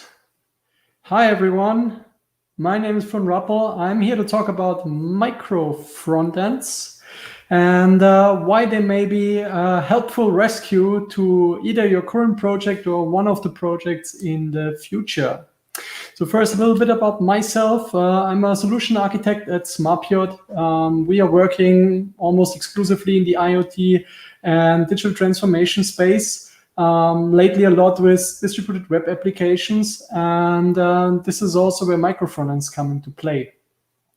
I'm also an open source enthusiast. I'm a Microsoft MVP for development tools, and I deal with a lot of projects in .NET and the JavaScript ecosystem. I'm also writing some articles for various blogs and magazines. Maybe you read one or the other, especially in the micro frontend space. And currently I'm also, it's maybe a big news, writing a book that is in preparation and should be released next year in the Pact line of books. Right, so let's just jump into the topic. I got a lot of slides and information, so no time to lose here. I first want to motivate a little bit why micro frontends came to play. It all started, of course, with system architectures, with how they evolved in the recent years. What we see, what is currently, let's say, more or less state of the art, is that you have kind of a microservice backend structure where you may have some directly exposed services. In this diagram down here, services A, B, C. And you may have some, let's say, helper services, more internal services that are not exposed, like in this case, service X and Y. Of course, all this structure came for a reason. There are some good benefits for doing that.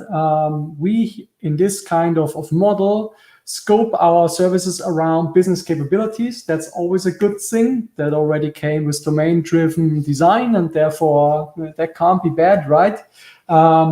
These services can be developed by really independent teams. They can independently have a life cycle. They can ship it. They can update their services. They can maintain it. That's great.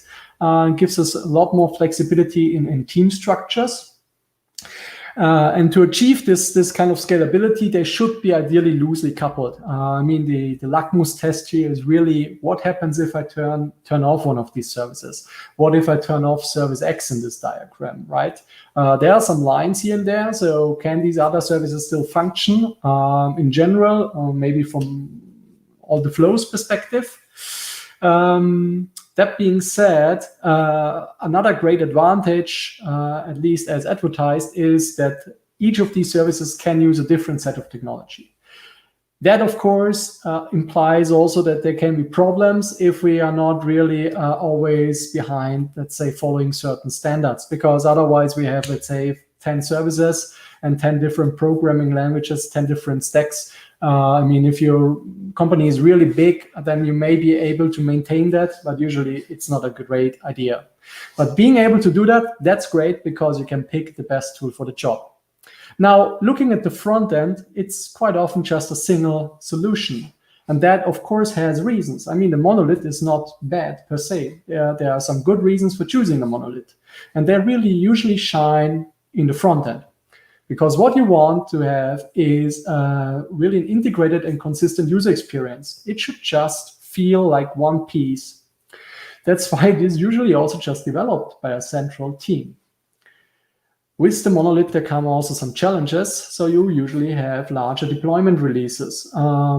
Yeah, you know that, oh, we can't ship that yet. There's this other feature that now prevents that we ship something. Yeah, you got these larger release cycles. Usually it's like the enemy of agile software development. And that is one of the counter arguments for having larger solutions in general. And of course, it may block our front end. But you may say, well, we got all these obviously really large-scale tools available as web apps. So for instance, here's a screenshot of, yeah, you can say an older version, but still from a technology point of view, quite recent, Microsoft Azure portal, which has exactly this kind of layout. So you have always new features arriving at a rapid pace. Features may be updated independently. You may have seen already that special kind of features you can activate or may be activated for you, depending on what kind of subscription you are. So this is a really fully dynamic experience, and all these features seem to just come in naturally and without, you know, having a larger deployment cycle. So there's not this, hey, every 3 months there's a new version of the Azure portal coming and that brings some new features. All the features are constantly arriving. Now, Microsoft has, of course, huge development resources, Can you do that on your own? Yeah, here's an example. A larger German company in the optics sector, they released a customer portal that does indeed that. So what they have is kind of a feature base that is different for each of their customers. So you may be a customer looking into microscopes, you get a different kind of feature set than a customer who is into measuring devices and so on. If you're, of course, interested in both, you get the feature set of both. So for instance, here we see some software that is possible, and that page, that feature together, of course, is all that is necessary to bring it alive, like for instance, a menu item that is brought in dynamically, and it was developed and shipped by an independent team. So apparently that is possible. Now, the only question is how? And you may guess it, according to the title. The answer is the micro-frontend architecture. So let's have a look what that could mean. Idealistically, what we could define as a micro-frontend architecture looks as follows. If we take now a simplified view on our backend, so here service A to D, we could, for each of these services, just say, oh, there's a corresponding frontend. And that's it. They may be all isolated. Maybe they are, let's say, linked via real hyperlinks. But at the end of the day, these may be full web applications. They all just, instead of JSON, serve HTML. They all may deal, I don't know, with some kind of authentication, maybe cookie-based, who knows, maybe via single sign-on experience.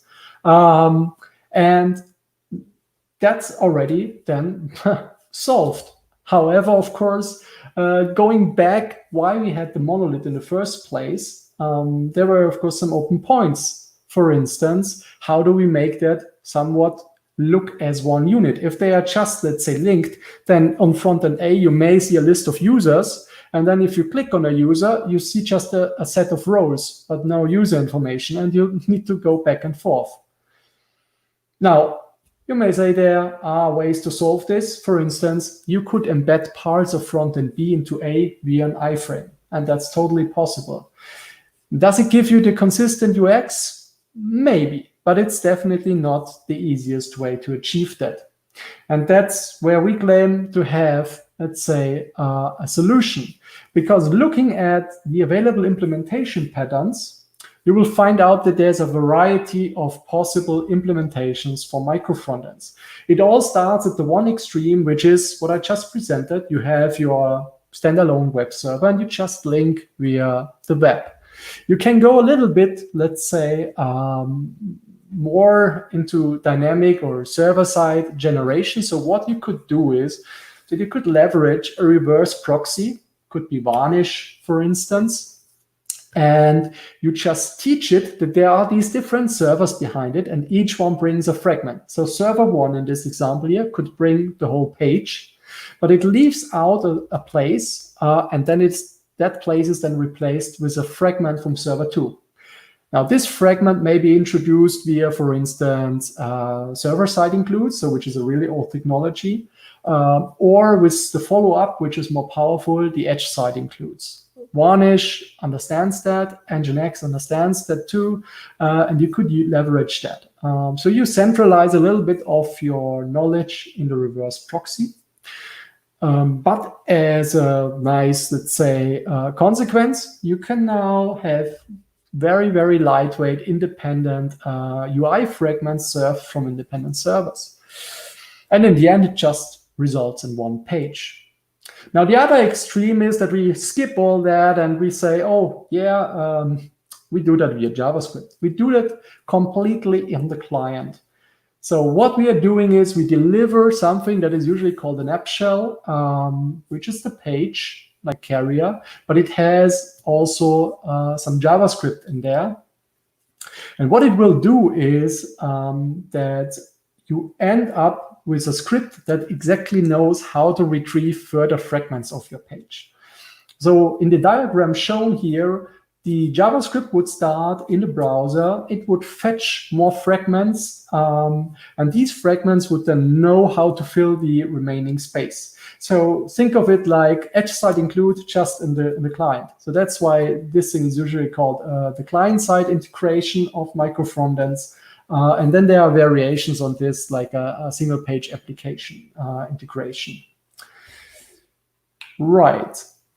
So what we think is the answer may be somewhat in these two extremes here for you, depending, of course, what kind of application you want to create. So traditionally, things like web shops or more information-based systems, they take more the left side, whereas more tool-like experiences, the Azure portal that we've seen, for instance, take more the right side.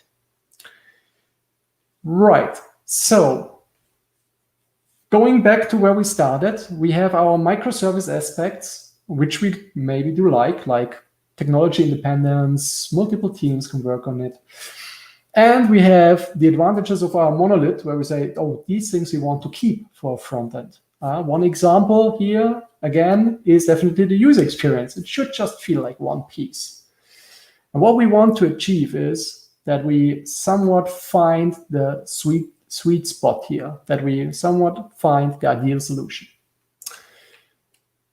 And we call that in a modular distributed web applications. The features here would be, so business capabilities as modules, we know that from microservices. The loose coupling should be achieved via dynamic loading. So when you have another page, we don't need to have it already in, let's say, for instance, the web browser or on the server side. It can be then dynamically fetched when needed. We have still a shared architecture foundation. This is important to not go out of bounds, to really also have a proper basis for consistent user experience. It starts with a technical basis, of course. As mentioned, user experience, so that the UI, for instance, the button is always the same shape and follows certain principles. And last but not least, developed by independent teams. That is like potentially the most important aspect. So you can really scale up the development. There are, let's say, two ways to do that. We mentioned the application shell. There is even another, let's say, kind of dimension that we can look at here. It's kind of if you want to have shared libraries or not. This is always kind of a fight. Going back to the microservices again, you may know that there is this share nothing attitude where you say, oh, you have now your complete separate service. It should share nothing with the other services. Don't share anything. Everyone who already developed a large-scale microservice backend knows that this is almost impossible. I mean, of course it's possible, but you will get, let's say, unaligned so fast you don't even can say a blueberry pie or something. So at the end of the day, it's not about share nothing and share everything. It's more about where do you now have your kind of level set. Usually, of course, it's more on the share nothing, but still, maybe you want to share one or the other thing. You just need to think about what makes sense. In general, having these shared libraries, starting maybe with something like a pattern library where you have your design components in there, makes sense. But still, for your solution that you're creating, it may not make sense. So you have now these 4 quadrants, and if we fill them out, if we have no application shell, no shared libraries, everyone starts in a vacuum, everyone is just free what to do. We can also predefine the layout via a pattern library, and yeah, that would, of course, as we see, give us at least something. An application shell may give the boundary, but still no shared libraries. If we only have shared libraries but no application shell, that's what we call a framework. And at the end, we have a shared library and an application shell. And we refer to it usually as a monolith because that is more close to a plugin pattern at the end. So everyone can write kind of modules, and you already have some shared libraries, you can bring in more, and you live in an application shell that already gives you architecture decisions which you want. You can now select, of course, how many. And that's where we see actually the sweet spot being achieved quite nicely.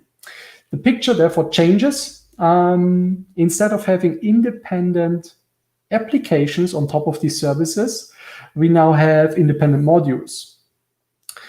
The relation here is sketched as one-to-one, but in general, it's not one-to-one, right? You can write a front-end module that, well, leverages almost all your backend services. You can even write a front-end module that doesn't leverage any. You can write two front-end modules that will just interact against the same backend service. It doesn't matter. So the relationship here is only, let's say, for drawing effects. Right. Otherwise, the application shell gives us core and common capabilities. It gives us a set of shared libraries, and it may give us already a pattern library. Great. So now we have these modules which on their own are no longer capable of running, maybe still capable of running in another very lightweight application shell, but still, they're not independent applications, but they're still independent modules. So let's see how that may look like for an end user. For that, I have, let's say, two demos. First demo is a simple portal application. We call it our sample portal. And what it shows you is that when you arrive here, you got this single page application experience. So you see loading spinners everywhere. It spins up fast. You end up at, let's say, a dashboard, for instance. The design is now not, let's say, the most important thing of this application, but what we can see is a couple of features. You have some links here at the footer. Here's just a link to some vacation planner. You have some links maybe in the header. So again, how they look exactly doesn't matter much, but just that parts of the UI are fragmented here. You may have a vacation planner tile. And if you go in there, let's see the network tab, then you see something happened. So we lazy loaded that page. It was going really fast, of course, but it was just on demand loaded. So exactly what we anticipated beforehand.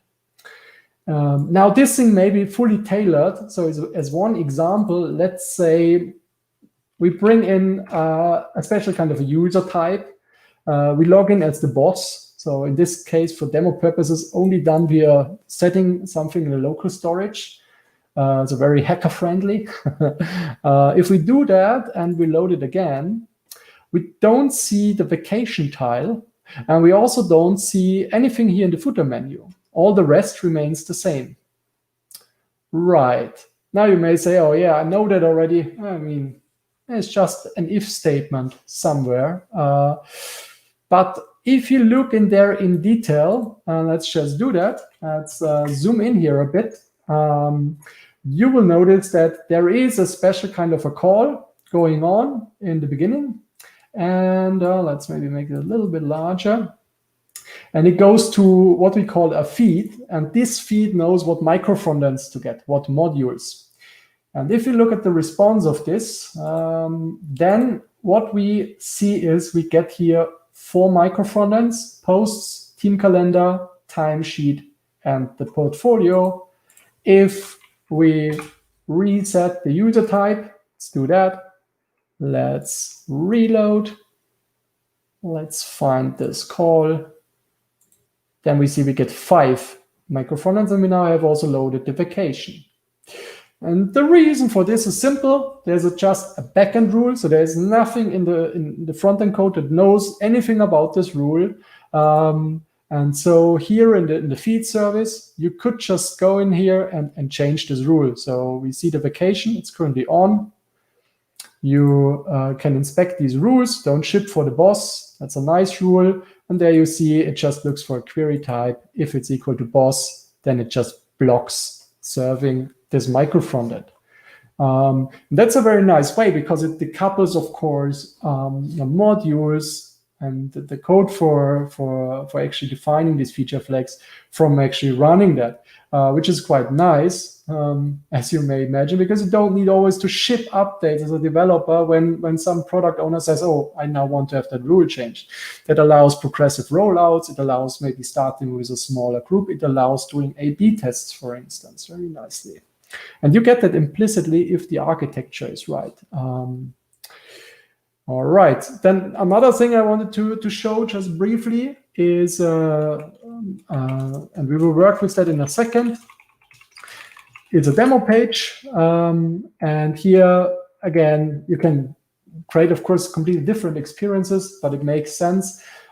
You go there and you load all these tiles, which are now fully independent.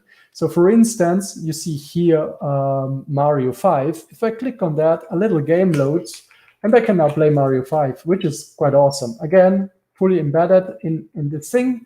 It may stop here. If I go back, I see now this Goomba leaving, right? It left. So going back in, you just saw it leaving for the last second.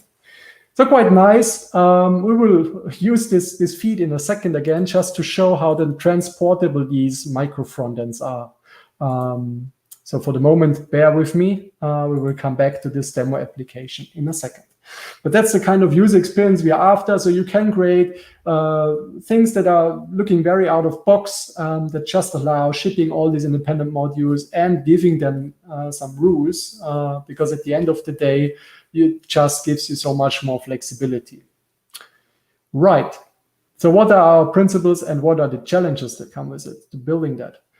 First of all, it's always about the development too. So not only user experience should be regarded high, it's also about having a really great developer experience. So for instance, it should be able to just set up your local dev environment in seconds or minutes, right? You don't need to follow, let's say, huge guides and install that, run this, and so on and so forth. Just clone the repository, maybe install its dependencies or fully set it up, and that's it. It should just run. That all comes with some additional development tooling that is just, let's say, an addition and optional. So what you can do is just use existing templates to make scaffolding certain things very fast and elegant. Right. This all should allow distributed development of modules, which means you have 3 teams. Each team can work on their own set of modules, their own module independently, can ship it independently, can maintain it independently. It's really about bringing this independence. But how do you achieve that when you now have your application shell somewhere and you have now all your modules? How can you do that, right? How can you unblock these teams that they're not saying, oh, there's this one application shell. I mean, maybe it's online and I just need to have internet connection. But then how do multiple teams develop that? Technology independence was a point for microservices. It should also be supported in such a solution, right? So we should be able to just say, oh, let's use React. Sure. Let's use Angular. Well, yeah, why not? Let's use Vue. Well, good. However, think about it like that. While it should be possible, it should not be, let's say, abused too much. The reason is simple. Even if that thing is fully supported and just all works, it first of all always comes with challenges. For instance, you have a pattern library. Well, maybe it was written in React. How do you use it now in Angular? Well, it doesn't work so nicely, right? Second thing is, even if you solve that, then running all these frameworks just adds more and more memory overhead to your application if it runs in the browser. Therefore, don't overdo it. It's still the one key difference between the backend and the frontend from a resource perspective. On the backend, you just bring up another box. You have your Docker instance there. It's all very isolated. In the front-end, it still runs, even if you have some isolation in the browser via, for instance, iframes, it still runs on this one machine. And that just may be a phone. So don't overdo it. Right. And we may want to have, let's say, a really great experience for introducing backend services. How could such an architecture therefore look like? Very straightforward here. We have our application shell. It loads these modules as just front-end fragments, for instance, so it could be just JavaScript files. And these files are just retrieved from what we call a feed service. So that has a feed of these modules. So you ask this feed, give me my micro frontends. It will respond to you with, that's the list of your micro frontends. And then you can go with this list and load them from, for instance, some module storage. So they could all be in this feed service, but maybe for performance reasons, your feed service is something more dynamic. Could be as simple as an AWS Lambda. And your module storage lives there on some static storage, S3, for instance, something that you can maybe also distribute globally and have a very great performance on this one. So all these assets should load really, really fast and should be cached indefinitely. Right, and for the, let's say, communication with the feed service, especially for having this life cycle of creating a new module or updating it, you can use some tooling. It could be as simple as a developer portal that you create, but it may be also something like a command line application. So anything in that regard could do the job. I mean, that's a very simple architecture, but it is very powerful because it creates these dynamic experiences almost instantly. So maybe the only code fragment I have in these slides, all the other examples, of course, are on the GitHub. You'll see the URL later. What can you do in a very simple case to support loading these micro frontends? Well, this is the most simple thing you can come up with. It doesn't solve a lot of things, of course. It doesn't solve what happens if now one of the components coming from these micro frontends is failing. And how do you do communication between them and so on. But still, so what it would do is it just fetches the feed. Could be this from this URL. We get the answer. This may be just a list of URLs, let's say.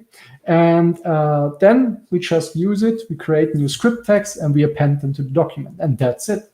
So that could be a whole code for a valid application shell. That's everything we need. As said, there's a little bit more to it, but you get the gist of it. Right. Therefore, let's look now how we realize this architecture. And of course, you can come up with your own implementation. We will show a reference implementation. And this reference implementation is called Pyrel. And there is the address, Pyrel.io. It's open source on GitHub. And let's see how the architecture changes using Pyrel. The application shell is what we usually call a Pyrel instance. So that's just an application using Pyrel. And the modules are named pilots. So a pilot is just a micro frontend, so to speak. Right. For the tooling perspective, we use an open source application called the Pyrel CLI. That's just a cross-platform NodeJS application. And this allows you communicating with some feed service. There is an, let's say, official cloud service. We also got a sample, so everyone can roll out his or her own feed service. Nevertheless, the cloud version is there. It has a free tier, so you can just add more modules. We will see that in a second. And it already comes with a lot of features. So some of them are, let's say, labeled here. So you've got all these flags. So each of the pilots is then called a feature. And features can be, let's say, governed via rules. There's an API key management in there so that you have, let's say, some kind of authorization from your Pyrel CLI. Right. All the micro frontends, all their assets, they live on a CDN. Great. So how does the app shell development look using something like Pyrel? For this, I already scaffolded a little repository here. What I did is, and I hope you can read that, I will make it a little bit larger actually. So sorry, that may be now too large, but better the one direction than the other. So what we did was just running npm init and say I want to have a new Pirate instance, you can set a couple of options. So I said as a bundle, I want just to use Webpack. So that's a tool for creating one application out of a lot of files. And the -y just says, don't bother me with more questions, just accept all the defaults. Otherwise, we will see a survey asking us, oh, do you want to do that? Do you want to do this? And so on. So I ended up with this application. And now let's have a look at it in VS Code. So it's a standard React application. Yeah, I can modify almost anything in here. It comes with some polyfills up for supporting IE 11.2. So if I don't want that, I can remove that. And most importantly, it defines some layout fragments already, where it says, okay, how do we now present certain errors to the user, like a not found, or for instance, how is the dashboard looking like, right? So here we see there are some little text fragments in there, and otherwise it just has a list of tiles, starting with some default tiles that I want maybe to always be shown, and then some other more dynamic tiles that may come from micro frontends. All in all, this thing, well, doesn't look very sophisticated, but does its job. So let's just try running it. So it says to me it's running. Let's see if that's right. And here we are. So this is our application. We just scaffolded. Again, it has a not found page. Just goes to not found, which is a page that is not registered, or the irony, I would say. Otherwise, it's a single page application and it's fully working. And the best thing is it is already fully connected to a feed. It's a special feed. It's called the empty feed. So you could now replace this URL with your own feed, or we could replace it with some existing feed, like this sample feed that we already had seen beforehand. So let's try that. There we are. Here you see we got now a lot of new tiles that, yeah, to our tile design here, feel naturally, but if you look at the navigation, that now is more what we expected, right? So it follows this design here. In the other application that we looked beforehand, it was vertical, and all the menu items looked a little bit different.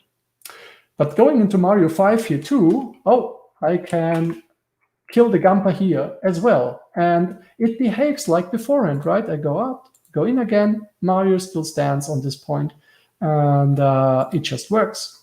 So that's how simple app shell development is possible. You just define how it all looks, how it comes together, where are your sources, that's it. And that should be all the app shell is concerned about. Right, maybe let me close this port. We will need this for the next example. Right. That's an app shell development. Now, coming back to why we should choose micro frontends, one of the things is that you actually can now have a lot more possibilities in cutting your teams. So looking at this diagram here, yeah, you have your different services, but you have this one monolith. Now, if we go to the micro frontend space, then we will see that this one single front-end development team is no longer needed. Yes, it may be still there existing, for instance, for taking care of the application shell, right? But that's a much smaller task, and it actually could be shared with one of the other teams, which now, as one possibility, could be full-stack development teams. So that means, for instance, Service D, done by real domain experts. These domain experts can also now create the front-end for it.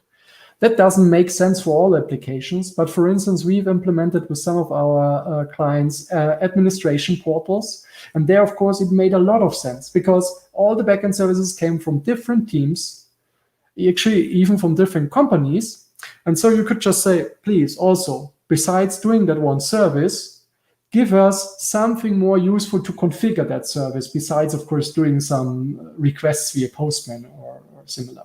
So something that POs can also control, right? Shouldn't be too technical at the end of the day. And then this makes a lot of sense and is really one additional way to structure it. That being said, let's look right away into how we can do module development. I did the same as I did with the application shell. I did an npm init. So let's look at the command I used. This is the command. I just changed, or let's say added one additional flag here. When I create a new pilot, a new micro frontend, I need to tell it what is my primary target, my primary application shell. The reason is not that we have this dependency at runtime as a hard dependency, but rather that at development time, we may want to know against what we should, let's say, look at it. And the reason is simple. We use the application shell as a kind of emulator. Think of it like developing an application, an app for the iOS. You would also need to say, oh, for which version of iOS do I want to develop that? It doesn't mean that it only works against that version, but it means, of course, that the whole development experience is set up to work against that version of iOS. And that's the same here. Only thing is that you also have, of course, different kinds of application shells. Right, as bundler, we've chosen again Webpack, and we ended up now with a repository that looks like this. We have a package JSON in there. Doesn't have any, let's say, surprises. The only thing that may be new is they have a Pyrrole section, and it just states what is the name of our application shell. That's sample Pyrrole. Sample Pyrrole, by the way, is the application shell, the application that we've seen beforehand with for this demo. So the other thing that we got in, we got a very simple entry module. And this is the only thing that, let's say, distinguishes, let's say, Pilot from a standard library, because at the end, Pilot is nothing more than a library. It only has just one specific export, and that's called setup. And that essentially defines how we couple this whole library to our application, right? So let's make an example. Let's run this. Okay, so we are there. It's all in development mode. Great. So that's it. That's our sample. Again, it's running against the app shell that is essentially running this thing here. So it's the same, just empty, only tailored for our specific pilot. We can, of course, now go crazy. We can now say, oh, great, I don't like these dimensions here. Let's just adjust them. If we save, this thing dynamically changes too. So this is all quite nice and exactly what we want. We may want to bring in a new page. We just say, okay, let's bring in a new page. I just call it your page TSX.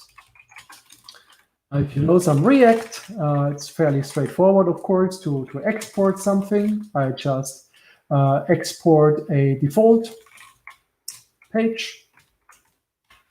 And that is just a functional component in React. So what I could do here, for instance, is have an H1, say, hello DevDay, and have a little bit of lorem in here. Of course, want to format my document, just save it. And what I can do here is I get in this new page, and I may want to lazy load it because that is how we get the best performance if you want to scale up. So all I say is get this from page, and now I have this page in there. I now need to register it that our application shell knows this component exists and its purpose is to be a page. So all we can do is just say register page. And that's about it. The only thing to note is what route do we give it? So we could say it's sample page, and the component for it is the page component. So far, so good. We can save it. And nothing happens here. The reason is we didn't go to the page. But here we are. little bit strange feeling because, right, it's not mentioned here, and how do we get to it? So we could say, oh, let's add just a menu item with this, maybe register menu. Maybe this link here is not so nice. Let's use this one. Best thing, of course, is to have everything reusable. So we could call it page link. And just introduce this one here. And that's all we need to do. Then let's import this link component, which is just the React router. So it doesn't use anything very special. It's what you know already. So your existing, in this case, React application should be pretty much reusable. All you need to do is, of course, where should these different parts be shown? Right. Documentation is maybe a bad name. Let's call it sample page. Here we are. So let's just click there, and it's the single page experience that we want, right? So that works nicely. It's there. It's working. Right. Now the next thing here is we've created our amazing micro frontend, which of course is not that helpful, but yeah, in general, it will be very helpful. And how do we publish it? Again, let's pick the example of this feed service. What we can do is we can pick the right service. I think it's called here sample. And we can push to this one and say, yep, that's it. So all we would need to do is we would need to get a key. We generate one. Let's call it DevDay demo. And DevDay demo and generate. Here we got the key. We copy it. And all we now need to do is run a command. So there is the pilot command line utility. So that's coming from the Pyrrole CLI. And it has several options. You can always discover them via --help. But one of these options is publish. And so what we can do is we can run this command with a fresh flag. It will always build. It will do the full cycle for us. Then we need to give it a URL, which we find out in a second. And I think an API key, which will be this thing. So let's get the right URL in here. And let's go back to the overview. This is the URL we want. And we are here in the console. And oh, good. If the demo got, oh, let's stop it there for a second. Sorry, I went too fast. I should show this demo page right now. There is no notion of the sample link, right? So let's run this command. It starts with bundling, okay, and then it says true, it published it. And so if the demo gods are with me, fingers crossed, we should see sample page here. And here it is. It's now online. And yeah, it was about no effort to bring that online. So that's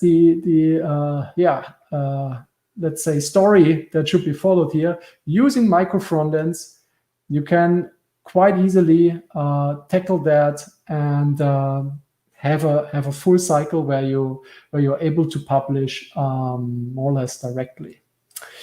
Right. Now, of course, I could say, oh, I made a mistake. I didn't want to do that.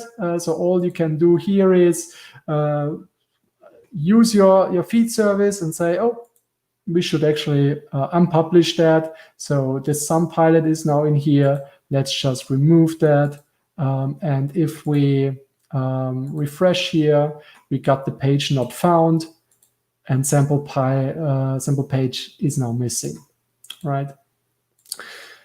So that way you could now do an update, and we could now introduce a version 1.01, have it updated and publish it again.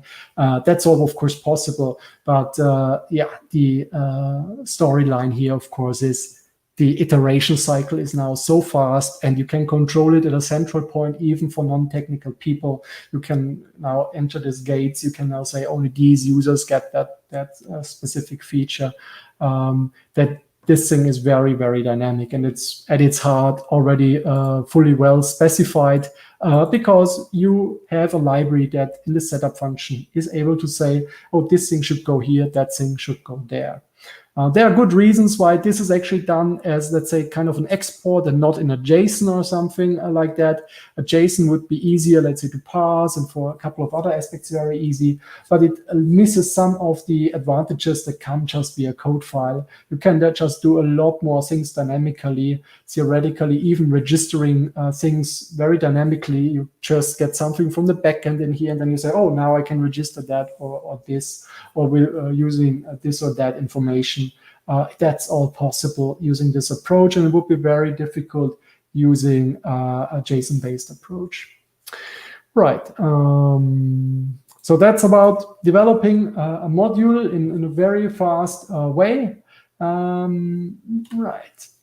So what have we gone through here? We started with very generic micro frontend architecture. We've seen that the idealistic approach where we say, oh, each micro frontend is its own server, that may be, let's say, feasible or even desirable for one or the other project, but in general, it's way too limited, especially if you want to bring in a consistent user experience. So we went ahead and we derived an architecture for a modular web application that really fulfills all the expectations that we want to have from a modular web app, a real micro front end.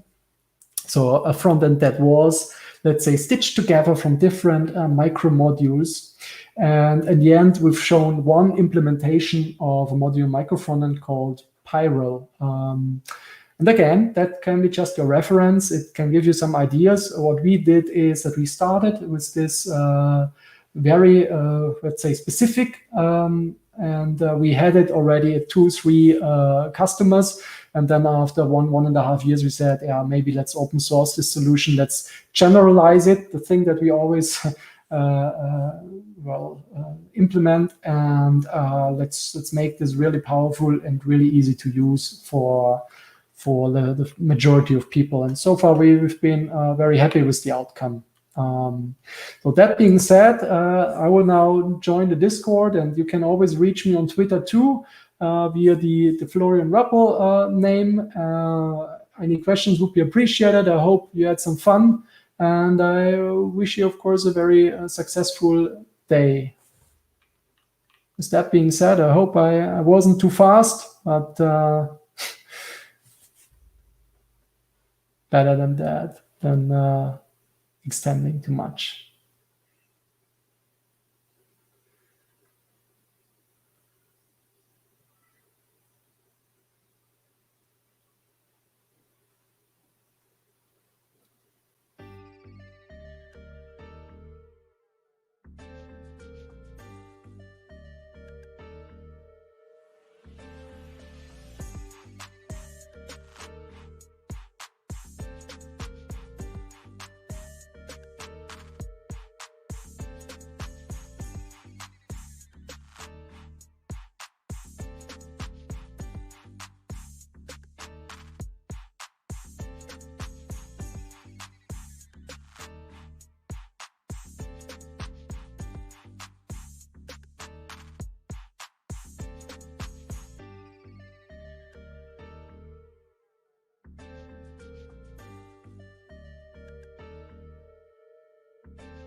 Azure Heroes est un programme chez Microsoft qui reconnaît des personnes qui ont un impact dans la communauté. Et donc que vous soyez contributeur sur des sujets comme la diversité dans la tech, le Green IT, que vous soyez mentor auprès de développeurs, que vous créez du contenu ou animez une communauté, il y a des petits badges que vous pouvez avoir et collectionner avec notre super mascotte ici. Et on a aussi d'autres types de badges. Et je vous invite du coup, pendant le DevDay, à scanner le QR code que vous verrez entre les conférences pour recevoir votre badge Azure Heroes Learner.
Azure Heroes est un programme chez Microsoft qui reconnaît des personnes qui ont un impact dans la communauté.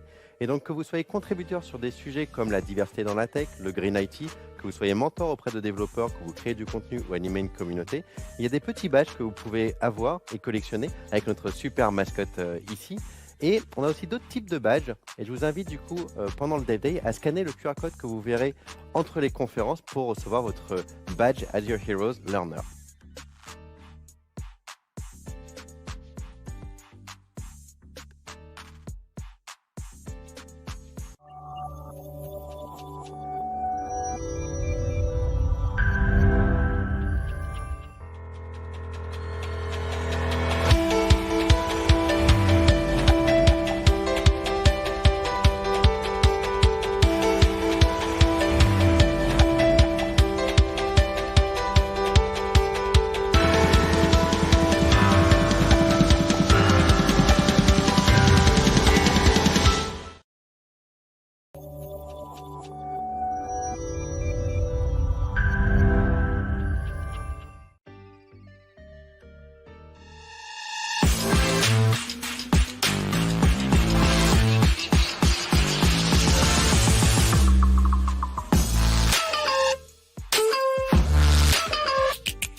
All right, this should work now.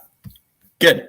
So hopefully everybody can hear me. I've had a last minute change. I lost power at my place, so I had to find a place, but I'm here. So good. Let's get started with our presentation. Today we're going to talk about NodeJS, machine learning, Kubernetes, and unethical face recognition.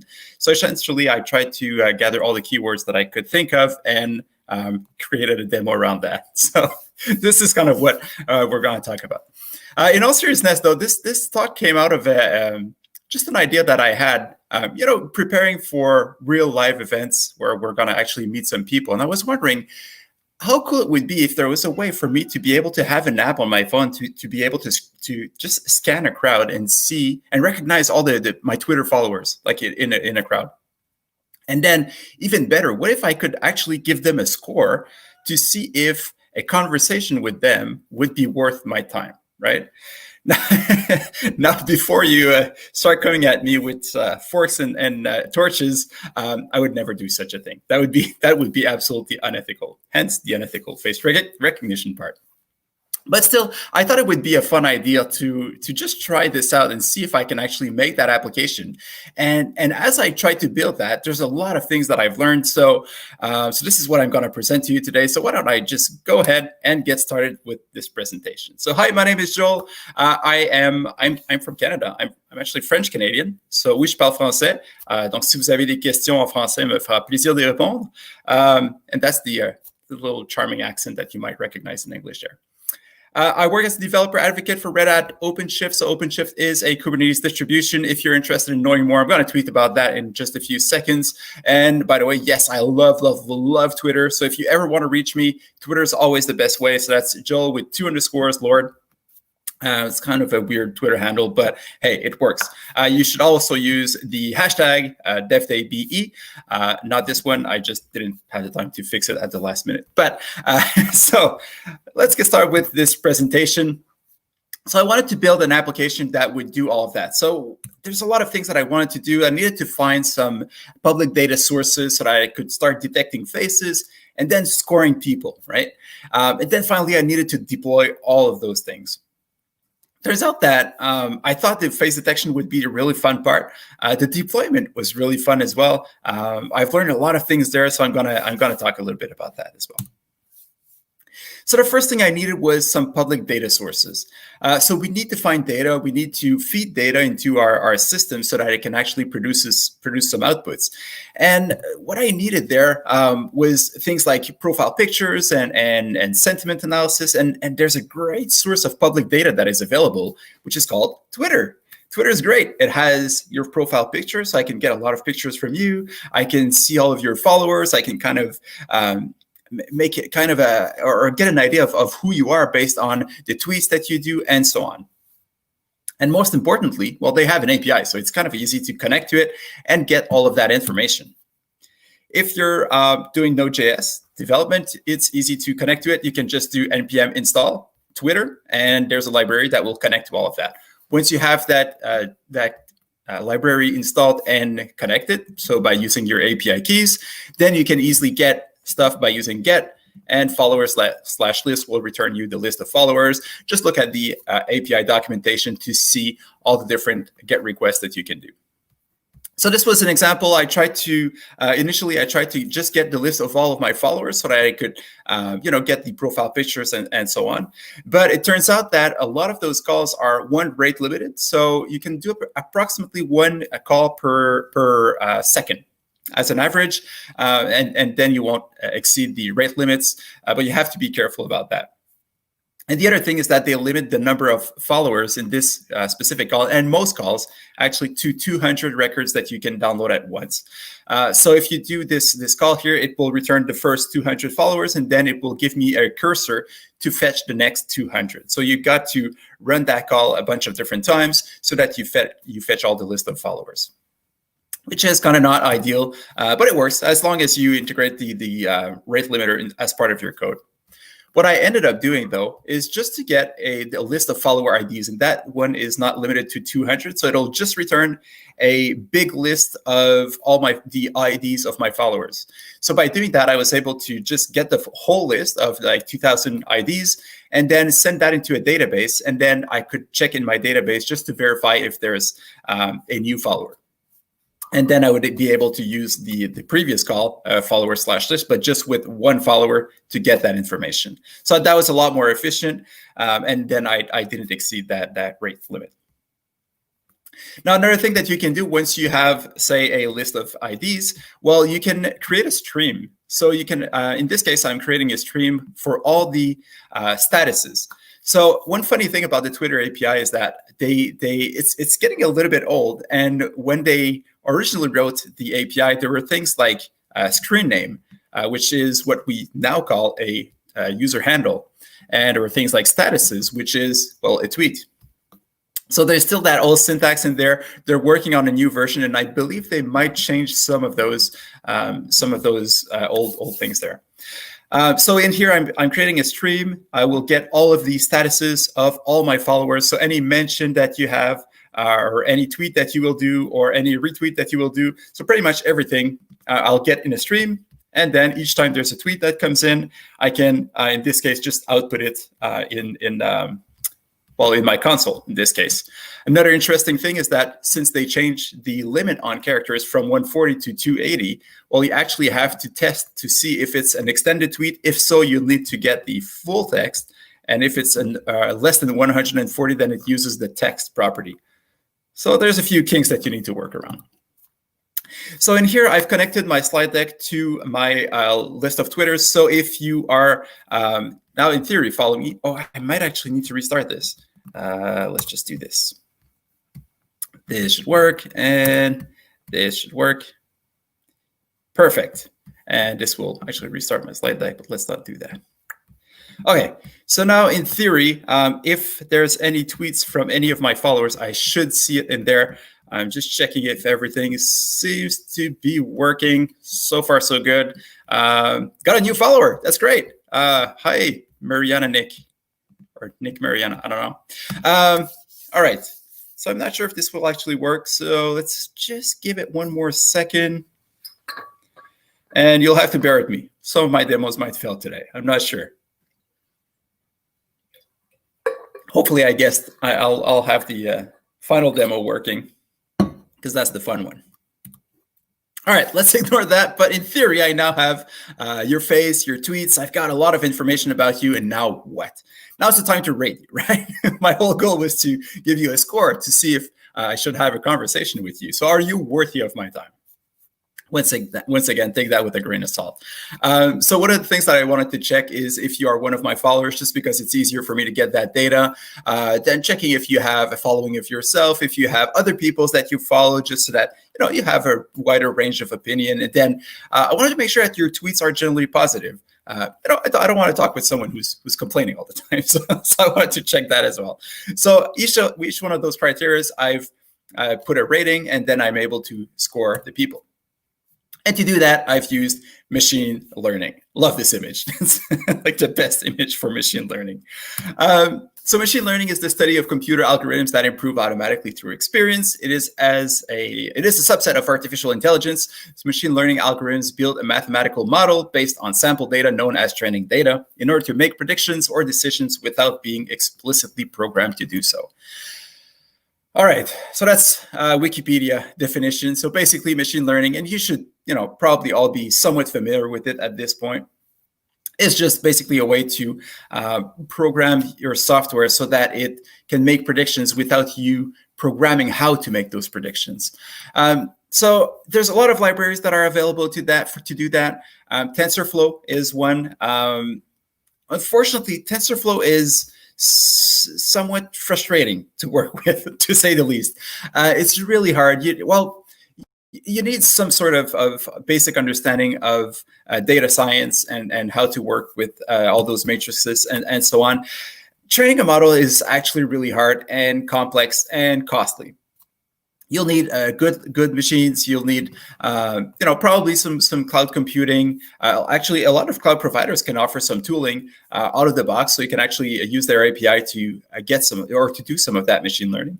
But what I've found is that there's actually a lot of pre-trained models that are available, and it's a lot easier. Now you can take just the benefits of that machine learning, which is the trained model, and you can just reuse that. And that's what I did. I've used Face API JS to do things like face detection. So if I actually take in a sample picture here, and this will just take 1 second, and there you go. So you can see that I've used this pre-trained model. There's a lot of models that are available with Face API JS. there's actually two main models for face detection. So SSD1, I can't remember the name of the model. The other one is called Tiny Face model. Tiny Face model is blazing fast. So you saw here, it took me a second to detect the face on that image. So I'm using the other one, but it's a lot better. So you can see here that it detects a 99%. And I'll show you the two models in just a few seconds. So I was kind of curious. I tried different things. Like, let's see if I can, just hide in a corner and still we can detect a face at 83%. Let's try another one here. Or maybe not. Today's not a good day for demos, I guess. Okay, let's try this again. Let's try this one. Okay, so here's another one, and you can see 98%. So it recognized my face in that image. The other thing that you can do is to detect face landmarks. So landmarks is just a collection of 68 data points that it looks for in your face. And based on those different landmarks, this is what will be used for face recognition. So you can see here that it detected my mouth, my nose. So you can use those face landmarks to do some fun stuff like creating some type of Snapchat filters or this type of thing. And you could actually track that on a canvas that will input or output the image from your webcam. So you can make some really fun stuff with that. So this is what I had for my face landmark. Another cool thing that you can do is actually face expressions. So you can see here that this face looks surprised, neutral, disgusted. Okay. But you can actually detect a lot of things. Let me try another image. So I was kind of curious. I was like, let's try some other faces. Something like that. Face expression, angry, and surprised. So you can do a lot of interesting things with that library. So far I've used just the plain library. I was able to detect a face in the image, to do some landmarks, detect the landmarks, detect the expressions. Not that it was useful, but it was certainly fun there. And to do so, you can do it either in Node.js or inside your browser if you'd like. So inside your browser, it's just importing a script tag. That's what I'm actually doing for this slide deck. Then you can read a file. To read a file, you can just use a file input type file tag in HTML. Take that file and then just create an image and output the result to a canvas. Once you have that image, you can then load your models. So in this case, I'm using SSD Mobile Net V1. That's the model that I'm using. Or you could use a tiny face model if you'd like.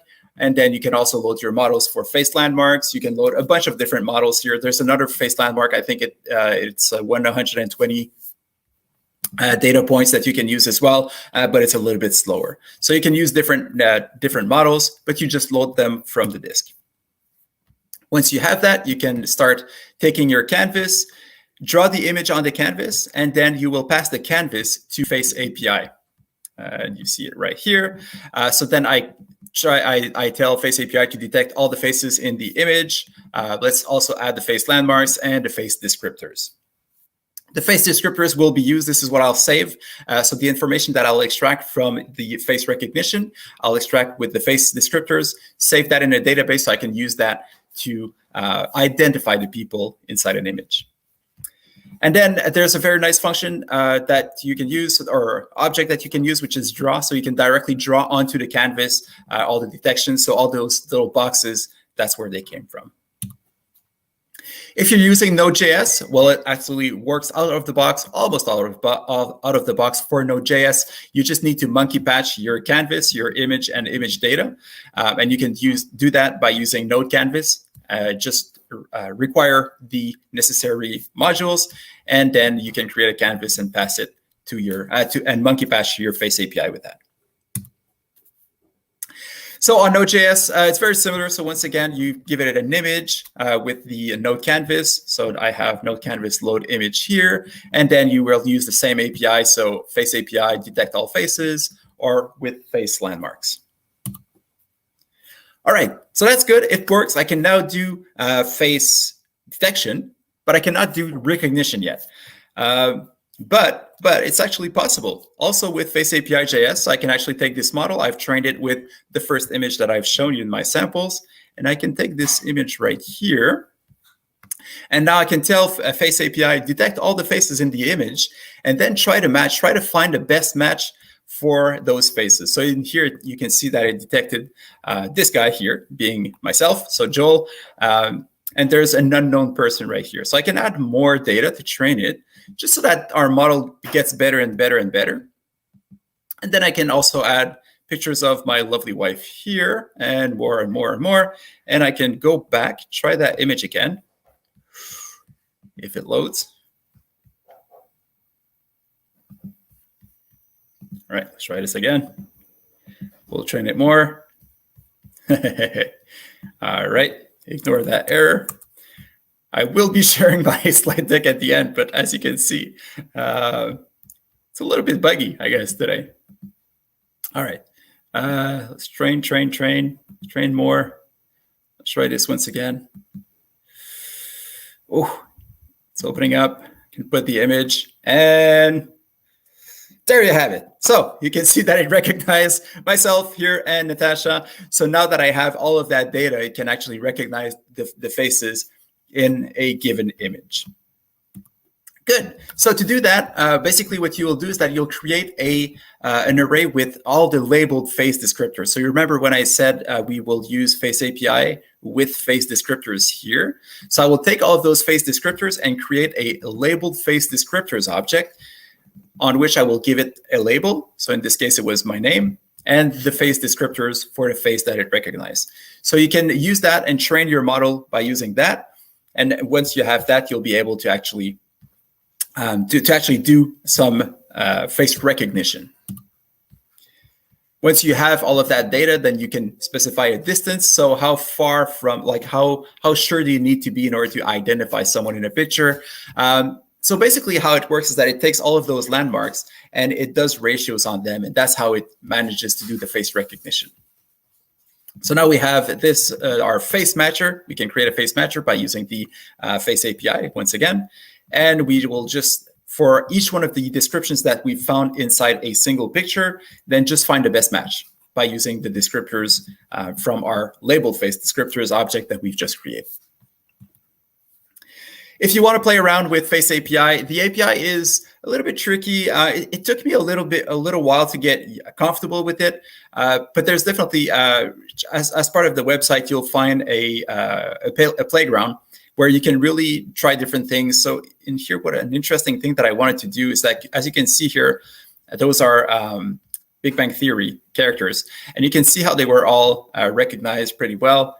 And it's using the SSD mobile net model. So if I change it to tiny face detector, you should see, well, it was way faster, as you might have seen, but you can see how the recognition here is only 54, 55, 79%. So it's not as good and doesn't even recognize this as being a face. So it's much faster, but not as good as at doing the face recognition. But depending on what is your use case, this might actually make sense to use. So there's a lot of things you can do. You can see examples on how to use it on a video stream and so on. So give it a try, take a look at it. I'll share the link at the end. So Face API lets you do face recognition with a single reference point. And that was very important because remember, my data source is Twitter, and I only have a single reference point. I only have your profile picture from Twitter. So that was very useful for me. But now I'm assuming that your Twitter profile is an actual picture, of course, so that won't work if you're using some sort of cartoon. Also, turns out it doesn't work if you wear a mask on your Twitter profile picture. Although you should probably still wear a mask, but that's a whole other debate. All right, so that was pretty cool. So my mind was blown. I was actually able to do some face recognition. I was on the right path to actually build my application.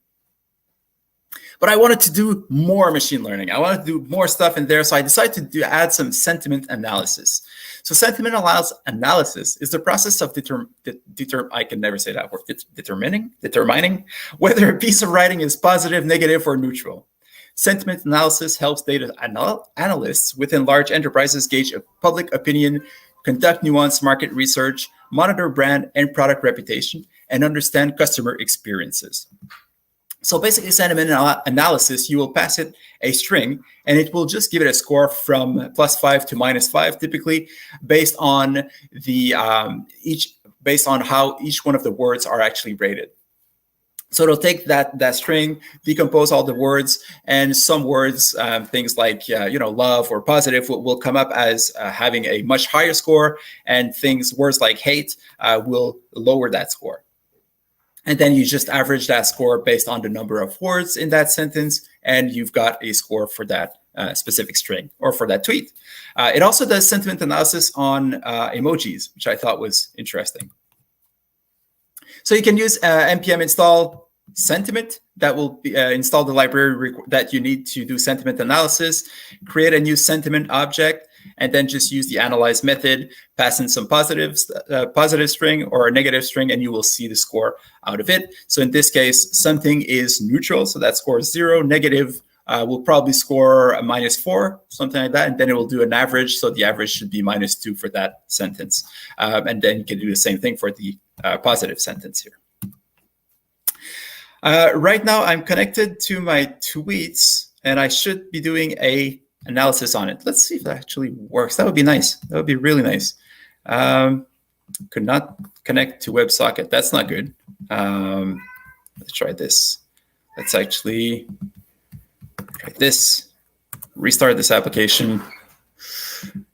I really want it to work here. Okay.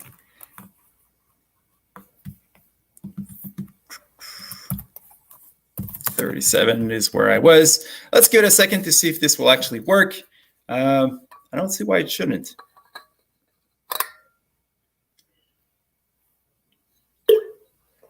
Wow, it actually works. So good. It seems like I'm back on track and my demos are now working.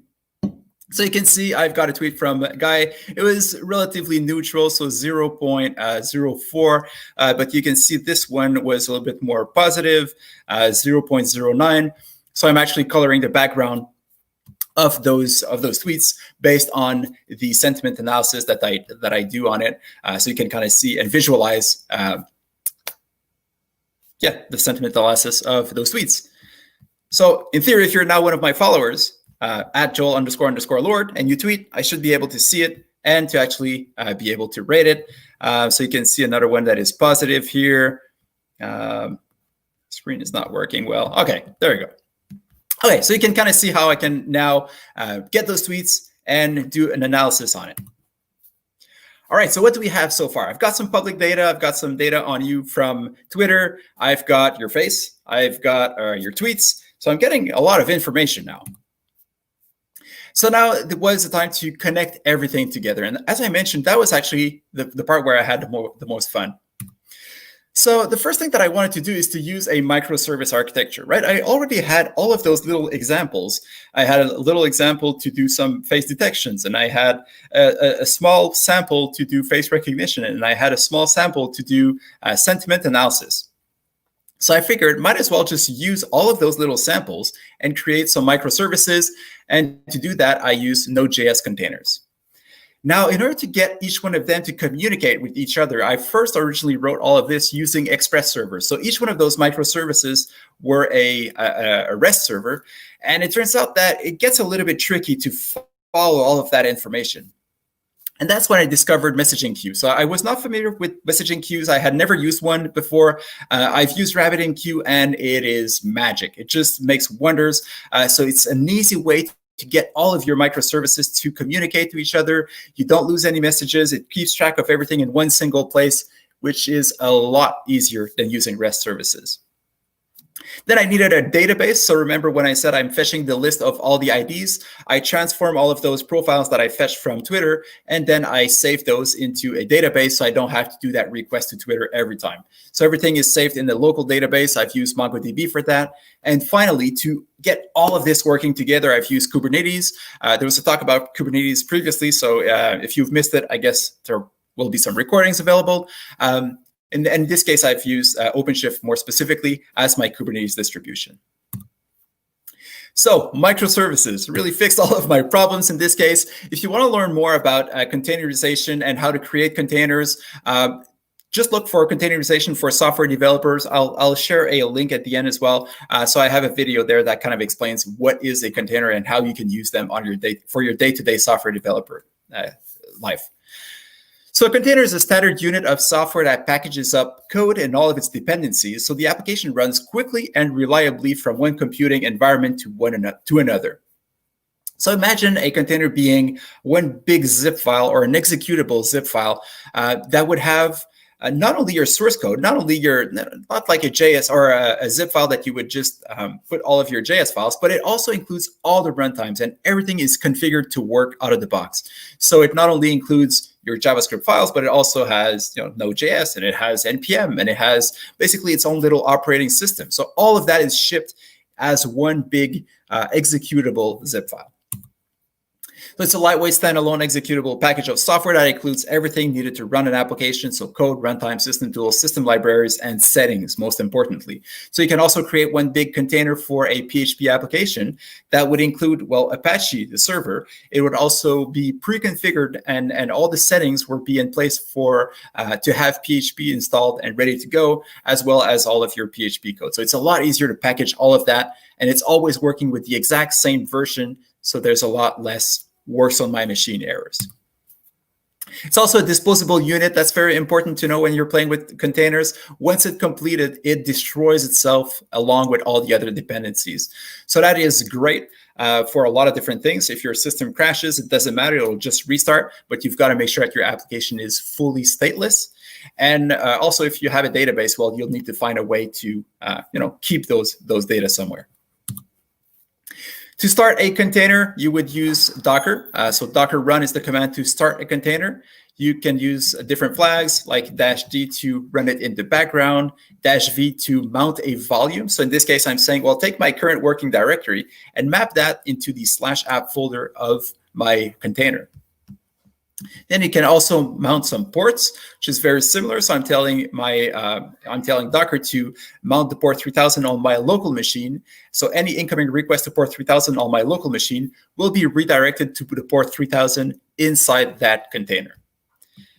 Then you specify what is the image that you want to run. So in this case, I'm using Node 14. So that's basically a Linux operating system pre-configured with Node.js, specifically the version 14 of Node.js.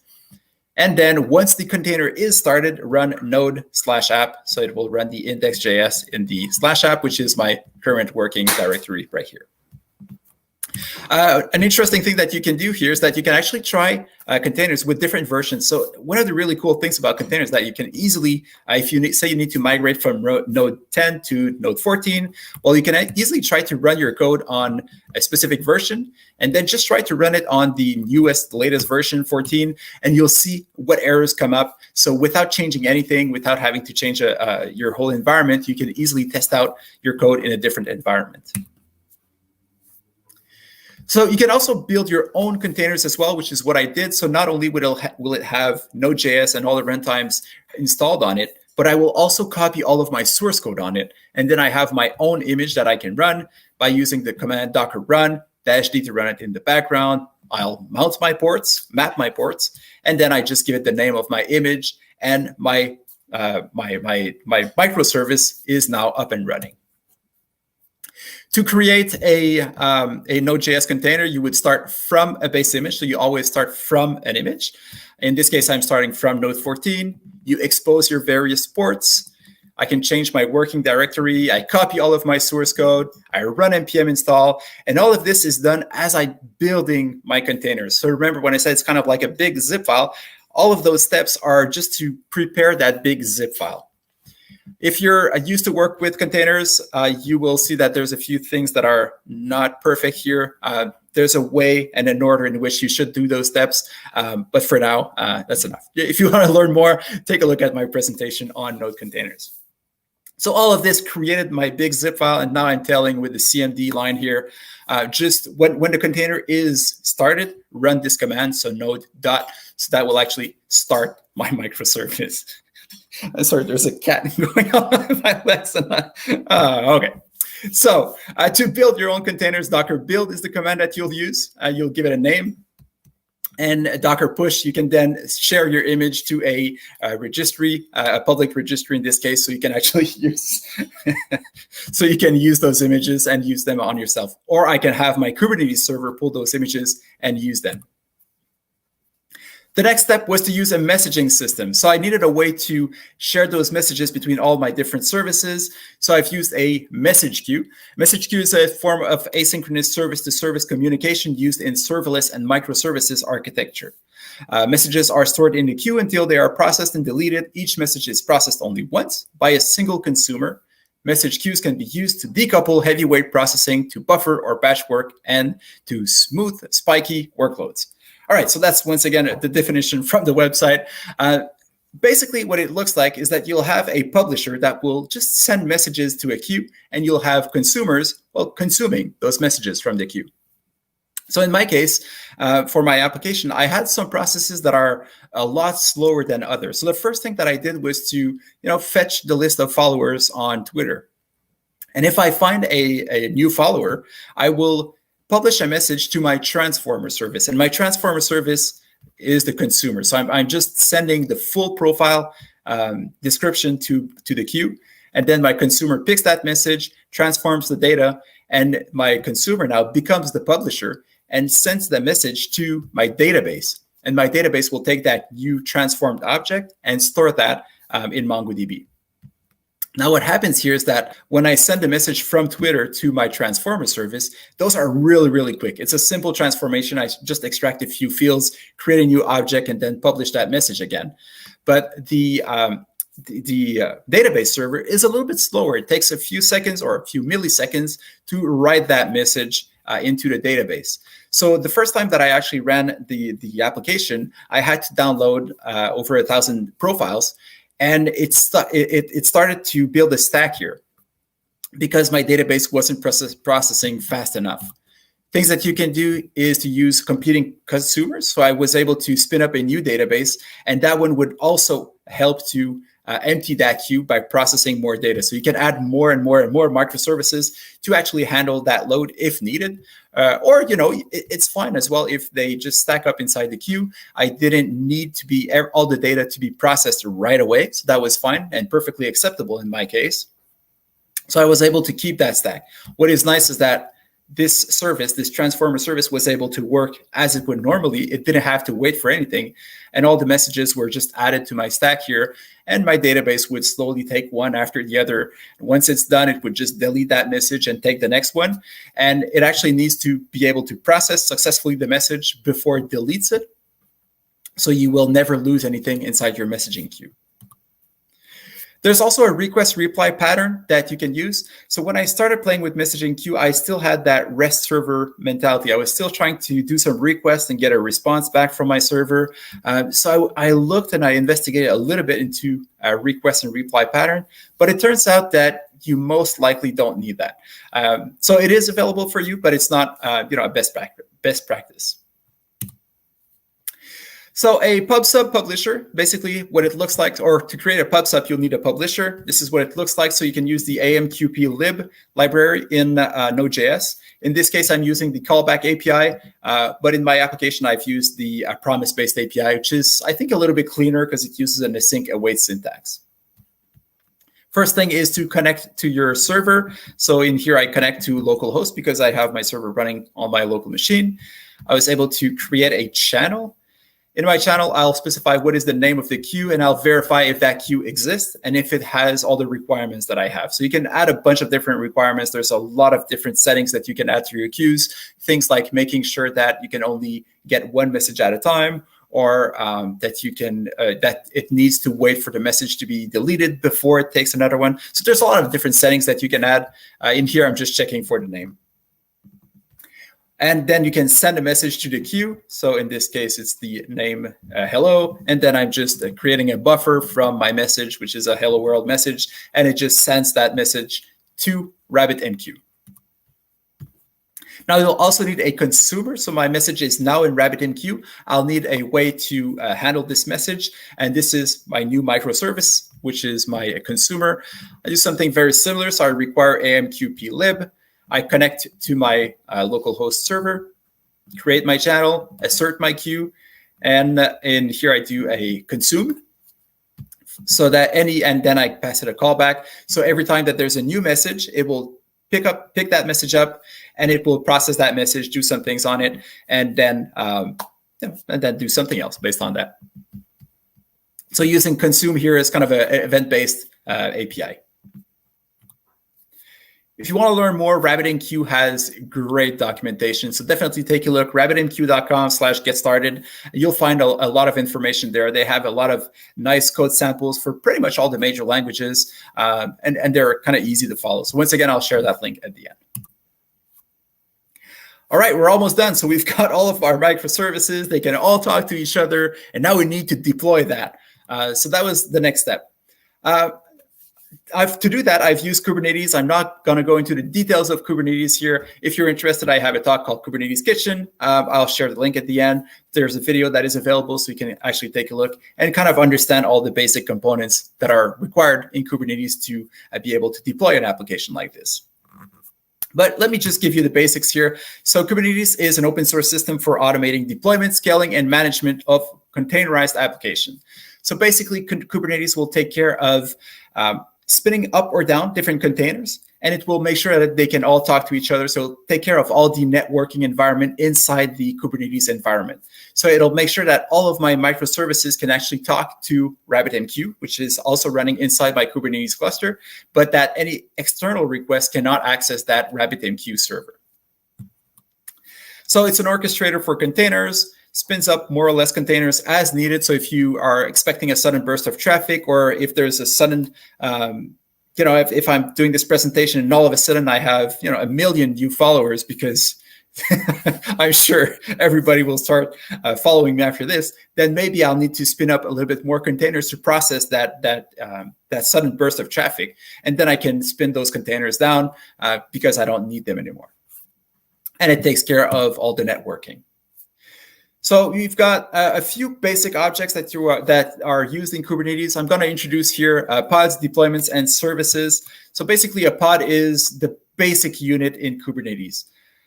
For all intents and purposes, you can pretty much imagine a pod being the same thing as a container. So essentially, you have a container running inside a pod. You could have more than one, but in most cases, you have one container running inside a pod. And for this talk, you can just imagine a pod being the equivalent of a container.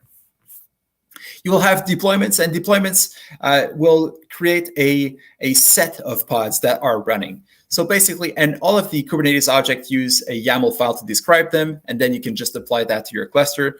So this is a YAML file for my deployment. It's a little bit small, I'm sorry about that. But basically, I'm creating an object of kind deployment. I put in some metadata. I give it a spec, so I'm saying, well, I'll need 3 replicas right here, and I'll need 3 replicas that will match the label phase detect. And then I describe the template for my pods. So right here, basically, I have one container running inside that pod, which is my phase detect container. I have my ports, so you can kind of describe all of the information about that container or that pod. And then it will make sure that there's always, in this case, 3 replicas running. You can also use base images. So in this case, I'm creating a deployment for my RabbitMQ server. So just use an image. This one has my RabbitMQ image right here. So it deploys that inside my Kubernetes cluster. Now, when I have a bunch of different replicas of my pods, it will give them random names. So in order to be able to find those different pods and to do the load balancing between all your different containers inside of your architecture, you'll need what is called a Kubernetes service. So a service is kind of just the gateway for inside Kubernetes to be able to find all your various pods. So it will look for pods that match the following label, and it just redirects any traffic, in this case on port 5672, to the port 5672 of the RabbitMQ pods.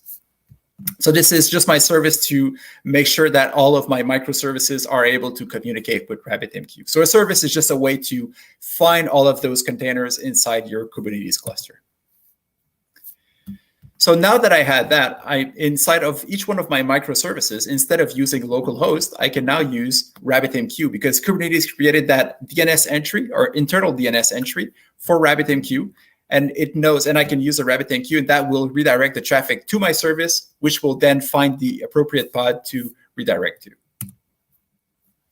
All right, so everything was now deployed. So this is what it looks like. This is my application on OpenShift, and you can see all of my different microservices running right now. So OpenShift has a nice UI that you can use if you're dealing with Kubernetes, so you can visualize everything easily. So let me just bear with me for a second. I'll try to find. Okay, so the first thing that this does is that it will actually use the Twitter service. So Twitter is always looking if there's a new follower. If it finds one, it sends a message to RabbitMQ saying, hey, here's a new follower. Process that data. So I've got my transformer service listening for those new profiles. If it finds one, it will actually transform that object into something that is accessible for my database, and it will send a new message to RabbitMQ saying, here's a new transformed object. My server right here is listening for new transformed objects. So it picks up that message, sends them, and saves that into my database, which is right here. I have my admin interface for my MongoDB here as well. Once it finds that, it will actually also check if there is a new profile picture, if there's a new tweet that it finds. So if it does, it will send a message to, where is it, to my face processor, which will extract the face descriptors, and those will then be saved back into the database. It will also send a message to my sentiment analyzer, which will also send a message back into my server, which will then be saved. There's a message, a service to score based on all of those new information. So you've got all those messages being sent between all of those services. All right, so let's take a quick look. I've got just a few seconds left. Which is perfect. Let's take a quick look at this actual application. I need to tweak the UI a little bit. Let's see if it actually works. So I'll just use an image right here, which is an image of myself and a few friends at a conference, and we took that image. So there you go. So it was able to do all of that face recognition. You can see the Twitter handle, and you can see the score as well, and the certainty level of the recognition. So we can see here, Jeremy, unfortunately, he was detected as Felix, mainly because, well, he actually has a cartoon for his profile picture. So that, yeah, well, that didn't work. And it detected Todd here, which is not Todd. Well, that's me. So, well, another fail. So that wasn't working well, but that makes sense because my face is not part of my data set. But it recognized me as someone else. We've got Aaron here as well, who was detected as Vincent, so not ideal once again, but Aaron is wearing a mask on his profile picture, so it kind of makes sense that I wasn't able to recognize him. But Bailey here, that one actually worked. So I've got one out of 4 that was successfully being detected. Here's the funny thing though, Bailey is an amazing person, but she was scored 16. So if I was just looking at this, I should probably be, spending time with Vincent, which is not Vincent, but not with Bailey. So, maybe that's not ideal, which brings me to, and hopefully you were actually able to see that demo. Yes, okay. I was scared there for a second. Which brings me to my final note, just a quick note about unethical machine learning, right? If I would actually use that application, I would have, well, never talked to Bailey because she was scored so low. But that's the whole thing with machine learning. You have to be careful what you're actually looking for, what biases that you put into your system. So you have to be aware of, if you add those criteria, you're definitely closing yourself to a lot of other different things. So be careful whenever you use machine learning. Be careful on what data that you're using, how you analyze that data. So it's all different things that you need to be aware of and be careful with all of that. With this, I'll leave you with a few links. So containerization for software developers, my presentation, I'll share everything with one single, actually it's right here. So easy URL 2/unethical. So there's that presentation if you want to learn more on containers. Kubernetes Kitchen, if you want to learn more on Kubernetes, that's the presentation here. More information on RabbitMQ, which I thought was an amazing thing, which I was not familiar with when I started playing around, and Face API JS to do face recognition in JavaScript inside your browser or in Node.js. So with that, thank you very much. Thank you very much for attending. Thank you for bearing with me and my few technical glitches there. And for more information, easy URL 2/unethical. Thank you.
Azure Heroes est un programme chez Microsoft qui reconnaît des personnes qui ont un impact dans la communauté.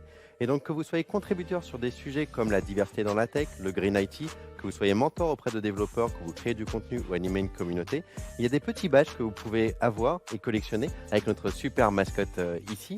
Et on a aussi d'autres types de badges. Et je vous invite du coup, pendant le DevDay, à scanner le QR code que vous verrez entre les conférences pour recevoir votre badge Azure Heroes Learner.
Azure Heroes est un programme chez Microsoft qui reconnaît des personnes qui ont un impact dans la communauté.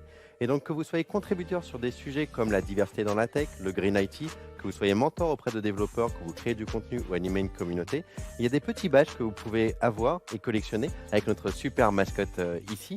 Et on a aussi d'autres types de badges. Et je vous invite du coup, pendant le DevDay, à scanner le QR code que vous verrez entre les conférences pour recevoir votre badge Azure Heroes Learner.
Okay, I'm live. Hello, everyone. My name is Damola Adekoya. I'm super excited to be giving a talk here. Like I said, my name is Damola Adekoya. I am a software engineer at the Switch Group in Lagos, Nigeria. So I will be talking about Flutter Beyond UI, architecting your Flutter app with BLOC. So currently at NodeJS Group, I work as a Flutter engineer for mobile development. So you can catch me on Twitter using DevDamak as my ID. You can also catch me on GitHub, Damak as ID. So once in a while I write my blog, which is Damak on blog.damak.dev. So once in a while I write there. So let's write with me. So for the purpose of people who might be listening to my talk that doesn't know what Flutter is, so we're using this slide to talk about what Flutter is. So basically, Flutter is a Google UI toolkit for building a beautiful natively compiled application for mobile, for iOS and Android, so for web and desktop. So when I said desktop, I mean for Mac, for Linux, and for Windows, from a single code base. So that's how fascinating Flutter is. And over the year, Flutter has grown exponentially, and people are actually adopting Flutter a lot. And Flutter is a framework that I love so much. So I love to speak about it. So now let's back to my talk. So I'm talking about Flutter Beyond UI, architecting your app using BLOC. So I can't be talking about BLOC without mentioning state management, because a BLOC is a way of managing your BLOC is a state management. Let me use that word. Is a pattern for managing your state in your app. So what exactly is state management? So when we're talking about state management, we need to divide states. We need to understand what is state exactly. So state means data. So when you're talking about states in your app, means the data in your app. So automatically, state management is data management. So when you're talking about state management in your app, you're talking about managing the data in your app. Like you want to be aware when a data is being added. You want to be aware when data is being updated, when data is being removed, your mobile app. So that's exactly why we are adopting state management. Okay, so when talking about BLOC, I'm actually not into BLOC yet, but I'll be talking about the prerequisites of BLOC. So BLOC use a stream pattern. BLOC use a stream pattern approach. So before I go into BLOC itself, I should first talk a little about stream. So stream is a flow of data, the flow of events, is an asynchronous data flow event. So there are a couple of ways you can create a stream, or you can have a stream. You can either create a stream via the stream controller. You can either create a stream from a feature. What I mean by feature means it's something they call promise in JavaScript. So feature is also a sync approach, but feature only returns a single value, while stream return a continuous value. So you can convert a feature to a stream. So and you can get a stream also from reading of files. Maybe you're actually reading a particular line of files. It can actually return a stream. So as you are reading the file, it's from the stream. So you can, for each of the stream, you can listen to each stream. And also, that's it. So how to create a stream? You can, using this controller, all you have to do is just create a stream controller object. So a stream controller is a generic type. What I mean by generic type is it can accept both primitive and non-primitive data, like for integer, string, map, your custom object, and etc. So that's how to create a stream controller. So for you to have access to a stream, so all I have to do is a stream property in the stream controller expose a stream. So you can create a variable called stream, the type of stream, and expose controller.stream. So you get your stream. Like I said, stream is actually data flow. It's enter from one input and output from other. So to end using stream controller, your data, not actually data, events, anything that actually enter the stream controller, it's called an event. When it goes out, it's called a stream. So whenever you need a stream of data, I have to pass through a sink. So here, a sink, you can access your sink via the controller called controller.sink. So then I can use add, just like a list or an array. So you can add item to it, but this time think of it as a pipe, a long pipe. So I input something to the pipe. Whatever I into the pipe goes out the other end from one end to another. So the first end where it's going in, it's called a sink, and that end where it's going out, it's called a stream. So whatever you send through the in the stream controller via the event, via the sink, it's going to send it to the sink as an event. So when it's going out, it goes out as a stream of data. So that's the logic behind BLOC. So for we to understand BLOC properly, we need to understand this approach. We are sending events to the sink, and it's coming out as a stream of data, as a stream.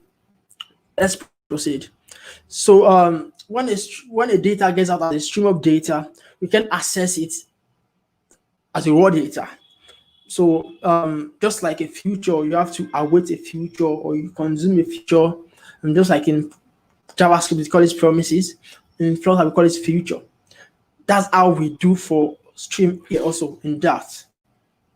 So for you to have access to the data inside the stream, you need to listen to the stream. So using a widget or an object class called stream listener.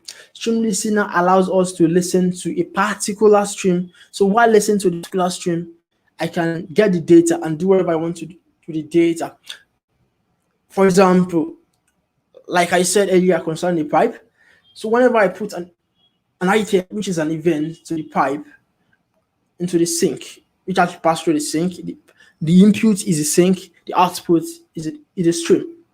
When I put an data there, so it goes out as a stream. So I have a place where I listen to that stream. So whenever the data goes out, I have to it as it's going out. So one of the different, like I said, one of the difference between a future and a stream is as I throw as many items into my pipe, which is this controller via the sink, and my stream listener continues listening to it non-stop.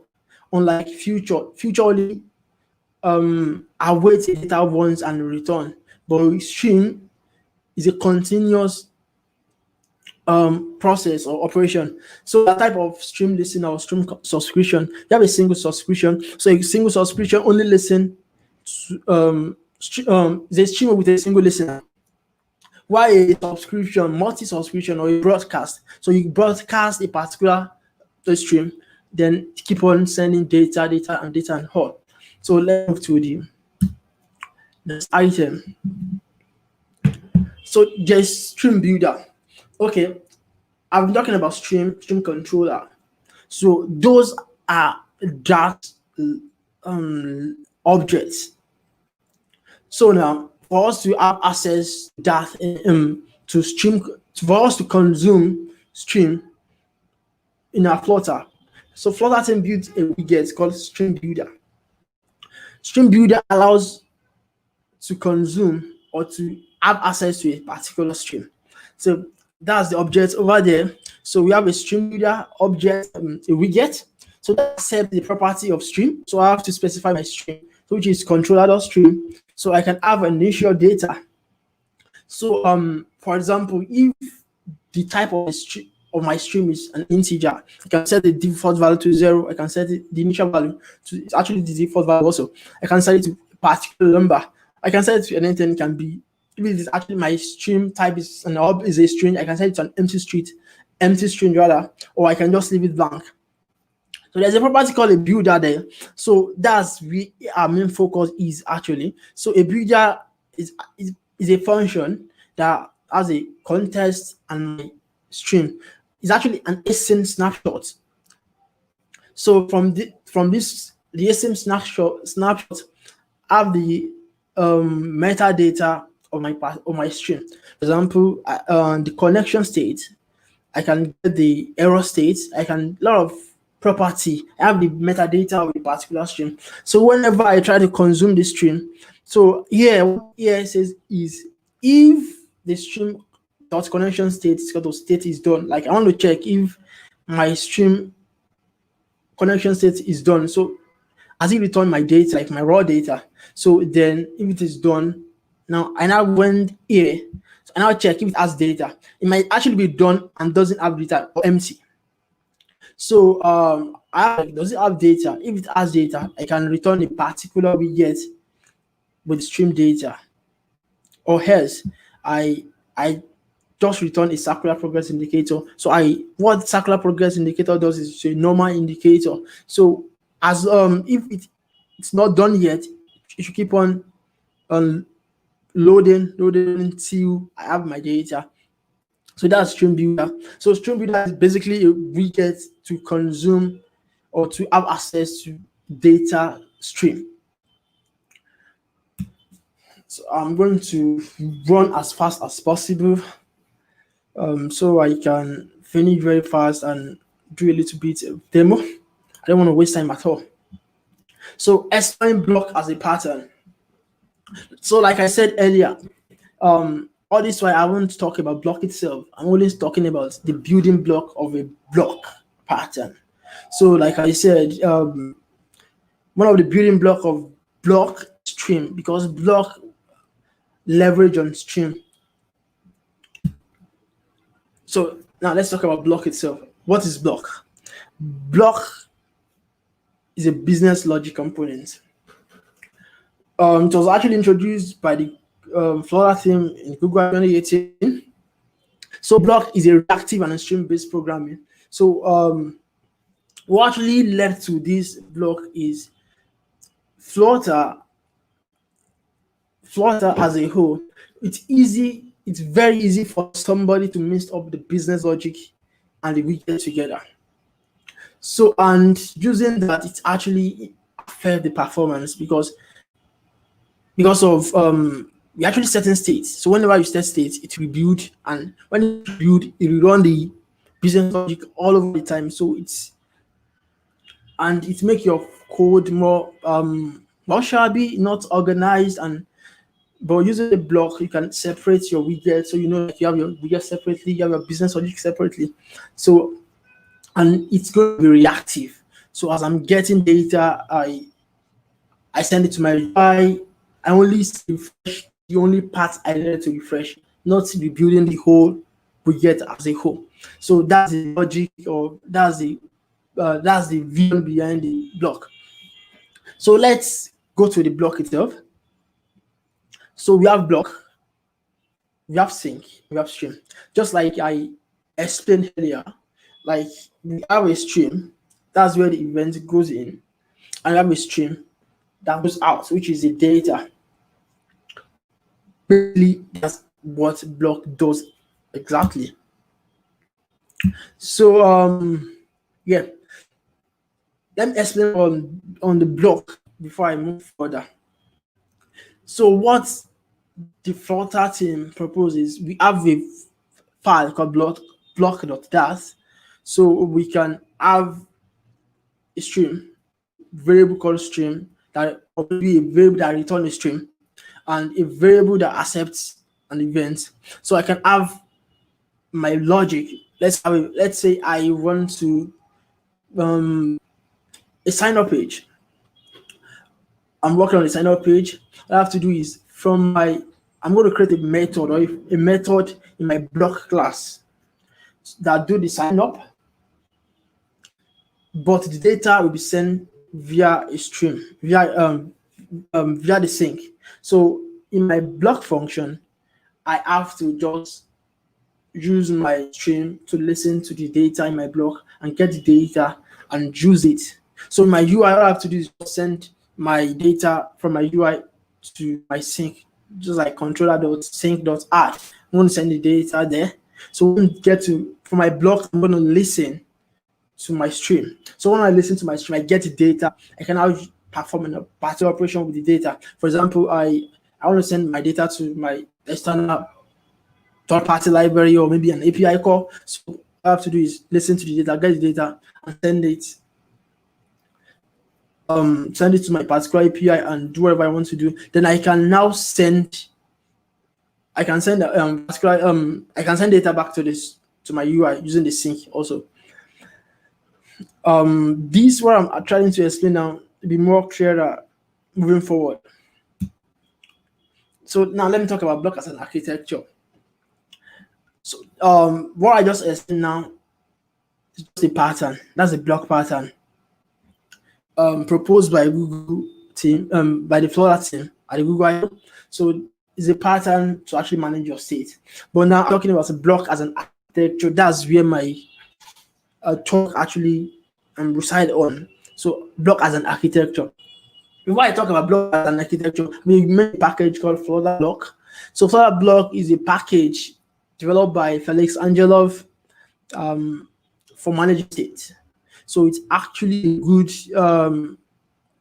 amazing package that's actually been voted by a lot of people in the community, and it's one of the package I use every day at work, and it's super amazing.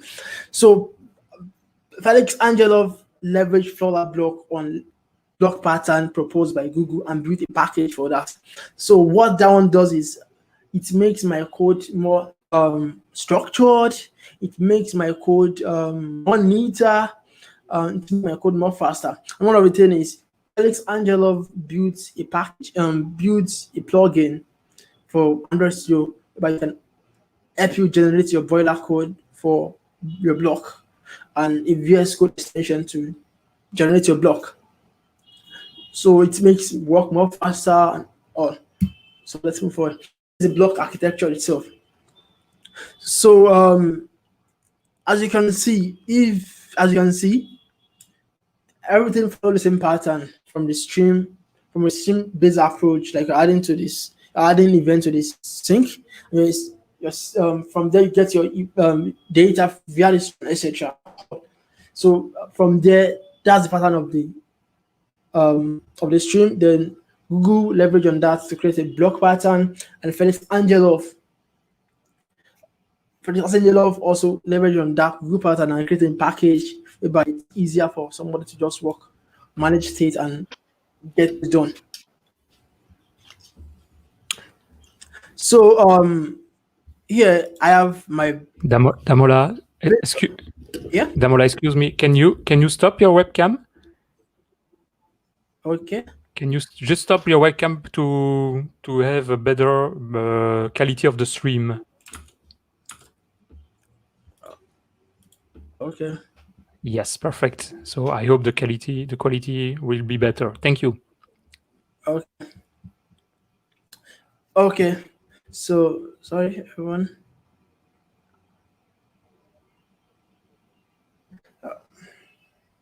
Okay, I have my block architecture here. So based on this current slide, I have my UI, I have my block, I have my data. So from my UI, I'm sending an event. So an event can be a button click, can be anything, as long as I want to send something from my UI. So I send event, my button click might be on change event from my input, might be on block event or something. Maybe I want to validate a particular email when user successfully enter the email, so I can send my data to my block, so etc. So basically, we are sending event is just event handling or any extra detector. So that's an event. So I'm sending a particular event to my block. So my block gets the event and check the type of event it is and perform a particular operation. Maybe I'm getting data from my sending to my data repository or maybe a third-party client service. So I send it as a request from my block to the data. So the data get the data and send back a response. Or this data can be a third-party service. Something, okay, maybe my API call, I send it, come back with a response, that is 200, that is 400 or 500. So I get my response back to the block. So my block can now determine what kind of state I'm going to send back to my UI. So my UI is listening to my state, then return a particular widget or do something based on that state, act on the state. It's look kind of right now, but it's super straightforward. So moving forward, it's going to be more clearer. So after, like I said earlier, you can do Felix Angelov created a plugin and extension to generate block. So the moment all you have to do is just go to where you want to create your block and right click. In the context menu, you see create new block. Once you create a new block, you provide the block name. So it's going to generate a folder for you with things where you have your state, you have your event, and you have your block. So from there, you can dive into your state and create different states you want in your app. You can create various events and work with your block. So let's talk about block provider. So block provider is just basically a way of providing a block to my children and also create a dependency injection to return a single instance of my block. So basically that's what block does. So for example, instead of creating another copy of my block, all I have to do is from my top level, I'm going to use block provider to create the instance of my block. Then whenever I want to use it, I can use block provider.of and specify the type of block I need, which is the T, which is generic. When it's generic, then pass the context, or I can use the extension method. So basically, I think version 5.7 is actually a new version. So Felix Angelov added extension method. So extended the context to make it more simple. So I can use my context read to get the instance of my block. So I have to use context.read and specify the block I needed. So it's going to return that block for me. So I have a block provider. This is how it actually looks like. So here, the left side here, which is the block provider here. So we get block provider with a property called create. So the build context, I return the instance of the block I needed. This is the parent level where I'm creating my block. So with this, then I have my child widget. So with this, I can create my block with this. And I have my multi-block provider here. The left one is a single block provider. So basically, most time you have to be using the multi-block provider because it's actually close to, can I say impossible? I won't say impossible, but it rarely happens whereby you won't have more than one block. So for example, let's say you are building a mobile app, you have a sign-up can be a block, sign-up block, and have a login authentication. So that one can be another block. So you actually have like at least 2 or more blocks. So once you have a 2 or more block, it's not advisable to have a nested block provider. I mean, by nested, wrapping a block provider on another block provider instead. So the maintainer expose if we get called multi-block provider that accept a list of providers. Then I can specify block providers that I needed as into the array, into the list. So basically, using this left side, you can see block provider 1 is block provider B and block provider C. So these I can use my multi-provider. All these we seen in action. So there is block builder. So let me just jump back to when I mentioned a stream builder.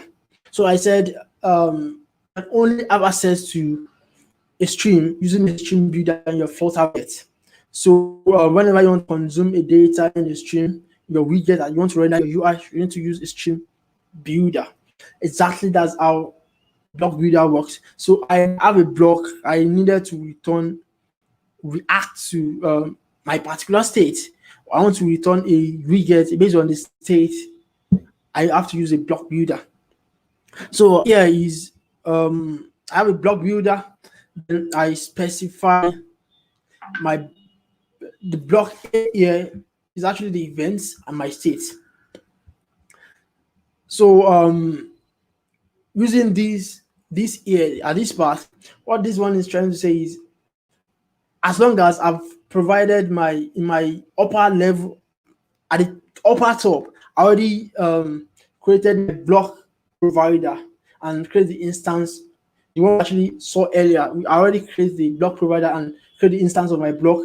So it's going to get my block for me automatically. So it's going to get the nearest instance of that particular block provided in the block builder here. So the block property here is optional. So in case you didn't provide your block in your upper level using the block provider at the top, you didn't create the instance of your block, you can specify this block explicitly here. So, but if you are like at the uppermost level, you use your block provider to create the block, you don't have to provide this block. So it's going to get the block by itself. As long as in the generic part, I already provided my block state and block event, it's going to get my block for me.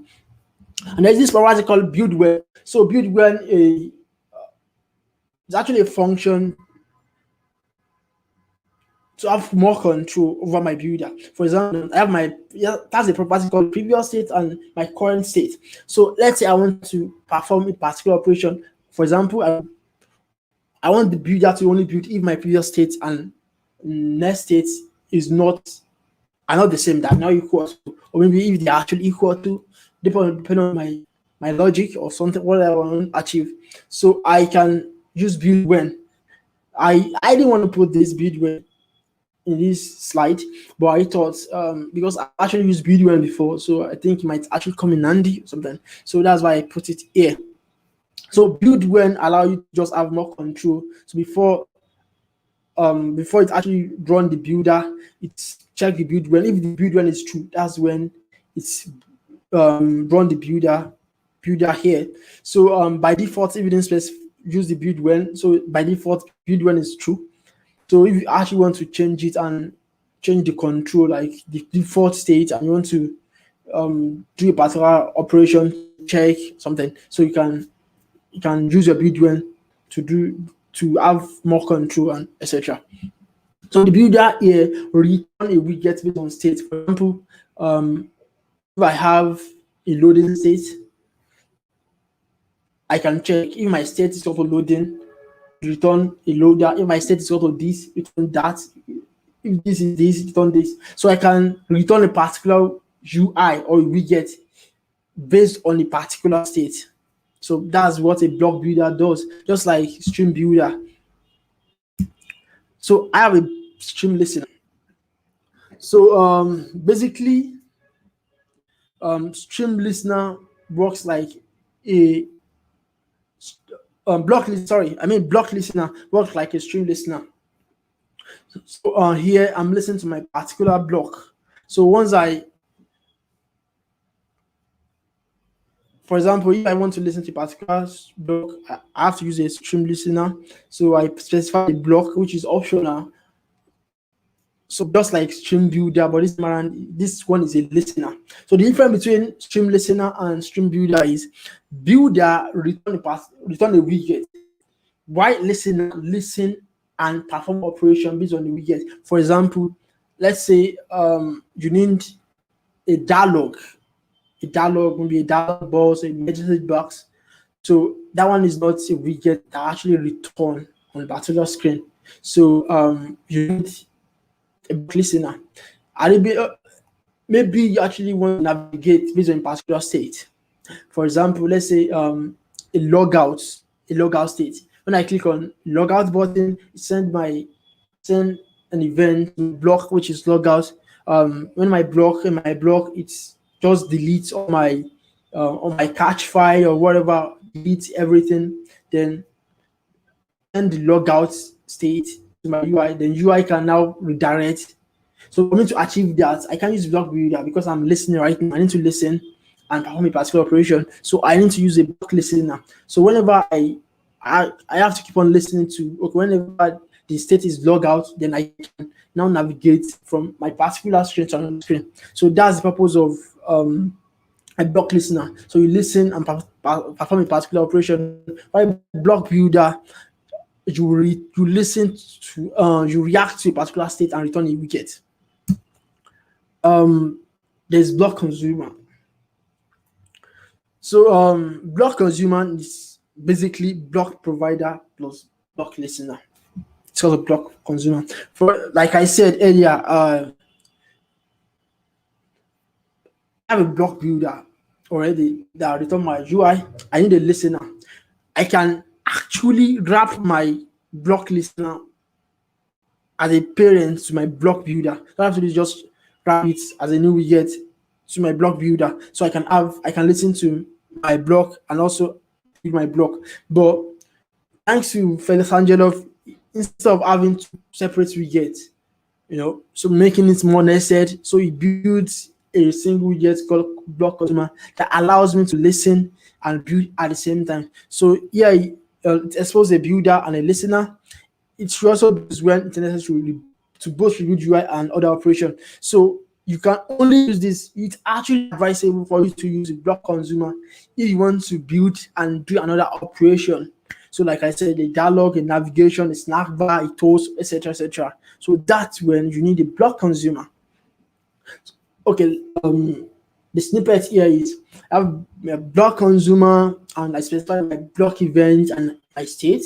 So if my block provider is not actually provided at the parent top, I can provide the instance of my block here. If not, I can ignore it. Then I listen when. So listen when work just like a build when. So I have my current state and my previous state. I want to listen only if this is true. So I have a listener. Then this listener do the particular stuff. I can check my state. Okay, if my state is log out, then go back to login screen. If my state is do this, then do that. So that's how it works. So build when, just like one we have in build block builder. So basically that's block consumer also. Okay, let's just take a sneak peek into the code. So like I said earlier, thanks to Felix Angelov, you can use either plugin or VS Code extension to create your block. So it's generate. So when it generates those files for you, using this as a demo, I created a block called sign up. So it's going to create this part, the abstract class, which is sign up events. Which is sign up events. Then it's going that's all. So sign up events, which is the abstract class, I have to extend the path. I can't use an abstract class, I have to extend it. So here then I need to submit my form, my sign up form. So that's a particular event. So whenever I click on submit button, it should trigger a particular event. So that's an event. So I have to create it as an event. So that's what I create here as a class. So our events are classes here. So it's not just a variable or something. They are classes. So the class, I extend the abstract class. So each event we want in our block. So you have to create them in the event file. So here I create submit form event and I pass a property called sign up form. This sign up form is actually a model. So that has all the property or it has the data I want to send. So like from my UI, I'm sending my data, which is the form via the event. Then I have my state. So like I said, when you use the block extension to generate this file, this is the state path.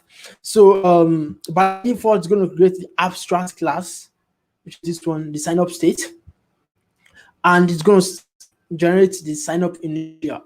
So basically, if you remember, I mentioned in my stream builder that there is initial data which I said it can be 0, it can be anything, depending on the kind of data. But here, it's generally the initial data for us, which is the class. So initial data is the first load, so the first data. So by default, create that one. So then I created all the rest class. So this loading.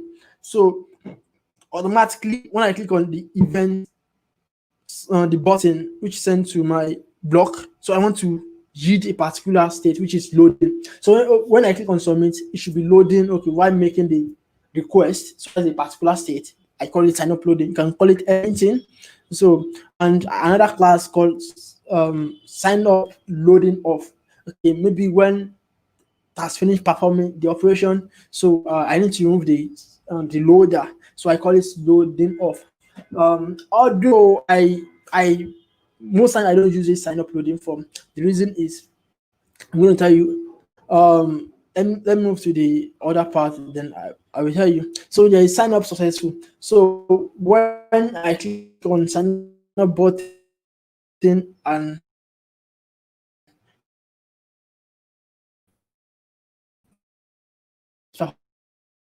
home operation, if it's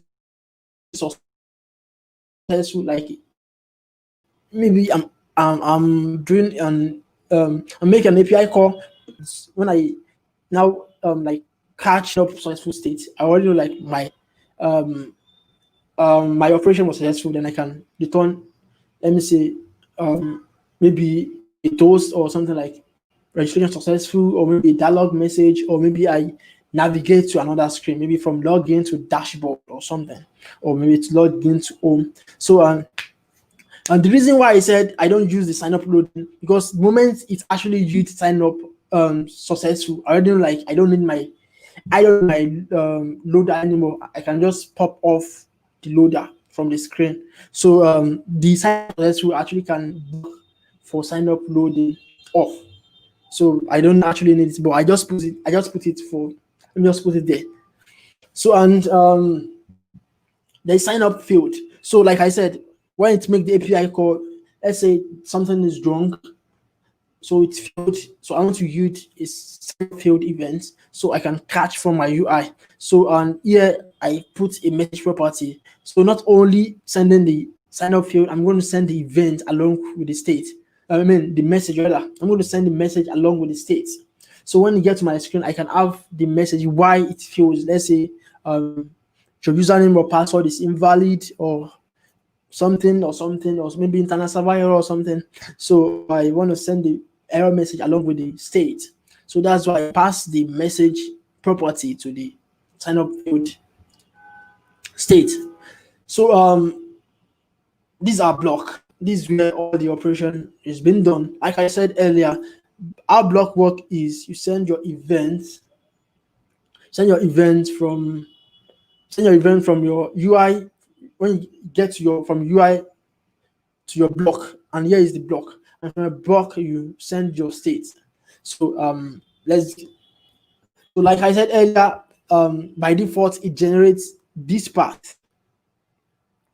Okay, it's already specified the events, the state, initial state rather. So already specified the initial data over here. Then there is map to state. So I get my event and I do the particular necessary state, or I react to my event. I react my event by sending a particular state. So yeah, in this part I said if event is I was an error. But anyway, oh god. Okay, fine. I need to explain like that when I was copying something. Okay, yeah. That's a typo here. I forgot to actually remove this. So this part here is, as we have a sign up, but we have a sign up.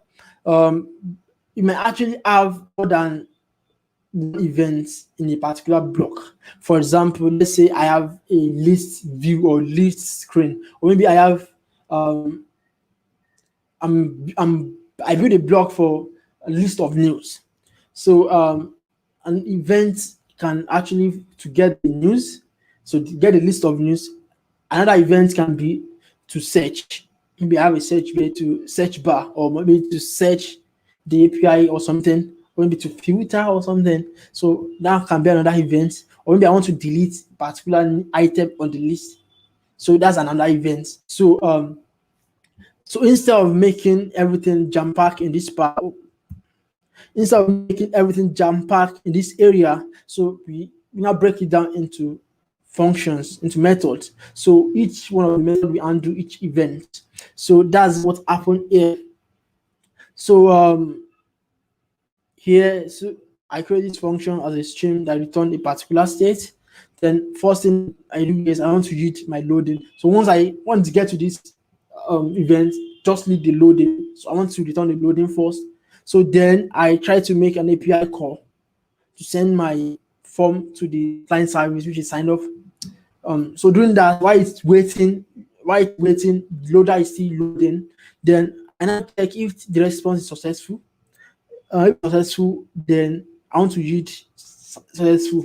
So at this point, if I use sign up loading, I can just use my loading off. So in my UI, I can remove my loader and put this. So or else I can catch the then use sign up loading off and return my sign up field with message. Yeah, it's demo time. I just want to use the few minutes that is left for demo. So let's go here. So I already created the boilerplate here on the UI screen. So let me restart. So I'm going to be using this UI to demonstrate. So what I did here is just do the UI. So the functioning parts will be done here.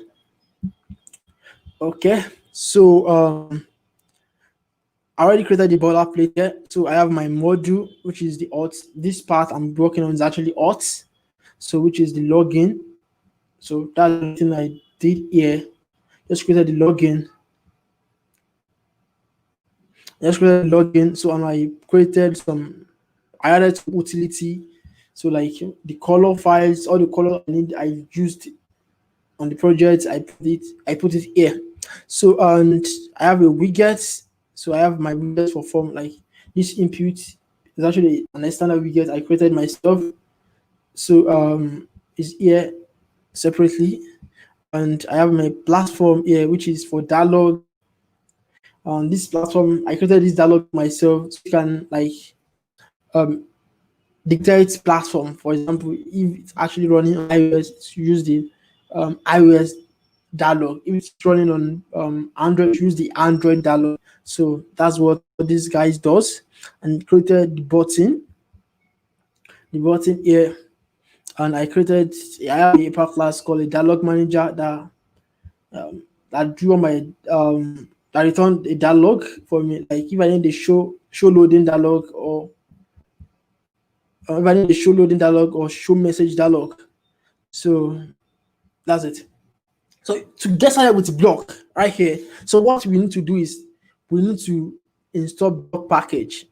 So what I said earlier, let's go to this BLOC package. So we can come here and install.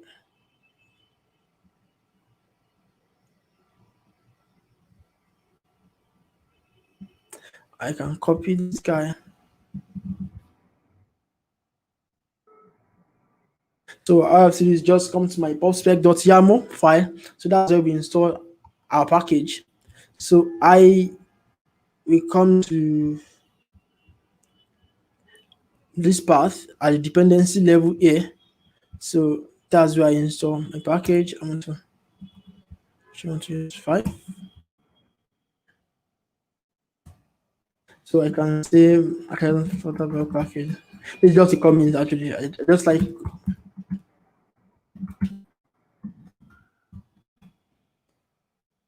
I just like commenting my stuff. Okay. So if somebody check can know what I actually use the package for. So at this point, it's trying to get my packages by running this command flutter packages get. So why is getting that? So let's quickly take a peek into the documentation here.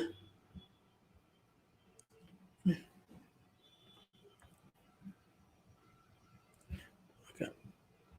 This thing is, why is it slow? Oh boy, this thing is slow. I need to even.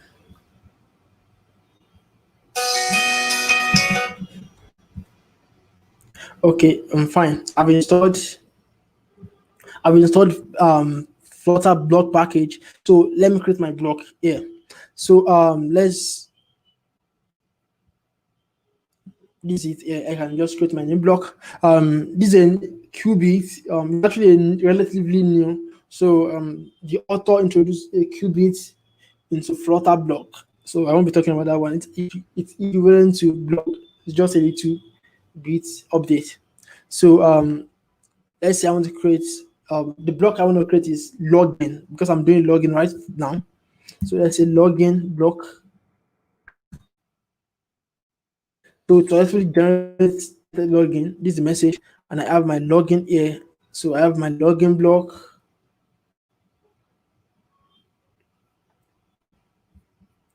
I have my login block. How is this super slow? So I have my login block, equitable, my event, I have my initial. This is my state here. Like I said earlier, it's already created my initial login initial for me, and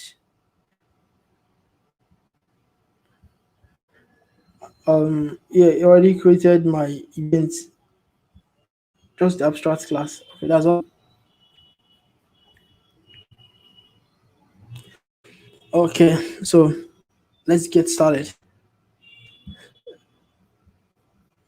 I'm coming. Let me try to figure out why this is giving error.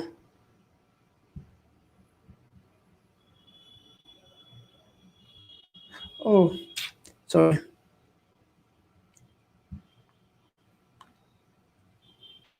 I need to just install for BLOC itself.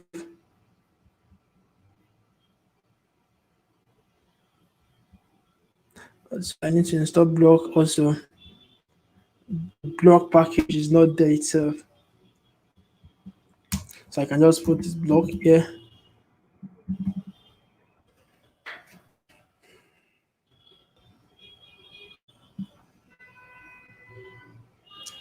I just wait while it gets the package.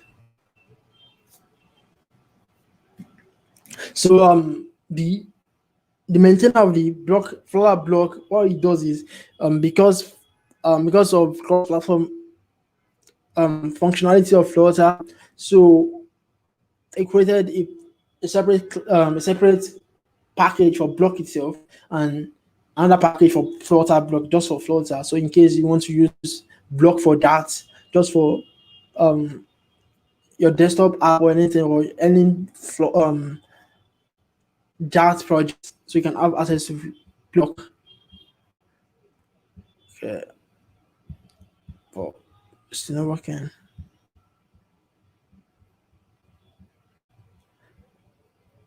Sorry, I'm coming.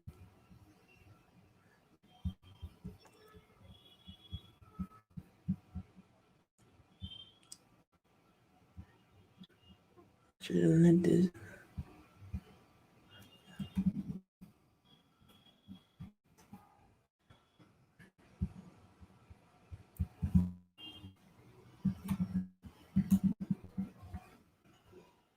I'm sorry, I don't know why this thing is giving me this issue. Let's get in.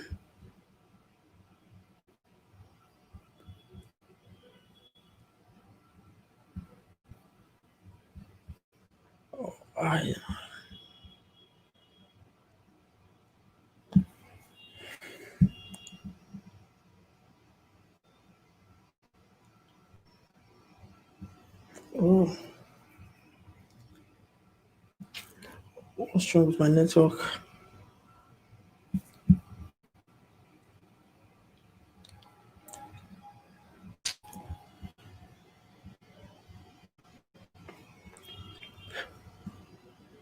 Okay, fine.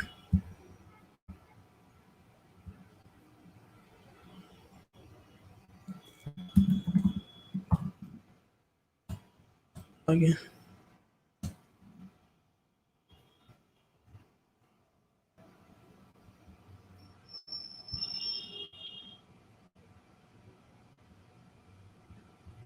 Oh.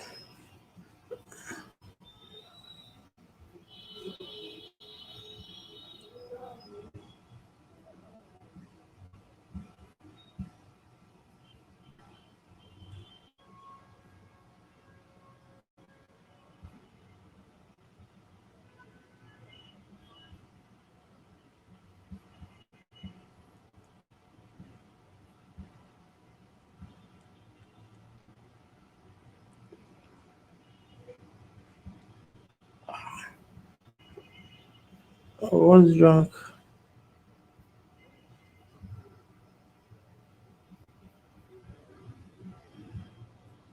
Sorry. Oh.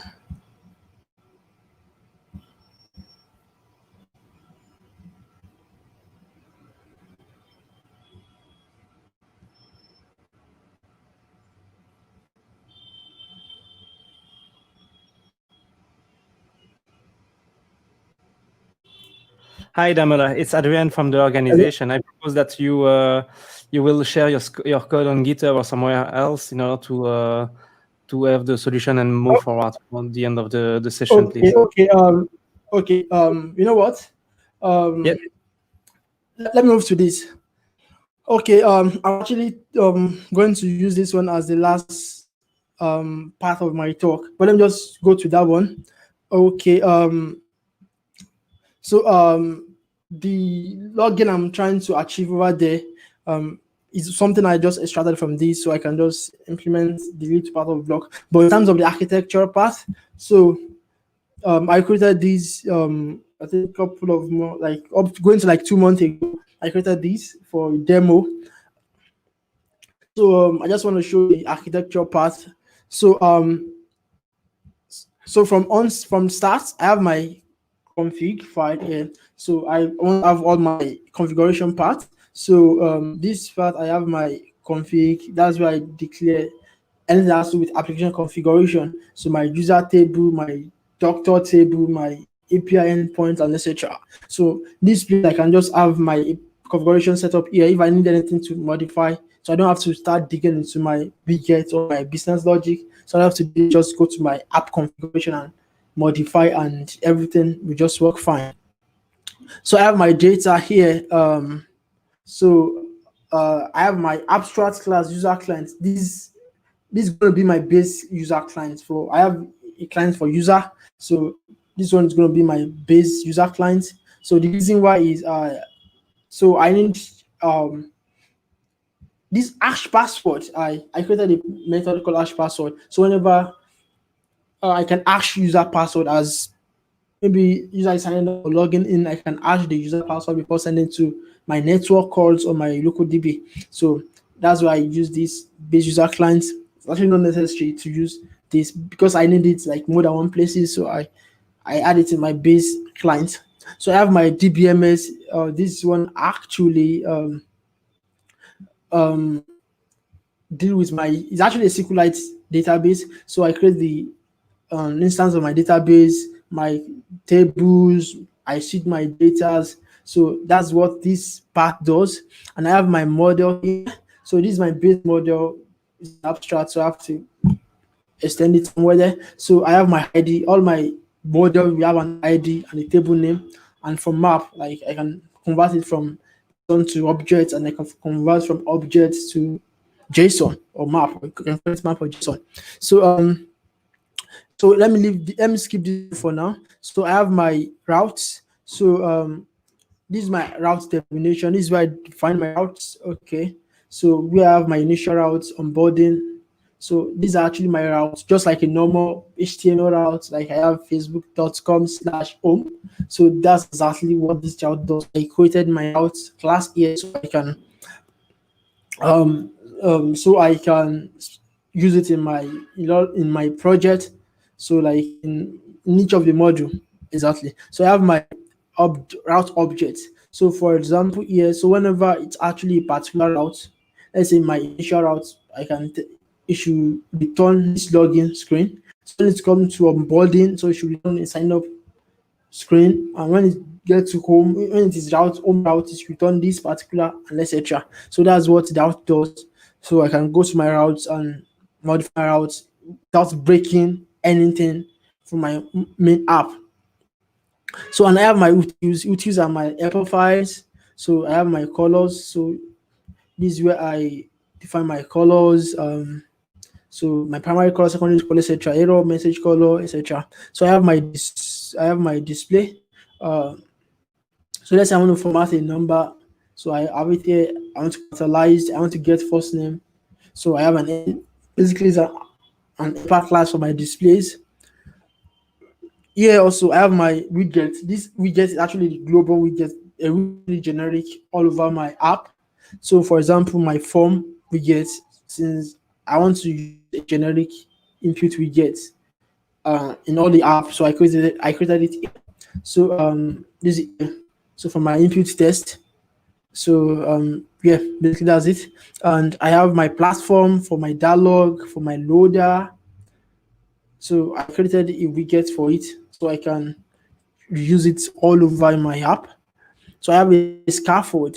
So this one is not actually necessary. I discovered like I need a back button, like in more than one place. And so I have to do is a normal scaffold doesn't give navigation. So instead of using the normal inbuilt scaffold built by Google, I just extend I returned the Google scaffold with a var. So I can reuse in my module. So whenever I need a place for nav, I have to just call this scaffold with nav. So then let's go to the module. So what I do here is I created this module. So for example, I have authentication module, I have COVID-19 news module, I have detection module, emergency, onboarding doctor. So for example, this alt has its own block, has its own model, has its own service and widget. So for example, I have my blocks here. So I have my blocks. So I check the state. If the state is got to do login, then perform this operation. I want to do this loading on. Then I want to sign in using the data sent from the events here.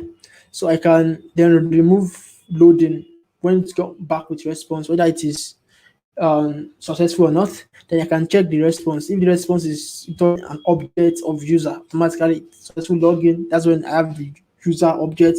Then I can return authentication successful and return the user objects along with the state. Then from here I can read authentication field. So that's that. I have my events just for login, so which I send the login model. I have my states which I created here. So for authentication field, which return the message, authentication successful, which return the user object, loading on, loading off. So that one goes for all.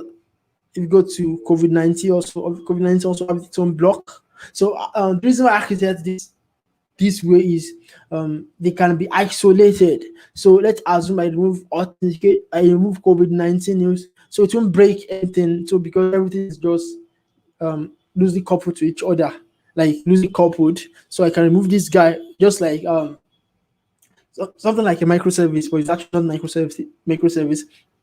So I can have this one separated. So if I remove this, it won't break. So if I remove this, it won't break. So everything is actually just limited to that particular module.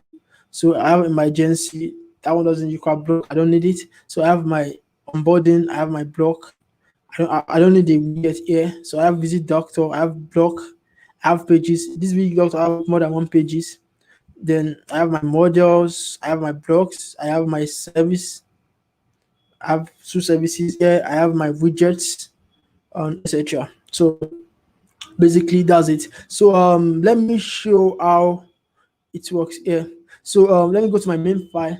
So like I said earlier, I talk about multi-provider blocks. At this part, this is where I declare my multi-provider blocks at the parent level. So I specify my block provider, which is onboarding block, authentication block, COVID-19 block, and this block. So using this, I can have reference to my block in all my widgets. So let me go to authentication widget, the login. So what I did here is I wrap my authentication with block consumer. When I specify the authentication block, I have this authentication state here. I listen. So my listener, I check if it's authentication successful. I want to navigate to home. And save the user data. Okay. This is actually another thing here. So if it actually failed, I want to display a dialog with error message, with the message that comes from the state itself, authentication field state. So if it is loading, I want to trigger show loading dialogs, and if loading is off, I want to remove the loader. So I have my builder here. So the builder just return the number we get. So that goes on for almost everything. So I use a block consumer because I need a listener. I use block consumer. Basically, that's it here. So that's everything about block itself. So you can architect your code. And so one of the purposes of using block is I don't have to start rebuilding everything all over again. Like when I set my state using the traditional way of Flutter, so I don't have to start rebuilding. I only rebuild the exact parts I need to rebuild, or I need to display or something. So basically, that's it about Flutter block. So if you have any question, I'm open to question.